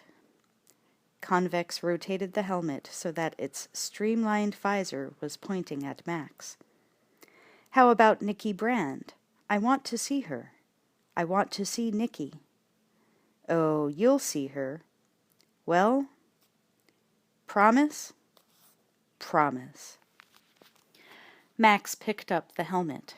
It was lightweight, no heavier in his hands than styrofoam, though the underside contained a complex roadmap of flexible circuitry. As he held it, the top glowed more luminously. Bundles of wiring showed through the curved plastic, suggesting X-rays of neurological connections. Will it hurt? It won't hurt you. You may find yourself moving in and out of hallucination for a while after this is all over. You'll wake up tomorrow morning with a headache. I've already got one. What do you want me to do? I think you'll find that a little S&M will be necessary to trigger off a good, healthy session. Why not a TV talk show? Safer, cheaper, no special effects to dream up. Something to do with the effects of exposure to violence on the nervous system. It opens up receptors in the brain and the spine that allow the Videodrome signal to sink in. Oh. Max sat. With the salesman's help, he lowered the helmet onto his shoulders. The visor was up, the optical apparatus not yet in position. But already he felt the seductive self-reflexiveness of a giant seashell wherein his own pulse and respiration would create an ocean of sound into which he might submerse himself, be reborn, or drown. This was going to be interesting. And not really irresponsible, he rationalized. It was part of his job. After he made the tapes, Channel 83's programming would never be the same again. The new schedule would kick ass all up and down the ratings. As he waited for the process to begin, further questions occurred to him. Convex was dickering with the left eye opticals. Max imagined himself a football player girding for the ultimate battle in a Super Bowl of the future. He spoke while he had the chance. Why not football? He asked. That's violent, but socially acceptable, and not very sexy. Convex's breath was minty on Max's face. It's the thrill of forbidden fruit that gets those little synapses to spread their legs. That's the way Dr. Brand puts it. My TV set friend tells me that those little synapses turn cancerous under the influence of Videodrome. Convex snickered and poised his hand to lower the eye shield. I said we'd help you, Max, and we will. First, by proving to you that your fears aren't real. Yeah? Nobody dies on Videodrome? They're all third-rate actors. A death scene is the easiest thing to do. Ask Dr. Brand. Max was already feeling claustrophobic. Convex's lily-white hand shuddered the visor down over his eyes. The salesman's face broke up into a video grid. I think I'd like to. I'd like to ask her right now, if you don't mind. You'll have your chance. The voice was far away. Now get ready. You mean I'm going to have to hurt you, Barry? Not me. Convex made final adjustments and pressed a recessed switch in the molding. Hey, I was wrong. You do look good in glasses. An electrical tone surged, wound down to a hum, then rose in pitch and crackled like video machine gunfire. The squares of the video grid turned yellow, then white, then blurred as the room lights were amplified into a blazing, scorching conflagration. He closed his eyes quickly, but his eyelids were thin as rice paper lanterns. He saw the blood in the veins at the backs of his retinas starting to boil. He threw his arm across the visor. I can't take it! Shut it off! It's too bright! Christ, yes. Sorry. Convex scampered for the lights and flipped them all off except for a small work lamp in a far corner. I forgot. How's that? The coruscation softened to a bearable level, the audio monitor sputtering down to a steady hum. Through the Acumicon optics, even the work lamp was amplified into a white, hot bloom of fire. Yeah, that's better. A multiplied repetition of Convex's face came close as another switch was flicked on the back of the helmet.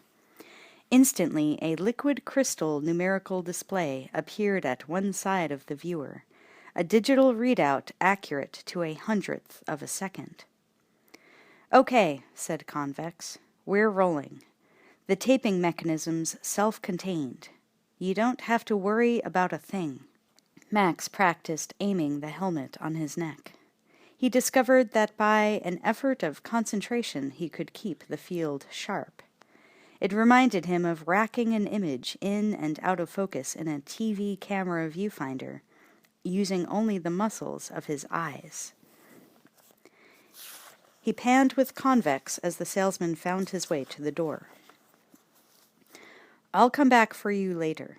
You'll forgive me if I don't stay to watch. I just can't cope with the freaky stuff. A sliver of light from the showroom stabbed in like an ice pick, then faded as Convex closed the door behind him. Max sat alone and waited for something to happen. The Acumicon optics boosted the semi-darkness into the red end of the spectrum.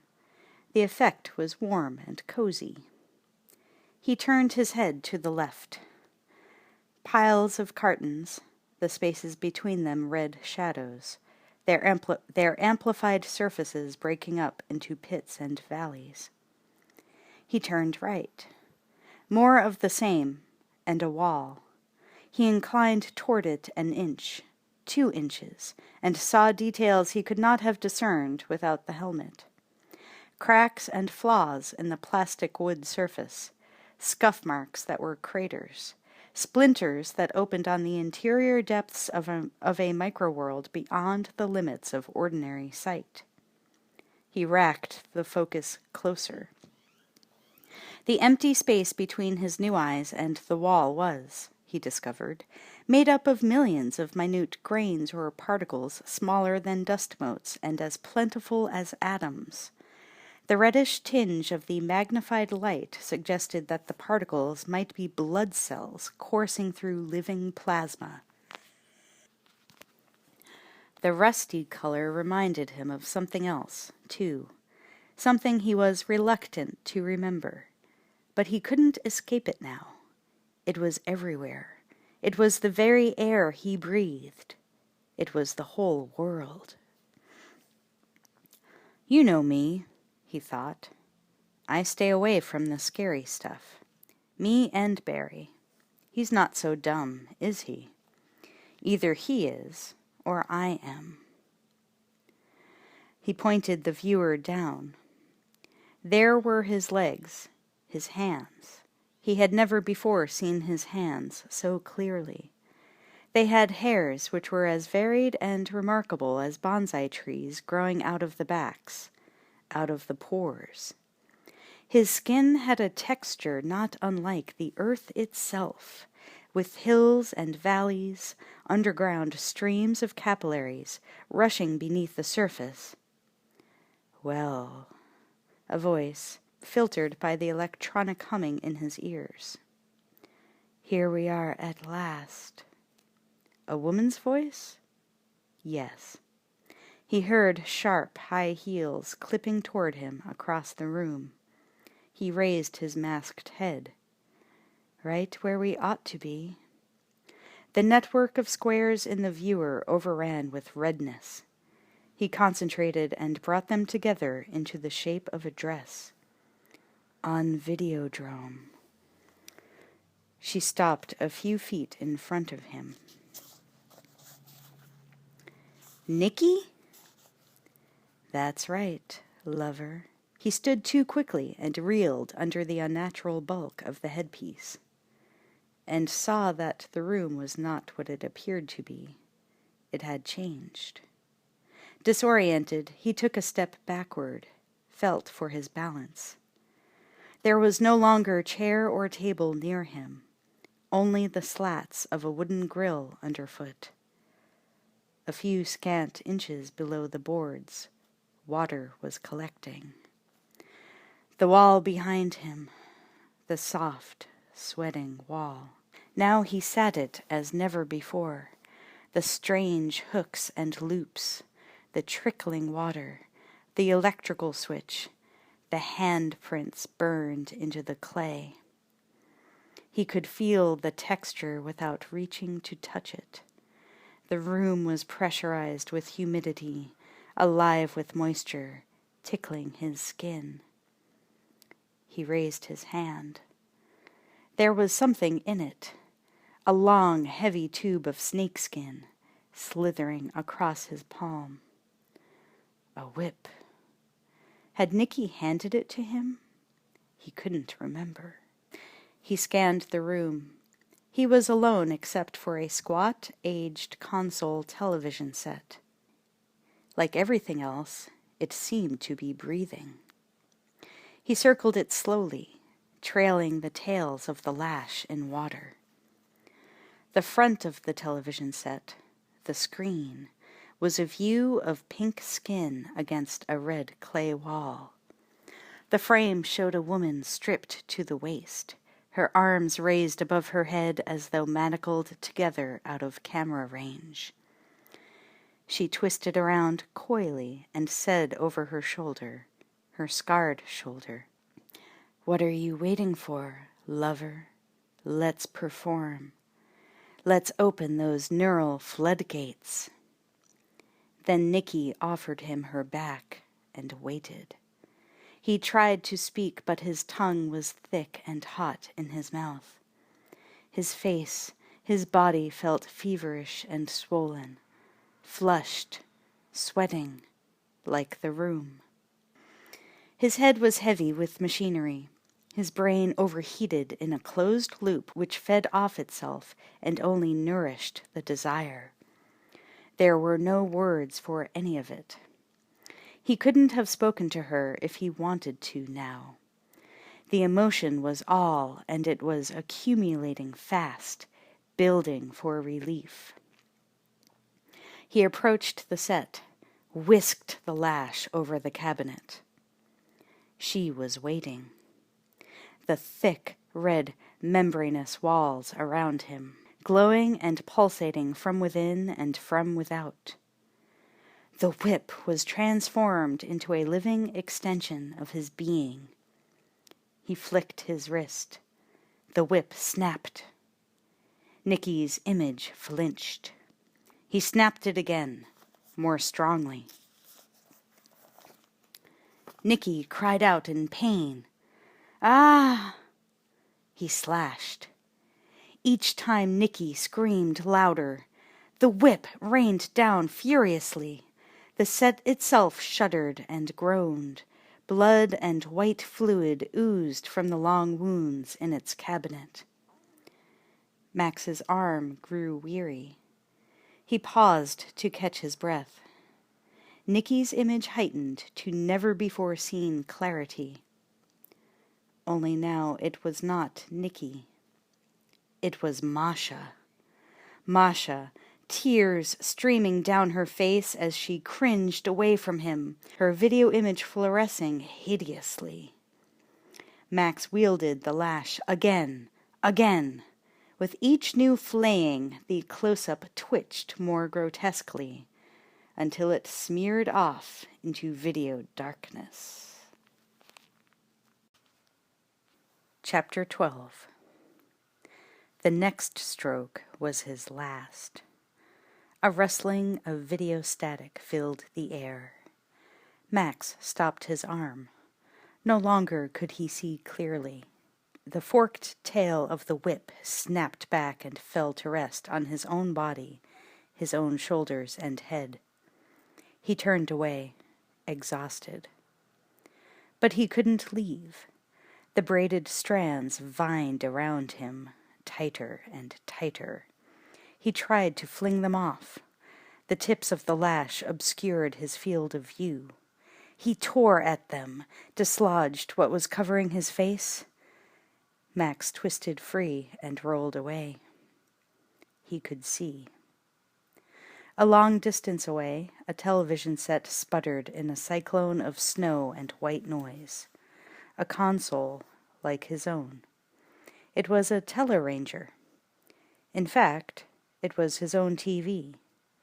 And around it a familiar disarray of books, a coffee table, a chair with clothes strewn over the back, all of it seen from far off through a framing window as in the wrong end of a telescope. He flung the pillow completely away and liberated one shoulder from the tangle of sheets. He was in his own bed. The television set churned on in the blue darkness of his living room, visible through the open bedroom door. And then I woke up, he thought. It was all a dream. And all he had to show for it was a migraine headache. Hardly worth the effort. He laughed at himself. Listen, he thought. Listen. The thing is, what does it mean? It's all in the meaning. That's what's important. What does it mean? Okay? Okay. It was very late, or very early. Same thing. His watch was too dark to read, and his hair was in his face. He combed his fingers to clear away the cobweb-like strands on his forehead. But a latticework remained over his eyes. The hairs had an unpleasantly rough texture, and they were gray. He stopped laughing. The hairs did not belong to him. He sat bolt upright. A long, clumped form lay wrapped in the covers next to him. It was hidden except for a spray of gray hair that had fallen onto his side of the bed. His heart caught in his chest, then began pounding like a jackhammer. Trembling, he eased the sheet down. In the dim room, he thought he recognized the cuts on the shoulders and the sensuous curve of the arms joined above the head, the wrists bound, the hair mysteriously gone white. He touched the shoulder. Cold. He rolled her over. Her eyes were open and glassy, a leather gag strapped across her mouth, a belt that could easily have been his own buckled around her wrists. Old wrists, bulging with blue veins. The face a tragic portrait of debauchery that this time had gone too far. "Masha," he whispered. His throat wouldn't work right. "Oh, Masha." Masha did not respond. He ripped away the sheet and blanket. She was half nude, bound hand and foot, the hospital gown open at the back where day-old welts and lash marks gaped like vertical mouths cut into a rubber doll. A very old, very cold rubber doll. He scrabbled away from the bed. He backed to the bedroom door, then walked around to her side and very gently drew the sheet up over her head. He backed off again and made it into the living room. There was no one on the television screen to tell him what to do this time. The phone was in front of the TV. He knelt. In the blue salt and pepper strobing, his clothes appeared wrinkled, stretched, like crumpled sacks. He punched the TV off and dialed. The phone rang for a long time. "Yeah? Harlan? Yeah? What time is it?" "It's Max." He had to get it out before his voice failed completely. "Can you come over to my apartment?" "Right away." A groan on the other end of the line. "And Harlan, bring a camera." "Are you serious?"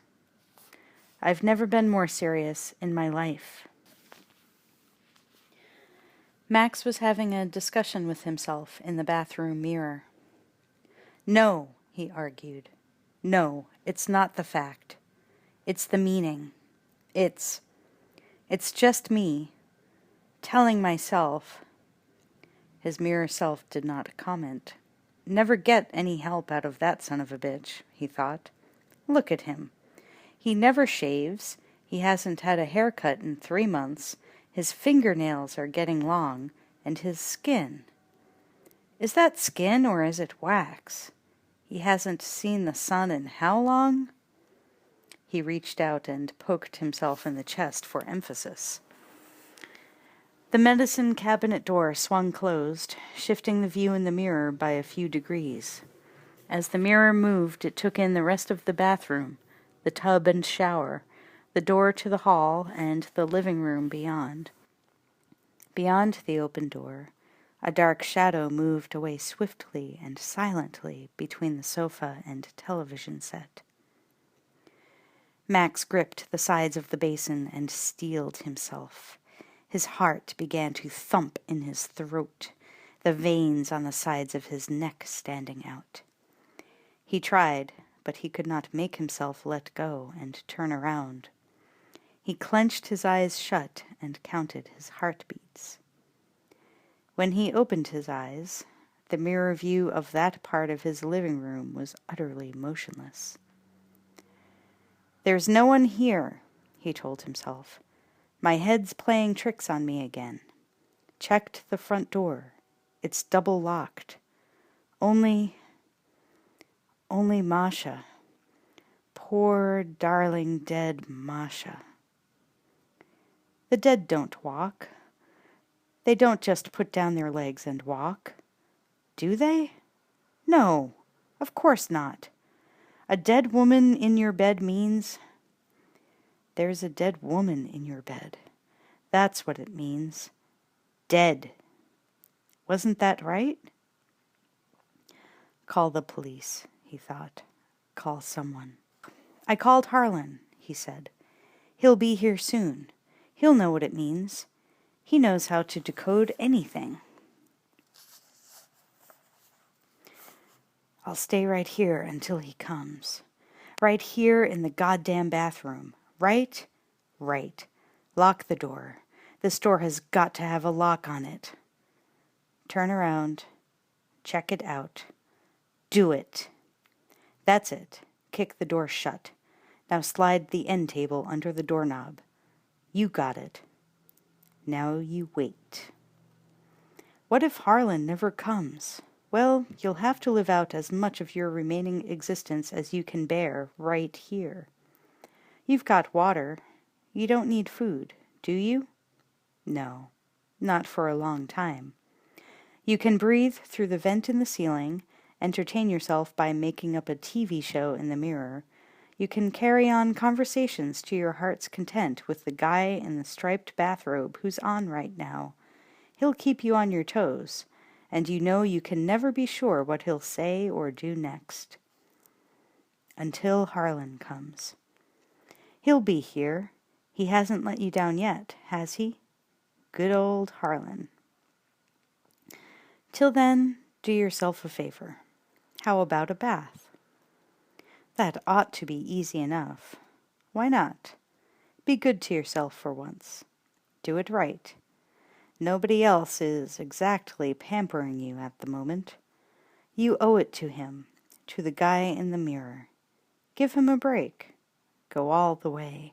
Max reached for the plastic bottle of Algemarin bubble bath that a one-nighter had left here more months ago than he could remember. He got the water hot enough to take his mind off of anything and everything. He squirted the bubble bath into the swirling whirlpool. The water whipped up into a blue spume. He stood watching it through the rising mist. He still did not care for the mound of whirlpool aeration. He shut it off, waited for the waters to subside. The mirror was steamed up, so there was no longer anyone to talk to. He was on his own. Maybe he always had been without knowing it. The people around him during the day, his staff, helpers, lovers, maybe they were all illusions, extensions of himself, fantasy wish-fulfillment projections. If so, then so be it. Get a grip on yourself, he thought, and take charge. Shape and control your world from now on. No one else is going to do it for you. Should have been done long ago. If Harlan doesn't show, that will only confirm it. You can't rely on anyone but yourself. So get ready. You've got a lot ahead of you. He stepped to the tub, opened his robe. There was a sound in the other room. A pounding. It transmitted through the thin walls, vibrating the bathroom door, the knob. Harlan! It had to be. Old, reliable Harlan. Maybe he can't clean up any of your messes for you. No one can. But he can give you independent verification, so you'll know whether or not you're crazy. He can give you proof. He opened the door. A great cloud of steam billowed into the hall, obliterating the view of the living room. Just as well. He unlatched the front door and swung it wide. For a moment he couldn't see anything. Then the steam cleared, and a young man in a red plaid shirt and peaked hair was standing there, hands in pockets. "Well, here I am, Patron," said Harlan.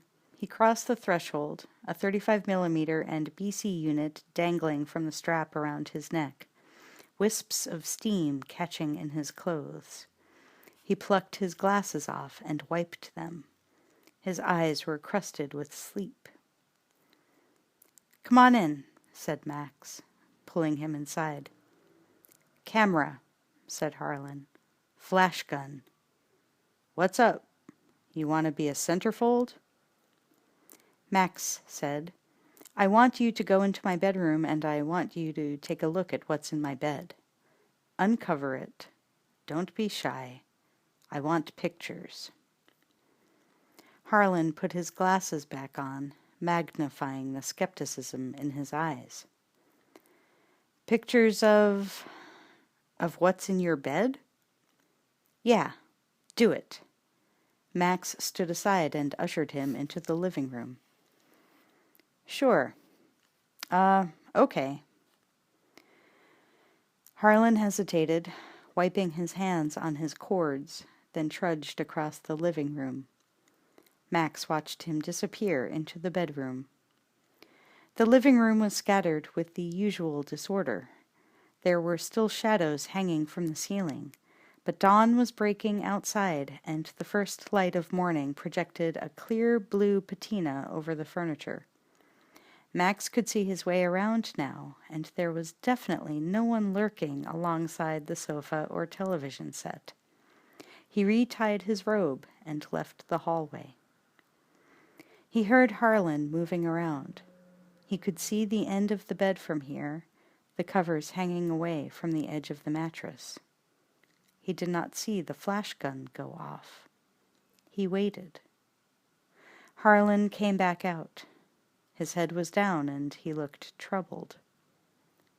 "Well?" Max," said Harlan sadly. I don't see anything." Max stared at him.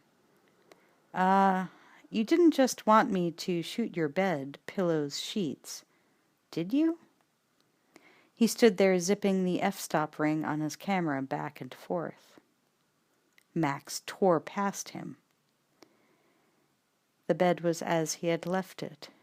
Sheets, pillows, bunched up quilt. He ripped them away. Nothing. It was impossible. Max searched the floor, the space beneath the bed, the side against the wall.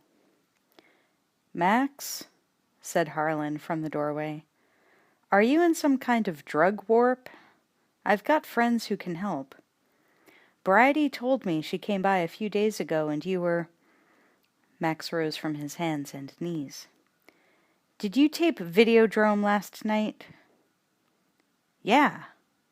Harlan was taken aback by the question. "If it was transmitted," he said pleasantly, "the machine would have caught it. Especially since nothing was left to chance. I noticed that you— I'll meet you in the lab in 1 hour. I want to see it." "Geez, Max." Harlan scratched his head. Specks of dandruff settled on his shoulders like blue snow. "It's not even 7 a.m. I've got a couple of things I gotta—" Max rose to his full height and screamed, "Harlan, I'm not just fucking around. Do you understand me?" "Yeah? Well, fuck you!" Harlan's eyes bugged out against his glasses, and he snarled, "I'm not just some fucking servo mechanism you can switch on and off. You want me to fall out of bed and run around like an asshole, you tell me what I'm doing it for. Otherwise, I'll see you during office hours, Patron." He all but spat the last word. Max rubbed his face, nodded, took a breath, another, forced himself to walk over to his friend of so long and put his arm around him. "Yeah," he said reasonably. "No. Harlan, you're right. It's momentum. I'm running like an express train here. I don't know how to stop." He coaxed Harlan back out to the hallway. "Look, I'll meet you in the lab in 1 hour, okay? And then we'll see if we pulled in any Videodrome last night. And I'll tell you what's going on. Everything. I promise. Okay?" Max opened the front door. Harlan closed his camera case and reconsidered. He said, "Hey, I'm sorry I freaked out on you, Patron. I don't work with you for the money. You know that." "I know that," said Max lightly, patronizingly. "With pirates, it's never just the money, is it?" He concocted a tired laugh. "You want a cup of coffee?" Harlan wavered. Max rattled the doorknob. "No, look, I'll meet you in the lab in 1 hour. Got it?" Max locked the door and returned to the bathroom. He splashed cold water on his face and stared into the mirror. He hardly recognized himself. His pupils were dilated like portholes into some other world. The corners of the mirror were blurred with webs of cold steam, and beyond his own dripping face the edges of the bathroom were out of focus. He thought he saw steel loops mounted on a soft, sweating wall, a squat cabinet with knobs. He whirled around. The silver rings on the wall held only long white towels. The cabinet was an overflowing clothes hamper. He grabbed a towel and mopped his face. The foam in the tub had gone flat. He dipped his hand into the water. Tepid. He decided to forget the bath and reached in to pull the plug. He inserted his arm up to the elbow and froze. There was something under the surface. Something alive and yet not alive. He yanked his arm out with a whoosh and slammed back against the sink. The porcelain edge caught him across the kidneys. He grunted in pain. A bubbling sound filled the room and echoed off the tiles. As he watched in disbelief, a Teleranger console TV set rose up out of the water, out of the blue Algemarin foam like a hulking electronic Venus on the half-shell. The set swelled, breathing and snorkeling as befitted a marine creature of its substantial size. On its screen was a close-up of a woman, an anguished expression racking her features, a leather strap tight around her wrinkled neck. Masha. "They killed me, Maxie," she choked as crackling blue foam dripped down, distorting the screen. "They killed me. I wasn't supposed to tell you about Brian Oblivion." Max stood his ground. "Fuck off, will you?" he yelled. "Just fuck off. You're a hallucinatory self-projection. I know you. You're nothing." "I didn't lie to you, Maxie. Videodrome is death." "Shut up!" "Videodrome is death." She fought her bonds.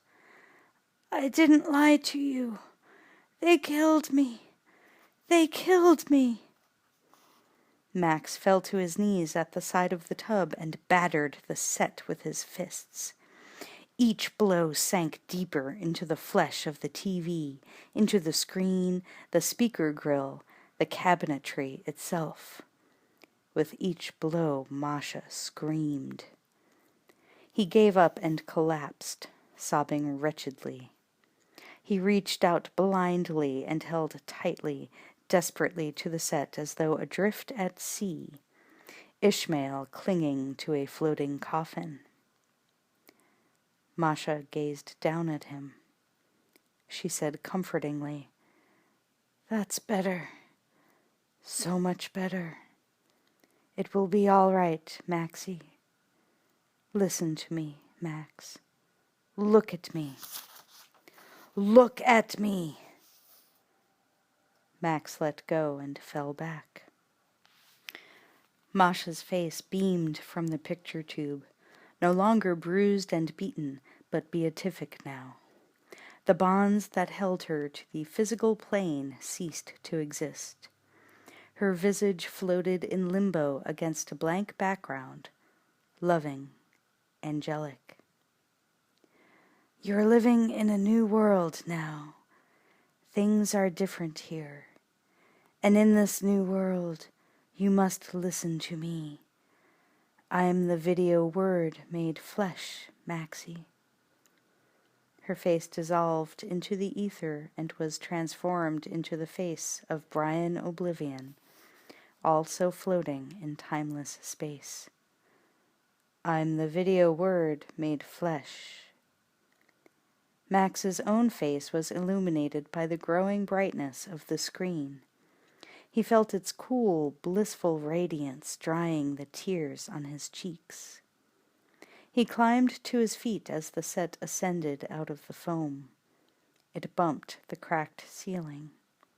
Max, naked, bathed in its benign glow, gazed up at it longingly as at a great mountain stretching into the clouds.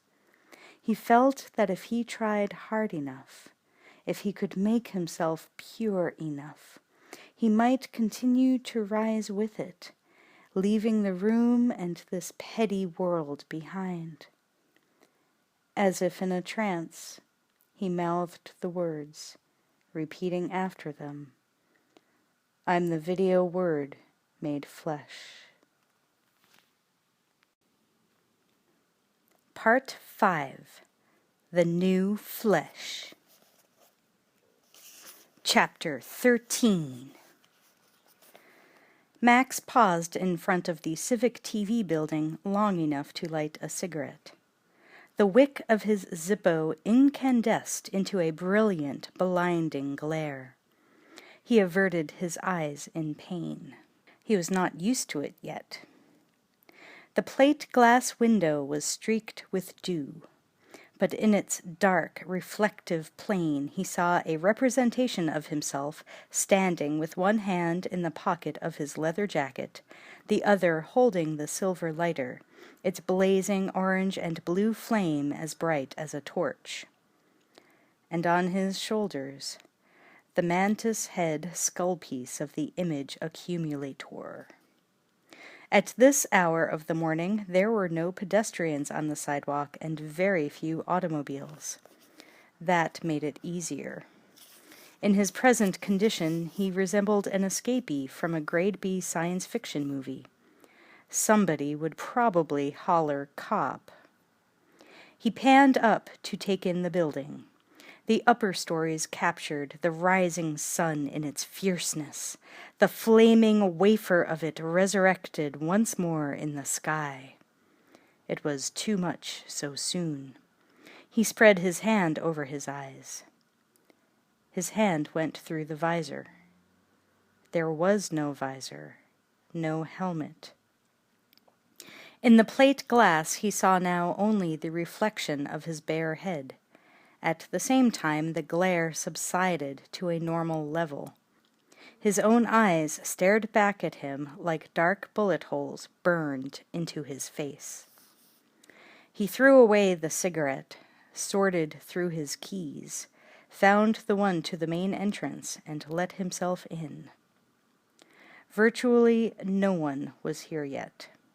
The night technician would be in master control, still riding the STL for the graveyard shift. But if Max avoided the hall, he got to the stairway using a circuitous route and descended to the lab. Max's ace engineer was resting his buttocks against the bench, waiting. The lab had the stony chill of a crypt. The ancient furnace hadn't had time to do its work. "Come on in."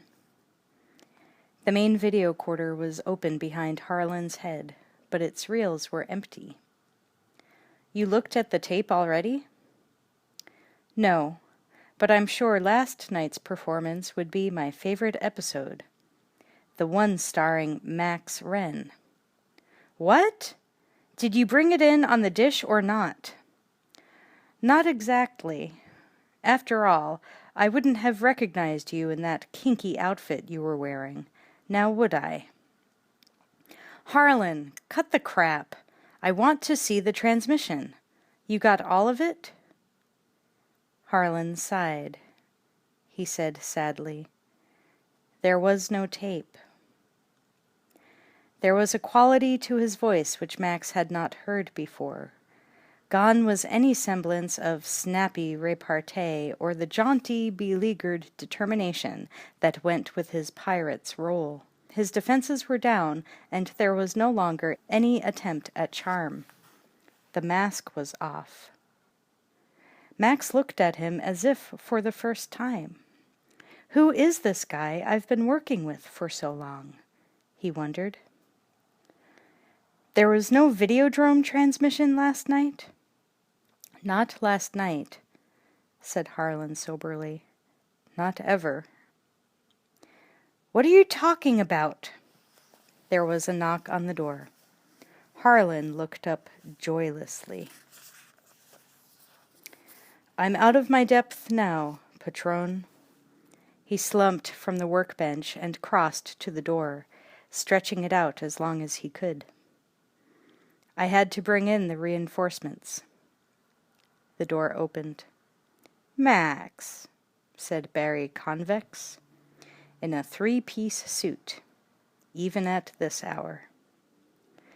Lift the scales from my eyes, thought Max. He planted his feet firmly, set his weight, and nodded with a bitter smirk. An intriguing combination. He flicked his eyes between Harlan and Convex, an unlikely duo if ever there was one. Very interesting. Your move, fuckers, he thought. I'm here. I've always been here. I always will be here. You think you can say the same? Convex, ever the personable salesman, said, Don't let me interrupt. Max affected bemused detachment. I think I was saying something like, What are you talking about? Harlan withdrew to his workbench and reconnected with his VTR, his security blanket. I was playing you tapes, Max. Pre-recorded cassettes. The show wasn't transmitted? You didn't track it and lock onto it? Harlan shuffled his feet. It wasn't an accident that I got to see Videodrome, Max volunteered. You made it happen. They sent you to me. You've been with them all along.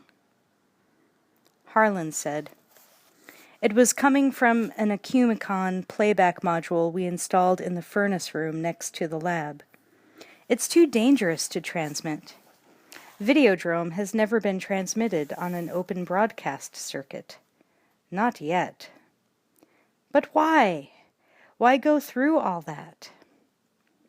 We needed a guinea pig, somebody who would respond to Videodrome. And we want Channel 83. It's small, but it's a start. Harlan knew. All along, he knew.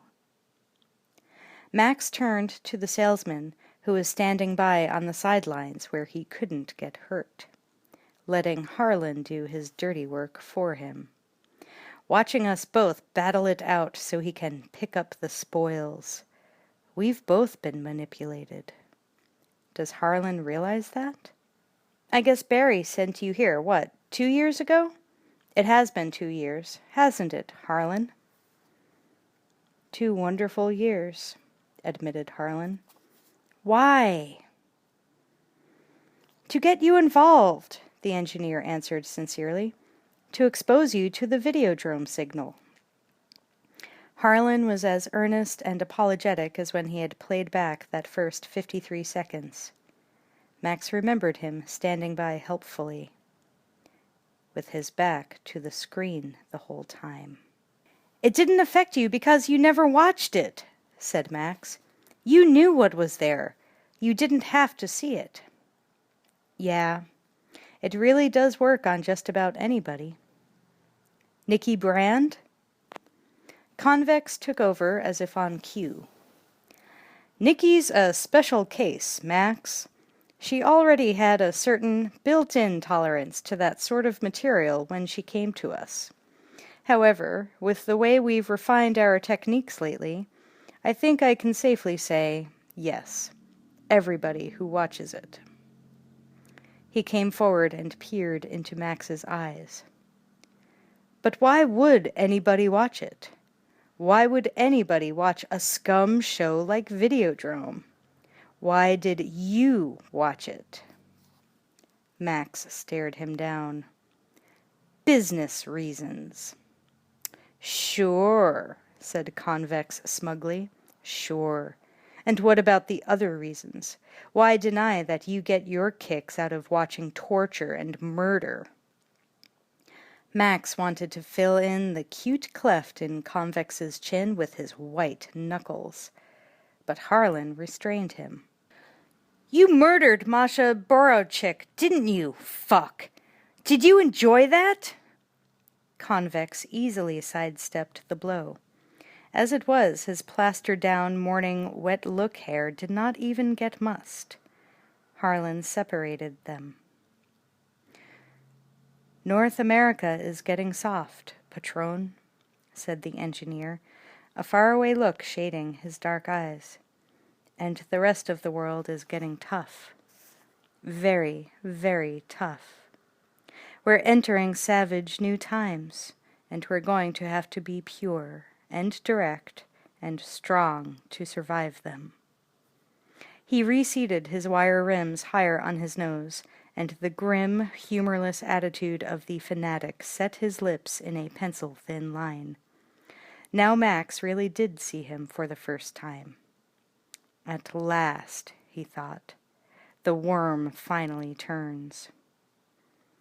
You, Harlan continued, lecturing like a Trotskyite, and this, cesspool you call a television station, and your people who wallow around in it, and, your, quote, viewers, unquote, who watch you do it, you're rotting us away from the inside. We intend to stop that rot. We're going to start with Channel 83, Max, Convex said. We're going to use it for our first authentic transmissions of Videodrome. I have a hunch it's going to be very popular. For a while. Max backed away. It was a cosmic joke, a dirty trick played by God. I've got to be hallucinating now, right? I mean, you two can't possibly be real. His lips curled back at the absurdity of it. We did record your hallucinations, Max, said Convex placatingly. As I said we would, and we did analyze them. He reached into his breast pocket. You're ready for something new. That's terrific. Convex held up a video cassette. Its casing was black and shiny, glinting like the soft, polished body of an arachnid. And it was breathing. Max wanted to knock it from his hand and crush it underfoot, but something held him back. He felt a force like a mighty wind blowing against him, from the cassette itself. What do you want from me? He shouted over the energy field that was howling in his ears. Why, I want you to open up, Max. Open up to me. Convex grabbed him under the ribcage with his short arms and unzipped Max's jacket, unbuttoned his shirt. The room, the walls, the charged air began to twitch and distort. Max watched as if it were happening to someone else.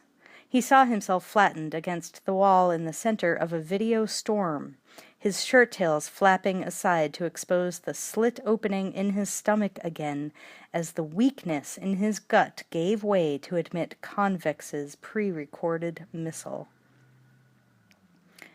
Missile is spelled M-I-S-S-A-L, like a hymnal missile. It's a church thing. Maybe I should, whatever. I've got something I want to play for you. Convex rammed the cassette in, his hand entering up to the wrist. Do yourself a favor, Max. Don't try to fight it. It's too late for that now. You're only making it difficult for yourself. Don't take it so hard. He removed his hand and Max collapsed forward, clutching his innards to hold himself together. He felt that he had been gutted. He tried to stand. He couldn't. Give us what we want, then it won't hurt anymore. Come on over with the white folks. It's what you've secretly wanted all along, isn't it? Be a part of us. Wear the big picture now. Be a part of the future. Max attempted to crawl. He saw Harlan bending over him guiltily, for old time's sake. "We want what you've got, Max," said Convex, "and we're going to get what we want one way or another. It will be so much better this way. Believe me." Max doubled over, gasping for breath. Convex left him and strolled to the door, chest out, swinging his arms confidently. Max needed a hand. He reached out for something to hold on to. "Harlan," he wheezed. But, despite the ambivalence in his eyes now, Harlan straightened and loped out of the lab, following Convex. Max was alone. He reached down into the depths and found what didn't belong there. It was hard to get a grip on it. It was slippery, but he held on and would not let go. He pulled his hand out. He had something. It came out into the open, partially digested, colored by the soft parts of himself. It was not the cassette. It was the gun he had introjected and absorbed the other night.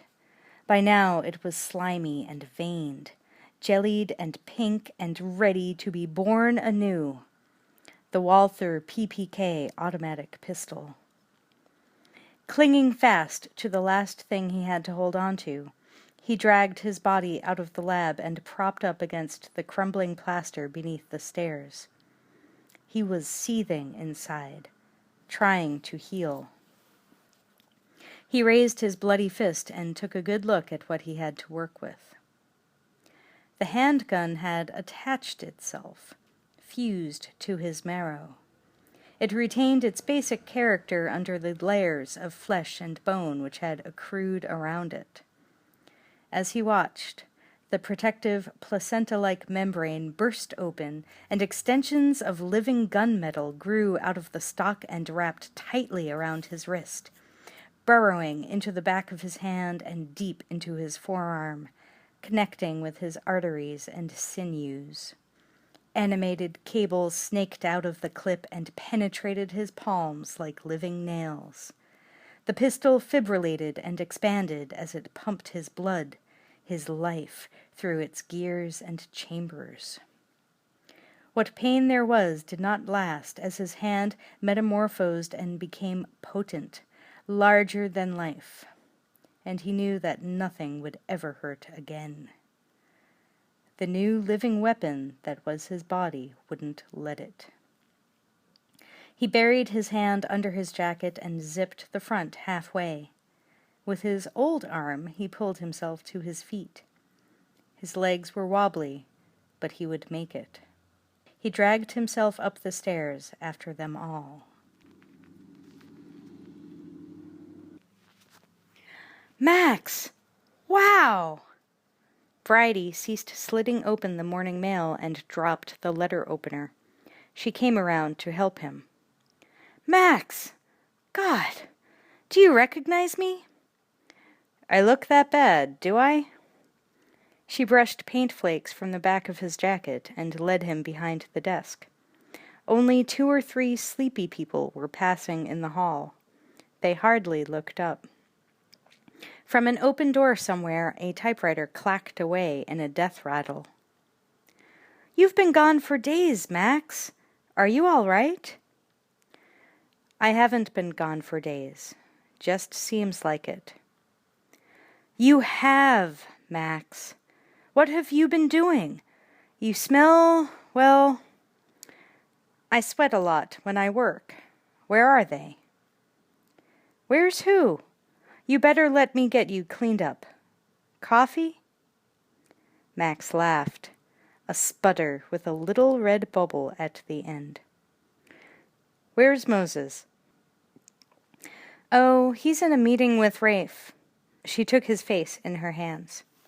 "You promised me you were going to take care of yourself." "As a matter of fact, I talked to a psychiatrist yesterday. A lady shrink. You're lying to me, Max. I don't lie, Bridie. You don't either. I trust you. Tell me what I need to know.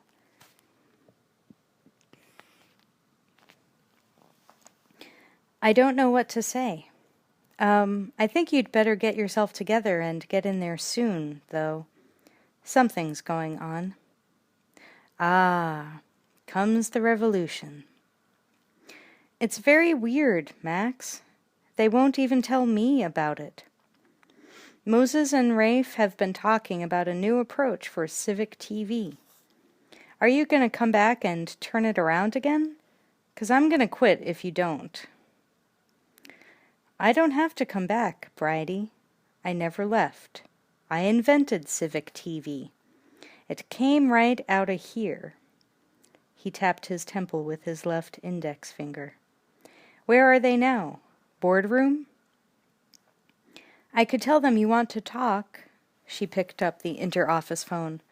But first you ought to get... He took the phone from her, hung it up. Don't. Don't tell them anything. But Max... I'll be in my office. And Bridie, no calls. He staggered past her and let himself in. He bumped the door shut and leaned there. He kept his right hand under his jacket, holding himself Napoleon style. The office was dark, the blinds down, but he didn't need any more light. He didn't need anything more than what he had with him. He opened the connecting door a fraction of an inch. Sticky intervals of koto music echoed out of the boardroom. Moses and Raphael sat with their backs to him, clicking pens against their teeth. They were watching Samurai Dreams. I know it's kinda slow and formal, Moses was saying in that languorous, bored voice of his, but that's my point. It's a natural breakthrough show for the family audience at, say, 6 p.m. It's historical Japan. It's got costumes. We play it educational. With that girl in it? Said Raphael. Come on. I think you'd have a better shot playing it for laughs. We dub in a funny track and it's a comedy. Nice, gentle. Aha. Moses' cap of dry hair nodded, catching the luminosity of the TV screen in front of the long table like a halo. And you'd be the one to write it.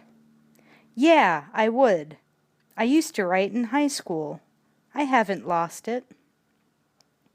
Max swung the door open. The two men ducked at the intrusion. Hi, Max, said Moses, getting up. Rafe wheeled around in his chair. Max, you're just in time to throw some light on an interesting problem. Max drew his handgun. Don't, suggested Moses. Without one more second's deliberation, Max aimed, cocked, and opened fire. The first bullet smashed into Moses's elbow. The second tore through his chest.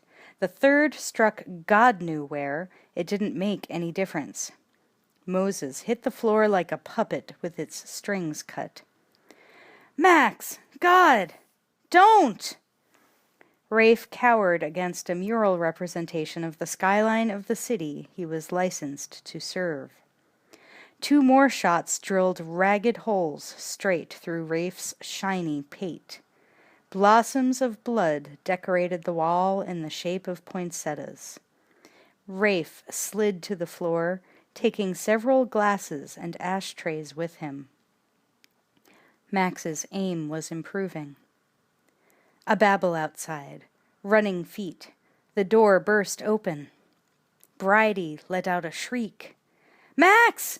Are you hurt? What happened? What?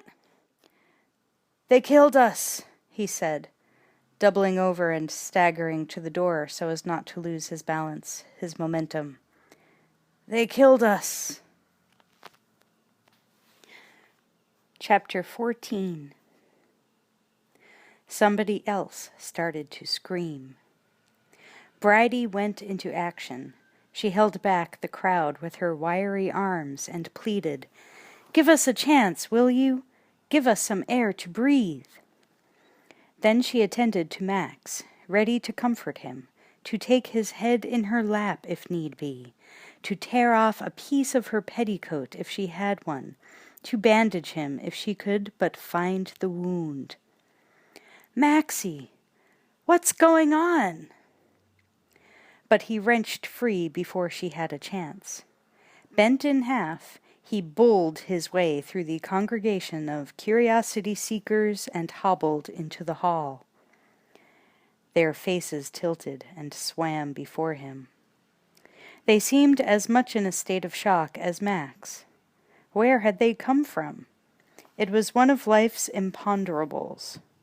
But here they were, the crowd from nowhere that never misses an accident. Max caromed by a bewildered woman from the secretarial pool. She was excavating the bottom of her purse, perhaps to find an Instamatic. He shouldered into the storage room next to the Canada Dry drink machine, heaved the door shut. A second later, Bridie slipped away and followed him in. She had a miserable, just-tell-me-what-you-want look on her face, like a wife who has been abandoned on her wedding day. "Max!" He ignored her and tunneled deeper between boxes of supplies, stationery, staple gun ammunition, rubber bands, and rubber cement. All useless now. He found the other door, the delivery entrance. It was unlocked. "God damn it, Max!" she called after him. "Why won't you let me help you?" Her eyes were brimming. For the first time, her makeup was less than perfect. It didn't matter. She looked better this way. She didn't know that, of course, never would, and wouldn't believe it if anyone tried to tell her, especially him. But it was true. At her back, silhouettes grouped outside the frosted glass door. She would do her best to stall them till hell froze over, or he told her otherwise. He loved her for that. He had never thought of it until now, but it was true. And pointless. A few years ago, about the time he came out of college hunting up his first job. Perhaps if he had met her then it would have worked. But he had ignored the nesting instinct, and now it was too late.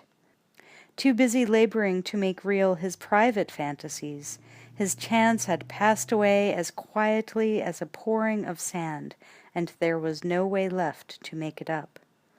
It had not occurred to him that he was ever in danger of missing anything important. If anyone had tried to tell him, he had not heard. Bridie was timid. He probably would not have listened to her, either.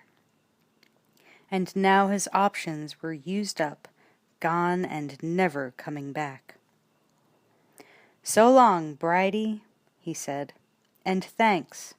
Try not to worry." "But where I'm going, I won't have anything to worry about. Believe me." I want to come with you." The tide was rising higher outside the hall door. A security guard knocked repeatedly. "You wouldn't like it there. Trust me. This time I know what I'm talking about."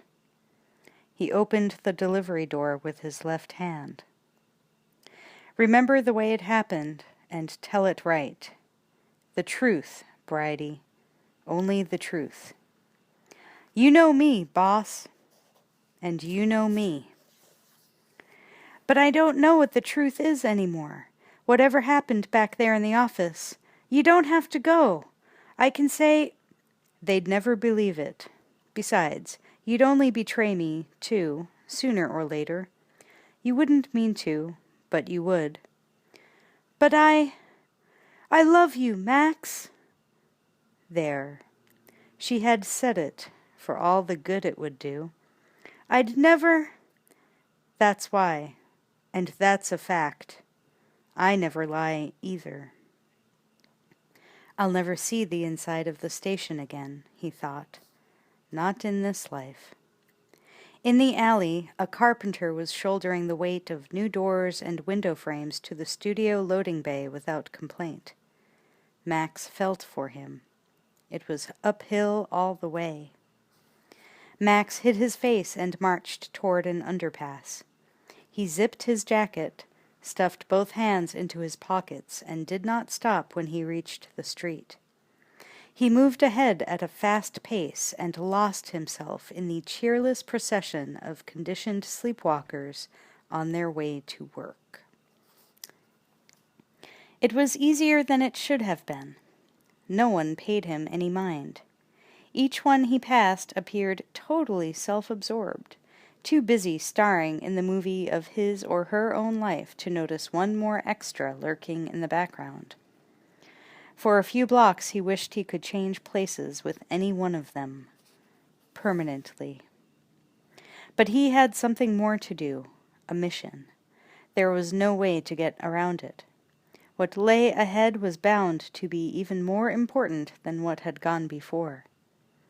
It was also too crucial to chance a misstep now from weariness or fatigue. He needed breathing space, time to think. Besides, were he to be picked up by the authorities now, before it was done, it would all have been for nothing, and the stakes were too high to let that happen. The morning was warm, a buttermilk overcast wending in from the shore to raise the humidity to an unendurable level. The nearer he got to the docks, the more oppressive was the hothouse effect. The streets became narrower and less dense as the air became stickier with moisture that was like mucilage. His clothing stuck to him like flypaper. The streets on this side all funneled down to the docks. Once there, he might jump and shimmy across to stow away on one of the foreign-bound freighters. But he couldn't let himself do it. He had been put here for a purpose. No matter that the full pattern had not yet unfolded. It was his lot. A dark ship of unknown registry was lying at anchor in the bay, taking the morning light on its black, unmarked bow. Perhaps through a temperature inversion it appeared closer now than the last time he had seen it. Wet ropes and lanterns hung motionless in the thick, still air. Beyond, partially obscured by mist, the hump of Center Island loomed like a watery grave marker for the city. Max clambered through a rent in the chain-link fence, skirted the few private pleasure craft, and hurried on to the unrented berths, moving quickly to avoid attention. He catwalked dilapidated pilings until he arrived at the first of a fleet of several small commercial fishing vessels tied up for repairs. Elizabeth Dane 2, read the name plate. She was abandoned and listing at an alarming angle, taking on water below deck. Her sides were corroded with mineral streaks the color of rust, like dried tears of blood. An official notice proclaimed, "This vessel condemned." Next to the notice, a row of dead starfish had been brutally crucified to the starboard side with heavy construction nails. No one could be watching him now, he was sure, though he felt a presence somewhere behind his back. He fought down his paranoia and climbed awkwardly aboard using one hand. One look in the hold, and he knew he was not the first fugitive to take refuge here. Nets and serpentine ropes had been cleared to make room for 3 or 4 man-sized indentations padded with newspapers and rags. Bottles, cans, and empty cigarette packages littered every other empty space. He found the clutter oddly heartening. He eased into a molded depression among the driest of the cardboard cartons, hugged his knees, lowered his head and tried to rest. His muscles unwound, and he began to doze. Lazy water, sodden with floating debris, lapped the sides of the boat, gently rocking him to the steady crooning of distant harbor activity. His arms drooped, the tension draining out of his body. "Oh, Maxie, they took you in." His eyes snapped open. "They really took you to the cleaners. I said you were under attack." He wasn't alone. He sat up apprehensively and focused through the meager light in the scummy hold. Nestled comfortably opposite him was a TV set. Left here by one of the previous tenants? No such luck. It was the teleranger, no longer mutilated, but breathing happily in the salt air, quivering as usual. It was the old story. You can run, he thought, but you can't hide. He felt something akin to relief. "I knew you'd be back," he said. On screen, a two-shot of Moses and Raphael, more or less as they were when Max had interrupted them in the boardroom. "But you wouldn't listen." "Don't tell me that, Moses. That's not what I want to hear." "What you want to hear, we're not going to tell you." "That's right," Rafe chimed in, "because what you want to hear is not true." "We're dead, Max," said Moses. "You killed us." "What else is new?" said Max. "Right," said Raphael, "a prick even unto death. Somebody told you we were the enemy and you swallowed it. But I understand. That woman, that Nikki, very hot, very exhilarating. And Barry Convex? Amiable, convincing. Who wouldn't believe it? You wanted to be convinced that Videodrome was... What was it? A giant hallucination machine. Yeah, added Raphael. You watch it and you get stoned. The two chuckled and wagged their heads. When their heads stopped moving, they dissolved into the face of none other than Brian Oblivion. But you were thinking skin deep, my friend. You were a skin-deep sea diver. The television tube becomes the fallopian tube of the unconscious. The video word becomes flesh. Max covered his head with his arms as Oblivion dissolved away and became Masha. You haven't joined us yet, Maxie. You haven't let go. And now they've got you right where they want you.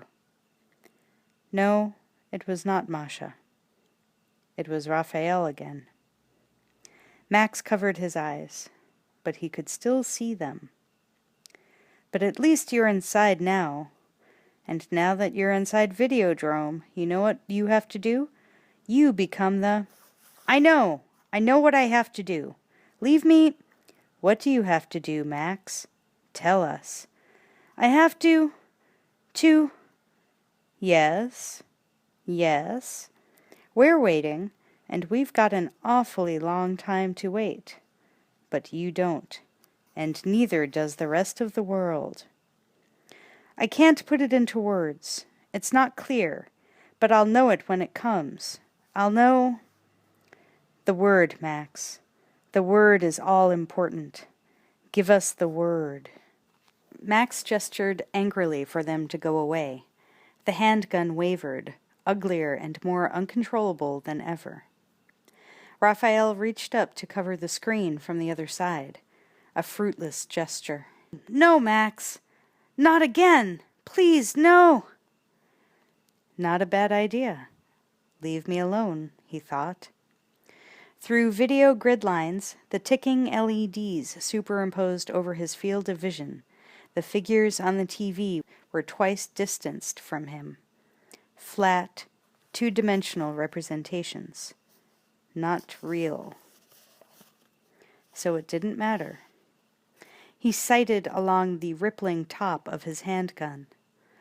"Don't do it, Max," Moses implored. "Listen to us. You must hold on to your humanity. Soon it will be all you have. Listen to us." Max tightened his muscles, and the handgun fired. The TV screen erupted blood and living tissue.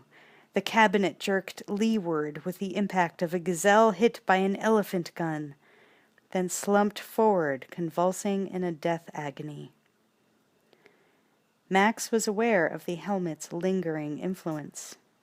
He could not escape it. It was with him still, controlling his view of the world no matter where he went or what he did, no matter how hard he tried to leave it behind and to rely only on the evidence of his own senses. Sometimes he did not even know it was there. It was becoming, or had already become, an operational part of his brain. Now, however, for the time being, its bloodlust sated, the helmet dissolved from his head and left him with a miserable, pounding headache.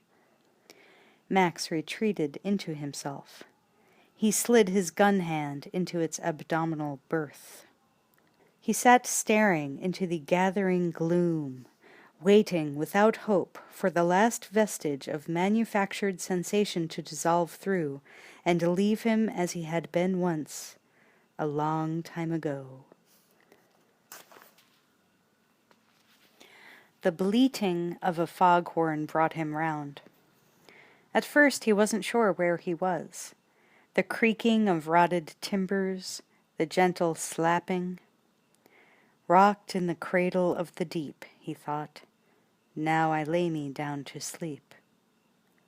He wanted to stay here, not to move. But the waters were rising. He heard the skittering of tiny claws, the scissoring of sharp, pointed teeth, saw the red beads of the rat's eyes closing in. There could be no safe port till it was over. It was time to move again. He zigzagged out of the shipping yard under cover of night. The cloud layer had not lifted, but now, with the sun down, the mist thickened with darkness like ink in milk. The lights of the dockyard and the city beyond mimicked tall, overgrown puffballs ripening with spores under an effluvial sky. He retraced the old side streets for miles, it seemed, before he rounded the corner to the cathode ray mission. The building was dark as a sepulchre. A sign on the front door, "Closed for alterations." He went to the side, followed a fence around back to a gate and the rear entrance. An arched door was barricaded with trash bags. He kicked the bags aside and tried the door. Locked. He smashed glass with his elbow, reached through and let himself in. The main hall of the mission was unchanged. Partitions, cubicles like confessionals, with no sign of alterations of any kind. The only light was the spill from the street lamps outside the high windows. It was enough for Max. But wait, there was another light, a small yellow cone next to one of the recycled television sets. Max crept closer. Yes, a high-intensity mini-work light beaming down on a makeshift tabletop desk. A portable typewriter, sheafs of papers, a teetering stack of video cassettes, a half-eaten meal, a cup of coffee that was still warm. Footsteps. He dodged behind a partition and waited. The footsteps clicked downstairs, came this way. Bianca Oblivion? He showed himself. Her eyes widened with curiosity, but with only slight surprise. I run Civic TV. I was on a talk show with your father. So it was to be you, after all. You've come to kill me. No, no. Then why have you come here? I don't know. She didn't understand. They had met before. Hadn't they? He couldn't remember anything. His motives, his words, his actions seemed beyond his control. He came forward out of the shadows. I'm Max Wren, he explained. I run Civic TV. I don't kill people. Bianca looked at him as though she did not know him. She held to the videocassettes she had brought downstairs. Her fingers bent and white moons rose on her nails. Oh, but you do, she said. You're an assassin now. For Videodrome. They can program you, play you like a videotape recorder. They can make you do what they want, and they want you to destroy whatever is left of Brian Oblivion. They want you to destroy me. Her last words triggered something inside him. Destroy you. Destroy you, he repeated in a conditioned monotone. Of course. Why else do you suppose you've come here? Can you think of another reason? Any other reason at all? Destroy you, destroy you, destroy you. He took his handgun out of his jacket. Bianca retreated. By the time he noticed that she had slipped out of his line of sight, she was deep into the maze of cubicles. He straightened his gun in front of him and went after her. Miles of cubicles, clicking feet, then a flash of hair above one partition. He sidled up to it, kicked it down. On the other side, a woman's face. "Nicky," he said, "is that you? What are you doing here?" Inside the cubicle, a TV screen was on a tight shot of Nicky Brand being tortured against a soft wall. It was the same Videodrome episode he had watched too many times. She worked here, said Bianca. Dazed, he stared at Nicky's silently screaming face. You and Oblivion? Bianca said, She came to Brian Oblivion 5 years ago. She studied with him and saw firsthand what Videodrome was doing to him. She also saw what it could be, in the right hands. At that instant, a wire loop snared Nicky around the throat. 2 powerful off-screen hands twisted and tightened, garroting her in extreme close-up. The tape ran out, and the screen went blank. That was the part they didn't show you, said Bianca. I stole it from them just for you to see. They killed her, Max. They killed Nicky Brand. She died on Videodrome. They used her image to seduce you after she was already dead. But in the beginning, before she went, she knew that you were Videodrome's next target. We planned to intercept you, use you to dig deeper into Videodrome. She tried to play it both ways, but she got caught in the middle, and they killed her. She would have died in any event. She didn't realize it, but she was hopelessly addicted. The tumor had begun to take root. She thought she was immune, but she wasn't. Videodrome is death. Bianca came up to him, very close, blocking out everything else. I know what you've become. It may have started out as hallucination, but now it's real. Don't you get it, Mr. Wren?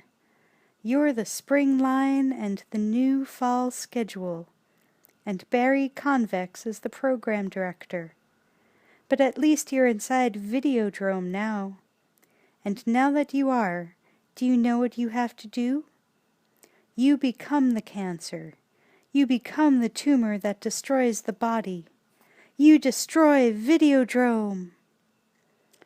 She took his gun hand in her 2 hands without revulsion. But we'll have to go all the way through it, Max.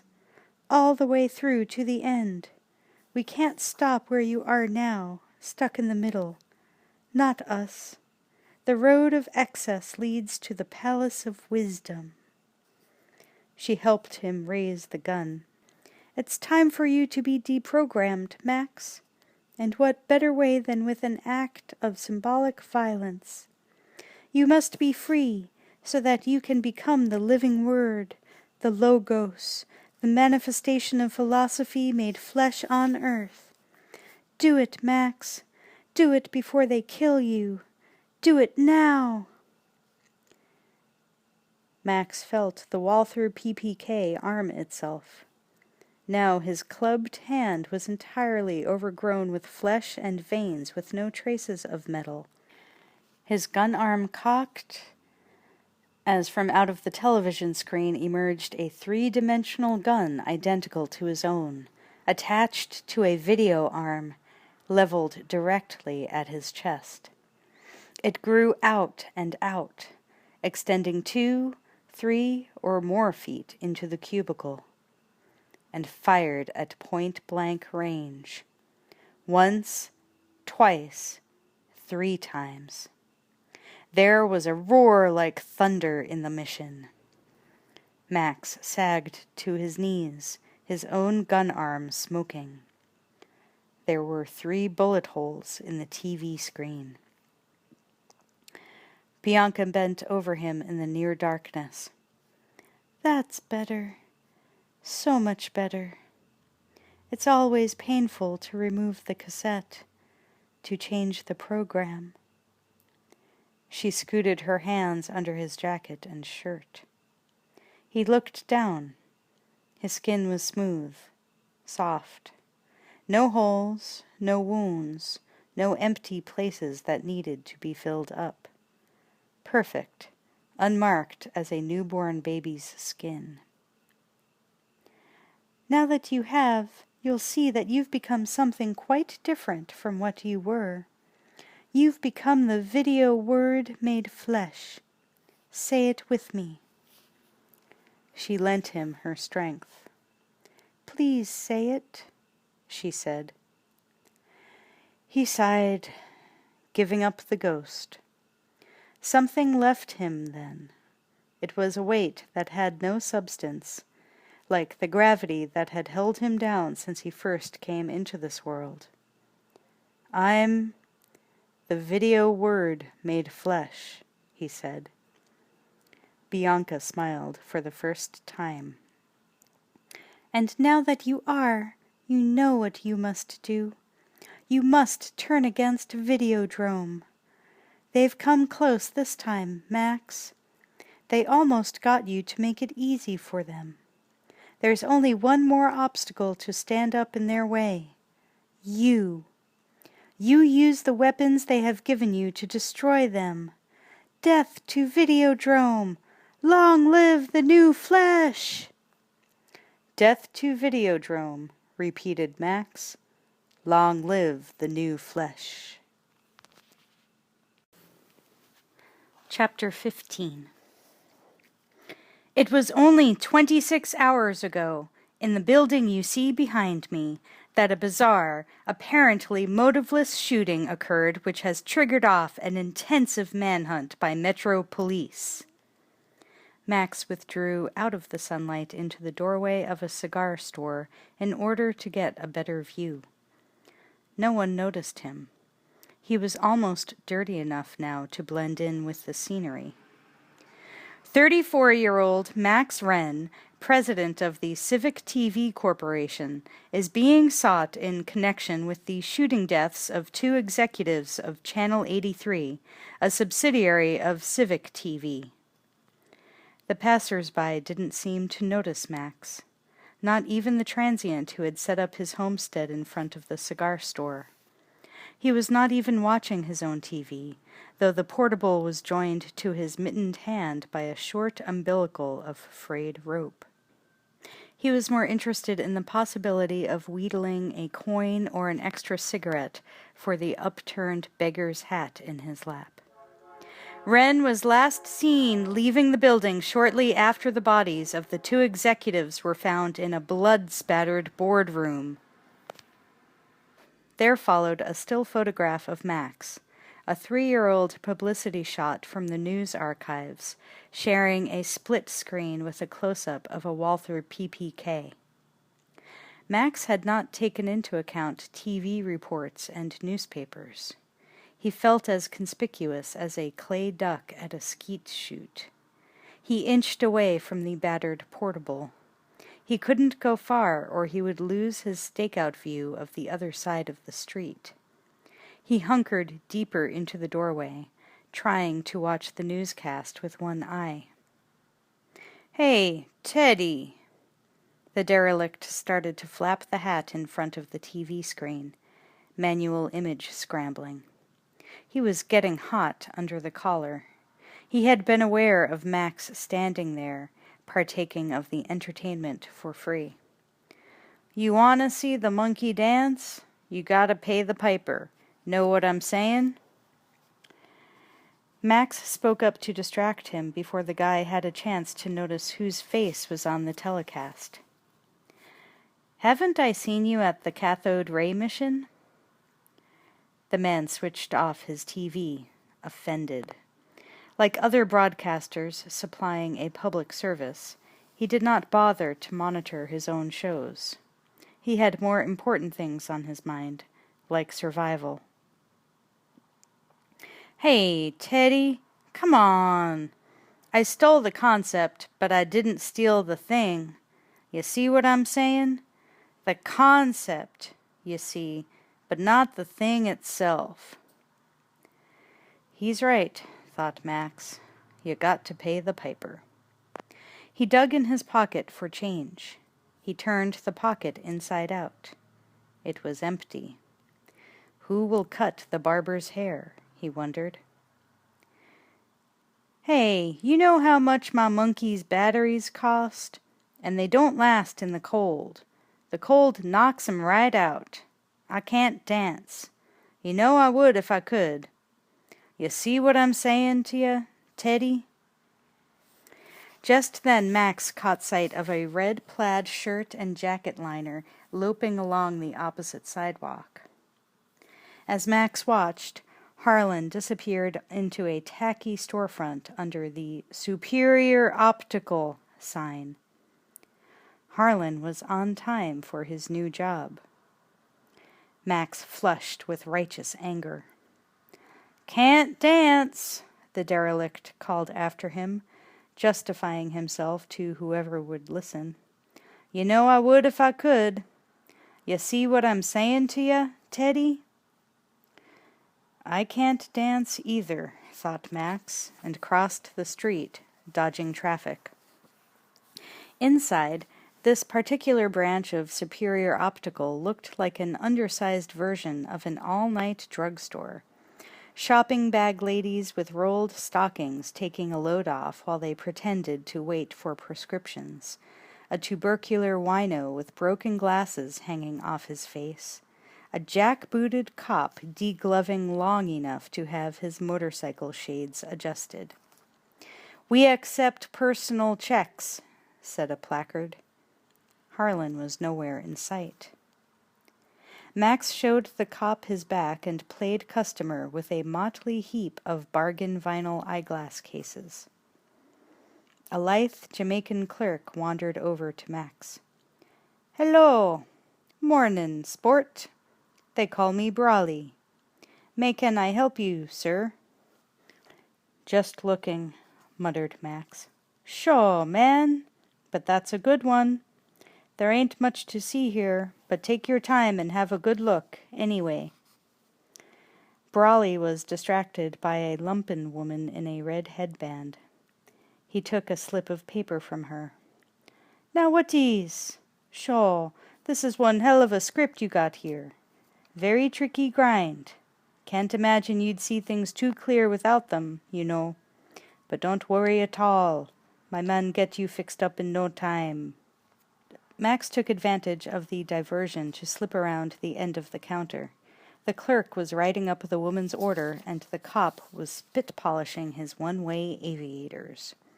Max escaped into the stockroom and sealed the door shut behind him.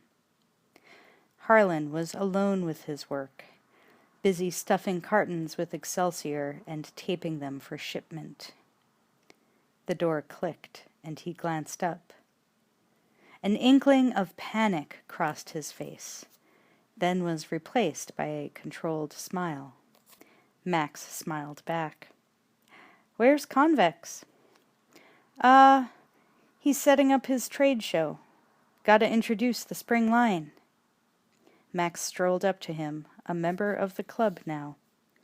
"What's in the box?" "Your head," Harlan gave out with his phony hipster's chuckle. The carton he was working on was specially reinforced, larger and more durable than the others. About the size of a space helmet. "I've got your head in this box." Max laughed. "You've been busy, Max. Been reading about you in the papers. Have you been to see Bianca O.B.?" "I saw her," said Max casually. "Reporting in, comrade," he thought. "And did she give you any trouble?" "No." "Well," Harlan was relieved. "That's good. I'm glad you finally got with the program, Patron.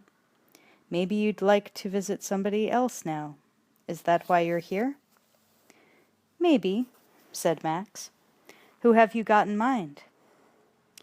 "You've been very useful to us, Max. We'd like to keep using you until you're all gone." He set his tools aside and pushed his wire rims up on his nose.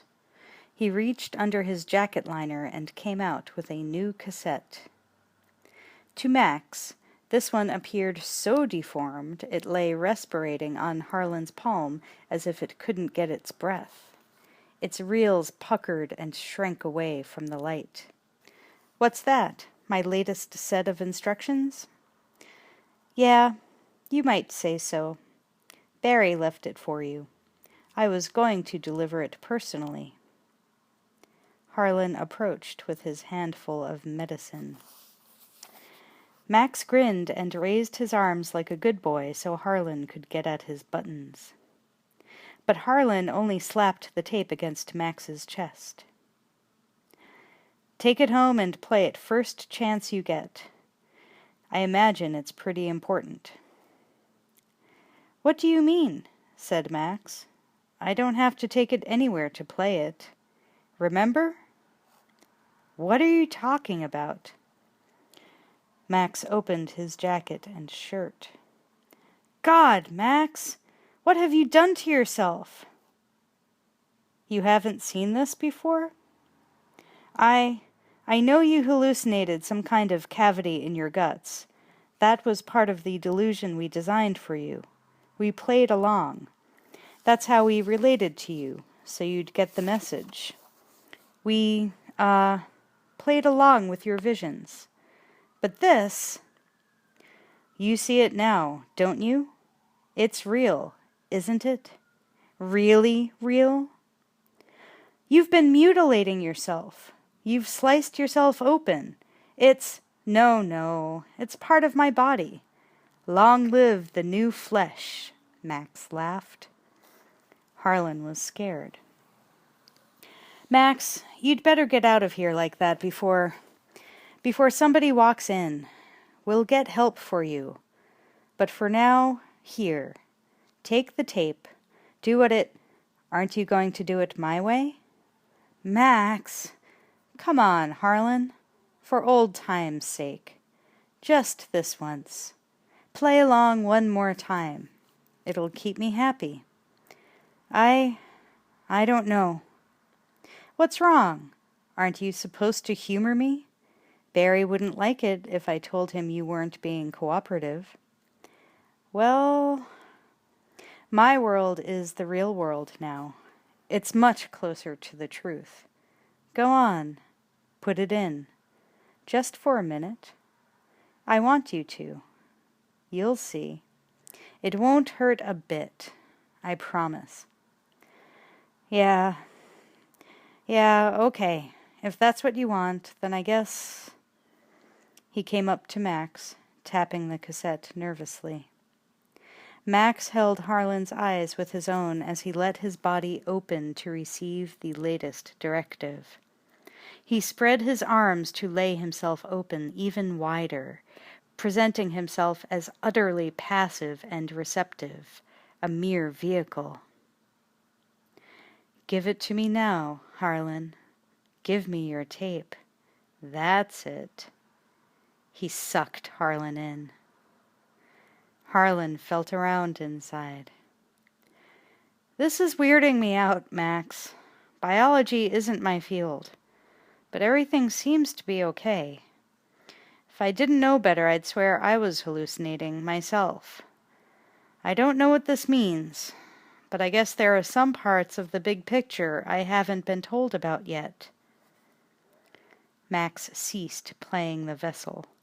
He lowered his arms and concentrated on taking control of his own body at last, on becoming one with it. Inches from Max's face, Harlan's eyes sprung wide. Open up again, Max. A little bit wider. I can't get my hand out. Max! I said... Max bore down with every fiber of his being and took in Harlan's message, digested it, rendered it harmless. He was able to stomach a lot now. It went down smooth. Max! My hand! He relented and allowed Harlan, whom he had permitted such easy entry, to pull out. But he made sure to keep a little souvenir for himself, a token of affection to be left behind in this moment of incomparably intimate access.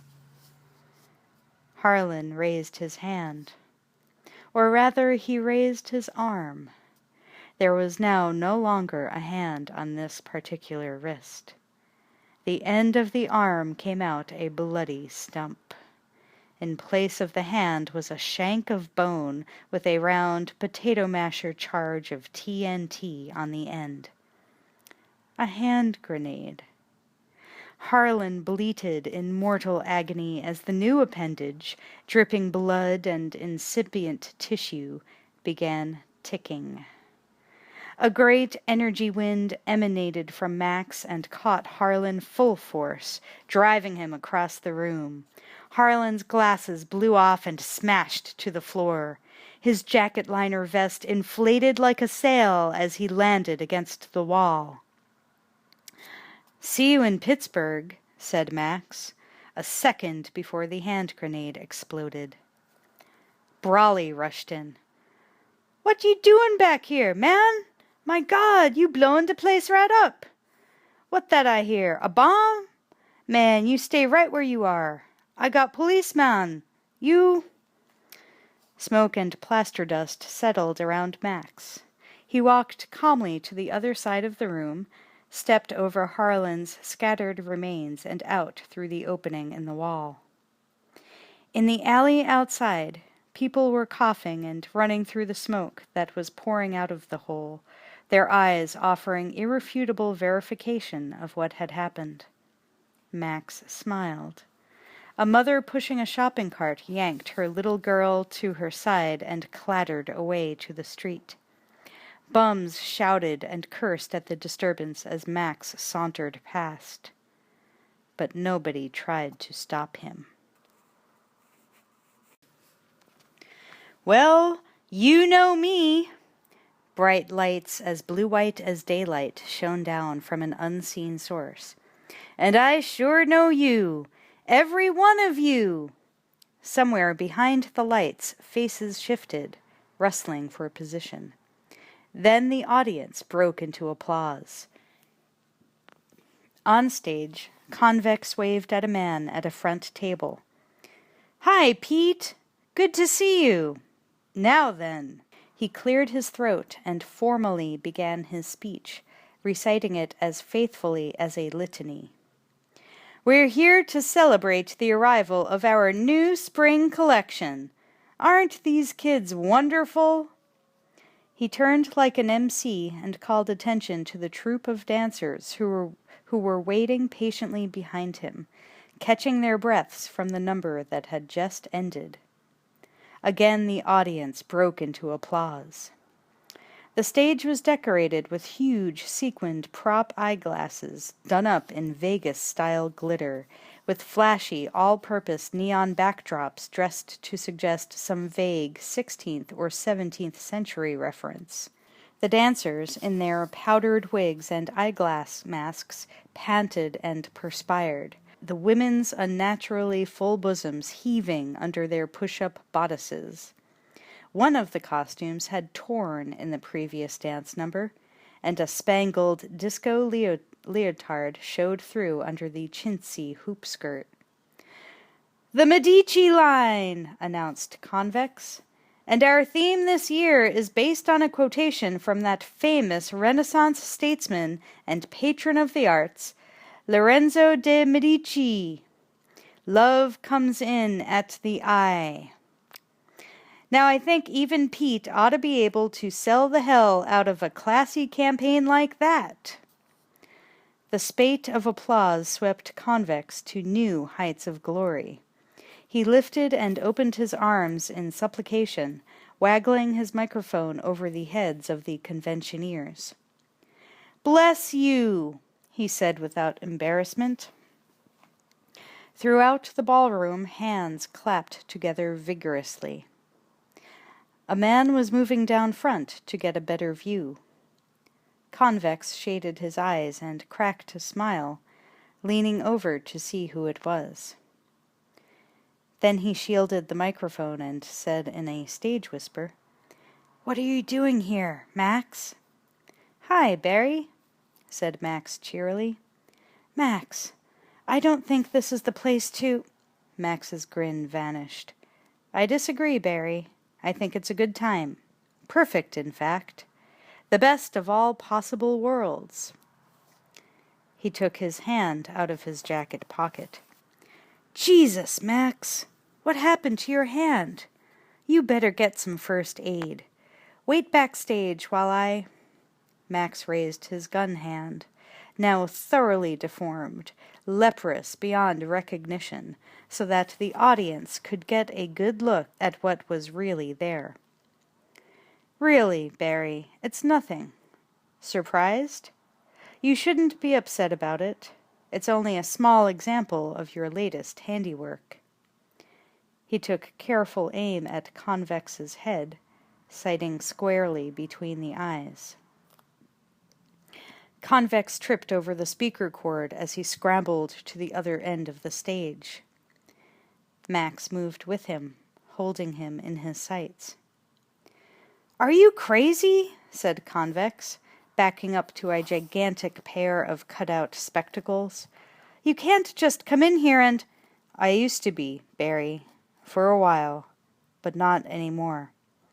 "What do you want? I'm sure we can work something out. I have plenty of—" "I want you to take a bite off this, Barry," said Max. He squeezed his hand closed and fired. Not bullets now, but airborne gobbets of flesh sprang out and smacked Convex in the side of the head. They clung to his skin and burrowed into his skull, spreading hungrily. Convex fell apart. He dropped to the stage, writhing, as his face and the bones behind his face disintegrated in full public view, masses of pearlescent tumors sprouting and devouring him from the inside out. Pandemonium broke loose. The audience went wild. Salesmen and their wives with matching helmets of sprayed hair scattered in every direction. Max stayed where he was a few seconds longer, long enough to give Convex a big hand, a final round of applause that was his alone. Though it was mid-afternoon, the edge of the city already seemed to be preparing for dusk. Here it was perpetually turning late in the day. The air was full of suspended moisture, and the slant of the light where the land mass met the waters of the great lake was oblique, without glare and inexplicably melancholy. Max tested the chain-link fence, found the stretched place, and stole into the dockyard. Once inside, he crouched and ran for the Elizabeth Dane 2. As he squirreled his way below deck, he brushed against an old chain that was swinging from the engine compartment. It marked him with a rusty red smear, ringing like an ancient bell calling him to school or to prayer. Down in the hold, the waters were rising faster than ever. He slewed the garbage as far aft as possible, discovered an old mattress, and staked out a relatively dry spot for himself. He even found a cup and a plate and what was left of a hollowed candle. Almost enough to set up housekeeping. Somewhere over his head, the once so promising world seemed to break loose on the tide and float away into the distance until it no longer mattered. The profit-taking and the losses, the living and the dying and being born into it, staying or going away, fighting or running. What was the point? Or was there one? He sank down on the mattress with his head in his hands and wondered whether anything he had ever done had been worth it. He felt a pair of eyes very close by, behind and above him. He glanced over his shoulder and saw the broad, pink face of a woman. She was somehow familiar. He had never known her like. "I was hoping you'd be back," he said. "I'm always here when you need me," said Nicky. The TV set sat there and he couldn't stop it. Nothing had ever stopped it, and nothing ever would stop it. He should have known. "I'm here to guide you, Max. I've learned a lot since I last saw you. I've learned that death is not the end. I can help you," he said, in a voice so lacking in energy that it was not much more than a whisper. "I don't know where I am now. I'm having trouble finding my way around." Nicky nodded compassionately and moved in close to the screen. Her voice was soft, soothing, more comforting than he remembered it ever being in life. "That's because you've gone just about as far as you can with the way things are. Videodrome still exists. It's very big, very complex.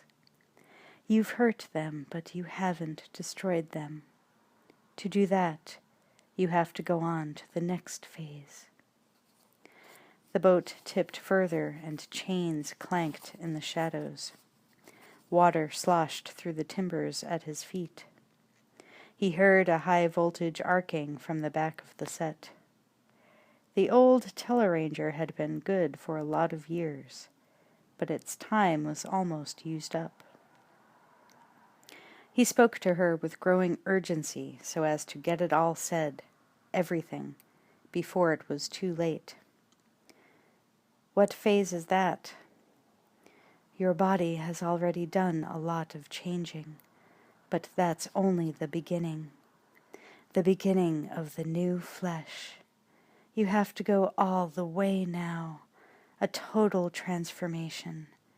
Do you think you're ready?" What else was there? "I guess I am.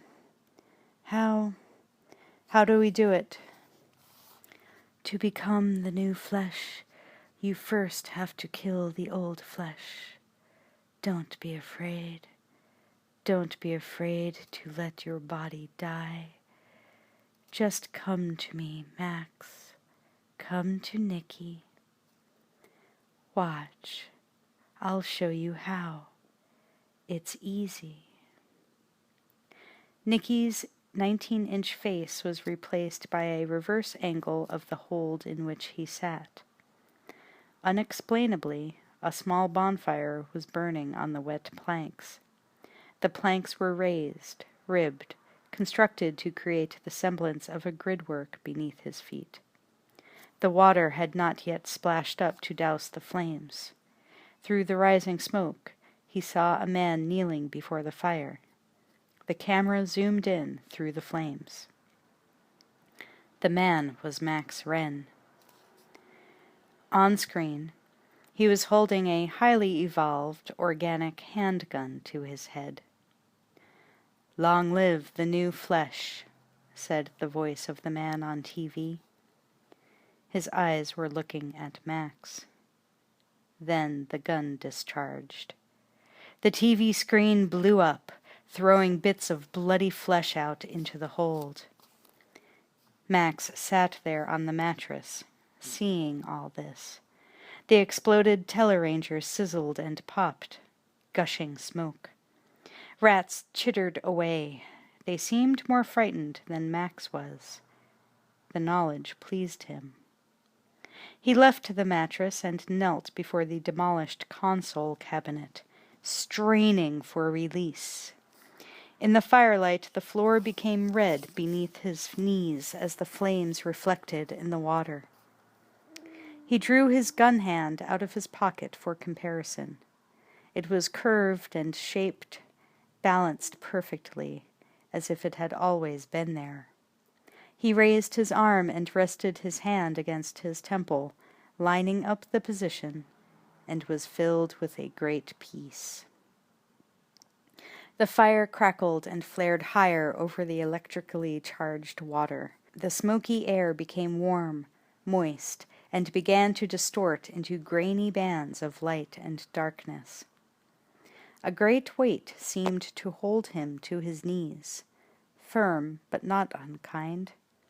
Its pressure was almost loving, its gentle insistence almost cruel. He had no choice. But that was all right. There were so many little dyings that it didn't matter which of them was death. After all, how else could it end? It would be a new experience, the ultimate one, wouldn't it? He thought, and the last of the old shall become the first of the new. This is it. Do it. The trick was not to stop until it was done. Do it. Do it now. He looked at his surroundings as though awakening from a dream. Like himself, it was a place he had never known. Until now. His hand closed as he prepared for the first thrust. He could no longer see Nicky's face. He needed a witness.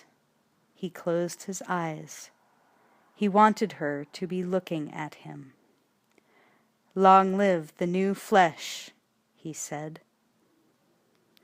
There was a roar of thunder.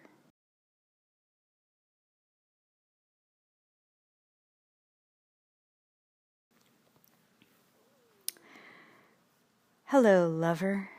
Thank you for listening to Videodrome. This is Amy Mullen, your narrator. I hope that you enjoyed the reading of Videodrome. I've been a fan of this movie for a few decades now. It's an old favorite that I haven't seen as much recently in the past few years, but I still enjoy it a great deal. And I thought the book was a pretty good rendering of it. I thought it did a pretty good job. Maybe it wasn't as scary or as suspenseful or as intense as the movie, but I still think it made a really good stab at relating all of this stuff in text and the characters and just the whole twisted world, both the surface world and then the darker Videodrome world. So it was quite a pleasure to read. And it also makes me glad that I don't have a console television set. But I do have Videodrome on VHS. So thanks again for listening, and thank you for listening to Audiobooks for the Damned. Good night.